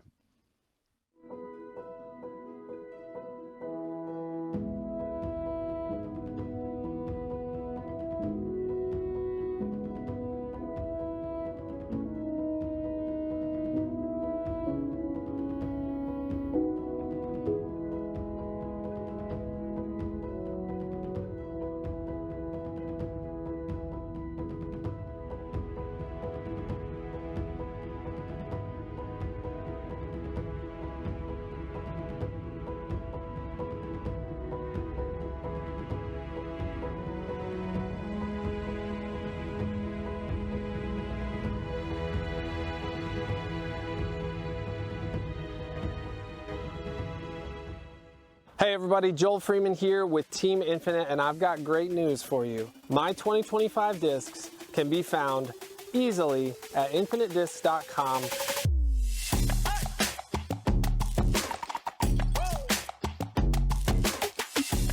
You've got a variety of different molds with this stamp on it. They look beautiful. Thank you guys so much for all your support.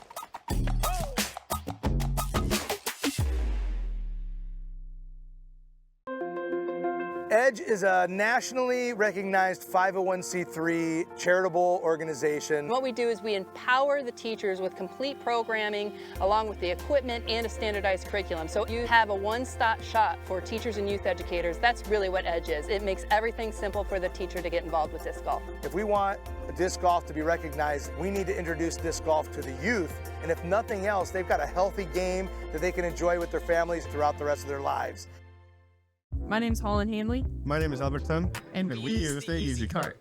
I went with the Easy Cart because it lets me switch back and forth between using the bag and using the cart. I like the simplicity of Easy Cart. On the longer courses, it takes off a lot of weight from my bag. I also get the extra storage below. And it works for the smallest and the biggest bags in the game. I think the Easy Cart goes for whoever already has a nice big premium bag and they don't want to spend a ton of money also getting the most expensive cart. Can I just say I agree? Ditto.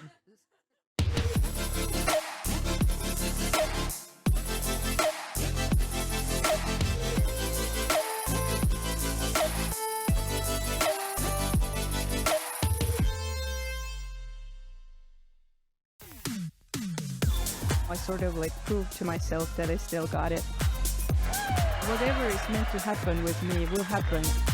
And what I want wants me even more, so I just have to be open to receive it. There's a place where the game meets the extraordinary. Eagles Crossing Disc Golf, a realm of lush fairways and peaceful woods, where every hole offers a new chapter in your adventure.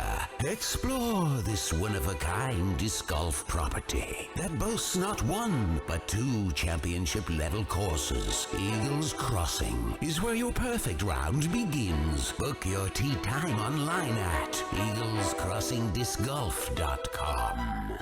If you want to know what a disc is going to feel like before you get it, you have to check out OTB disc. The first thing I'm looking for when I grab a new disc is the feel of the disc. It's got to be confidence instilled. Virtually in your hand tells you what the disc is going to feel like, how heavy it's going to be. It's everything you want to know before it shows up to your house. It's really, really helpful in not only finding a disc that looks beautiful, but is also exactly what you're looking for it to feel like. Of course, when you're dealing with OTB, you're going to get only the best.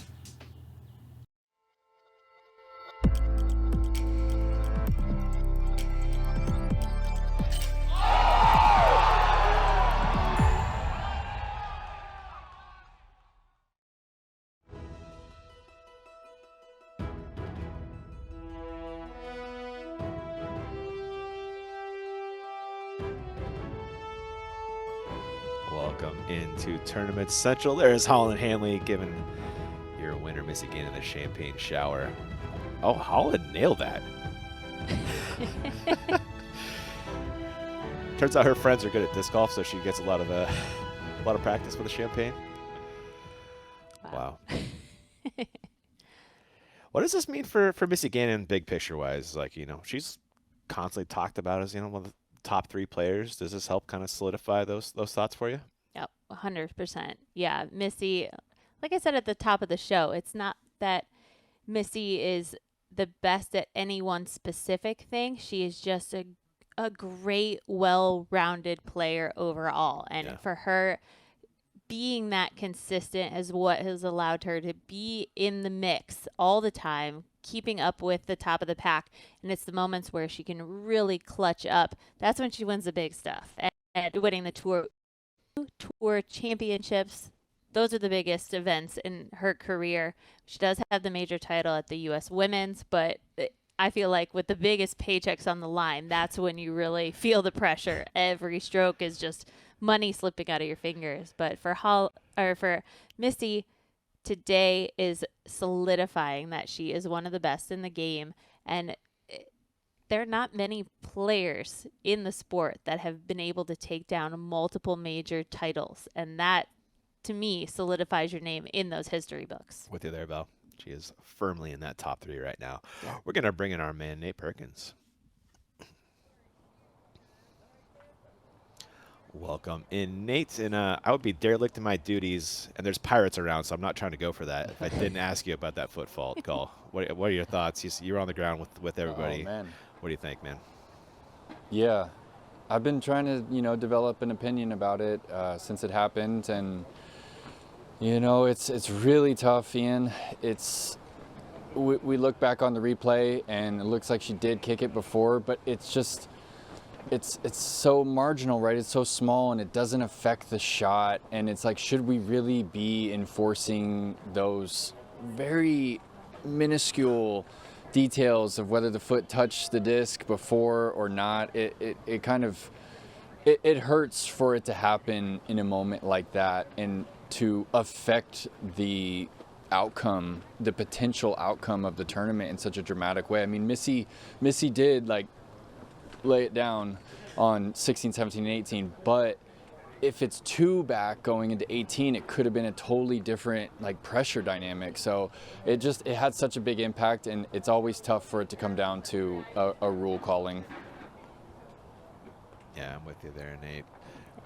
I want to talk about some exciting stuff. It was awesome to have you on the ground calling that Paige throw-in. That was huge in the round. And then the momentum shift after Paige made some mistakes, and then Kristen took the lead. How was it feeling on the ground? How was the energy of the crowd? What a finishing round this was. Yeah. I mean, I really cherish this this job, Val. I really love doing what I do, walking on the course, and you know, Paige is one of my good friends. I've been close with her a really long time, and to just the off chance that I'm actually calling it live, and I can barely remember what I said. You know, I'm just like, it's in the bucket. It's an eagle for Pierce. It's just like, I was like full chills, right? It was such an electric moment, and there wasn't a single person in the crowd that wasn't just, their jaw was on the floor, right? Even Missy was just like shook, and it really just bubble of energy just popped right there on the hole. So for Missy to like rebound and on the very next hole on the 11th, like to hit the circle's edge putt I felt like one of the biggest moments in the round because of everything that had just transpired with her losing to Paige with the eagle. So it was insane. With you there, Perk. Now, what did you see from Missy on the ground today? It seemed like she was just cool as a cucumber all day long. It seems like one of her superpowers on the course. Yeah, the putt on one after the weird kind of jump putt execution mistake left her C2. There's so much pressure on that putt to not make such a rudimentary mistake on the opening hole, and then hole 2 to even like execute that second shot to give her a chance at birdie. That was a high level shot with the wind pushing right to left right there, and then she steps up and makes that like 45 footer. It's ice cold. And I see people like talking Missy down like, hey, she's not that clutch, right, when she's won. Other players haven't played well, and it's just noise, right? Missy is so clutch, one of the most clutch players in FPO that we have, right? And she steps up when the moment's big, like the early ones on 1 and 2, the one on 11, and then the shots down the stretch. It's what wins you majors. I am with you there, Perk. Missy Gannon is, in my mind, one of the most clutch players either division we get to watch, and it was fun to watch her do it here today. Any final parting thoughts, before you let you go for your break? I thought the play on 18 was pretty heads up by Missy. I think that, the miss is OB left, right? She threw it exactly where she wanted to, pin high, and it's smart, right? It shows you where she's at mentally, and not trying to like pin it and make the final putt like really easy and risk like pulling it out over the water. So it wasn't over till really that final shot, and she got it done. Awesome, Perk. Well, thank you so much for the work today, as well as your time right now. We will catch you for the finish. Yeah. For the men. It'll be good. Yeah. Can't wait for it. See ya. All right, Val, you ready to watch Paige's throw in one more time? Right? Right? That was the best shot we saw all day. In such a moment after 4 putting? It was a 4 putt. Yeah. Just absolutely just crumbling on the hole prior. She just dials it up. I mean, like I said, I want to watch that shot 100 times. That was incredible and a perfect moment for Paige. All right, guys, fire off that OTB shot of the day. Is it gonna be that shot? Are they gonna throw us for a loop here, Val? Oh what? Oh what? Production no longer batting 1,000 in my eyes. This is a great shot, a great moment. I'll give it to you guys. We all have our own personal shots of the day, I guess so. But this is great from Missy. These par 3s down the stretch are so attackable, and she absolutely pins it. Kristen threw first. That's right. Left it out wide, and Missy steps up big time. Well, that is all that we got. Val and myself, everybody in the booth on the ground, all our camera operators hustling around this very huge Swenson Park. We thank them so much. We also thank you for subscribing and watching the Disc Golf Network. Catch you later for the gents.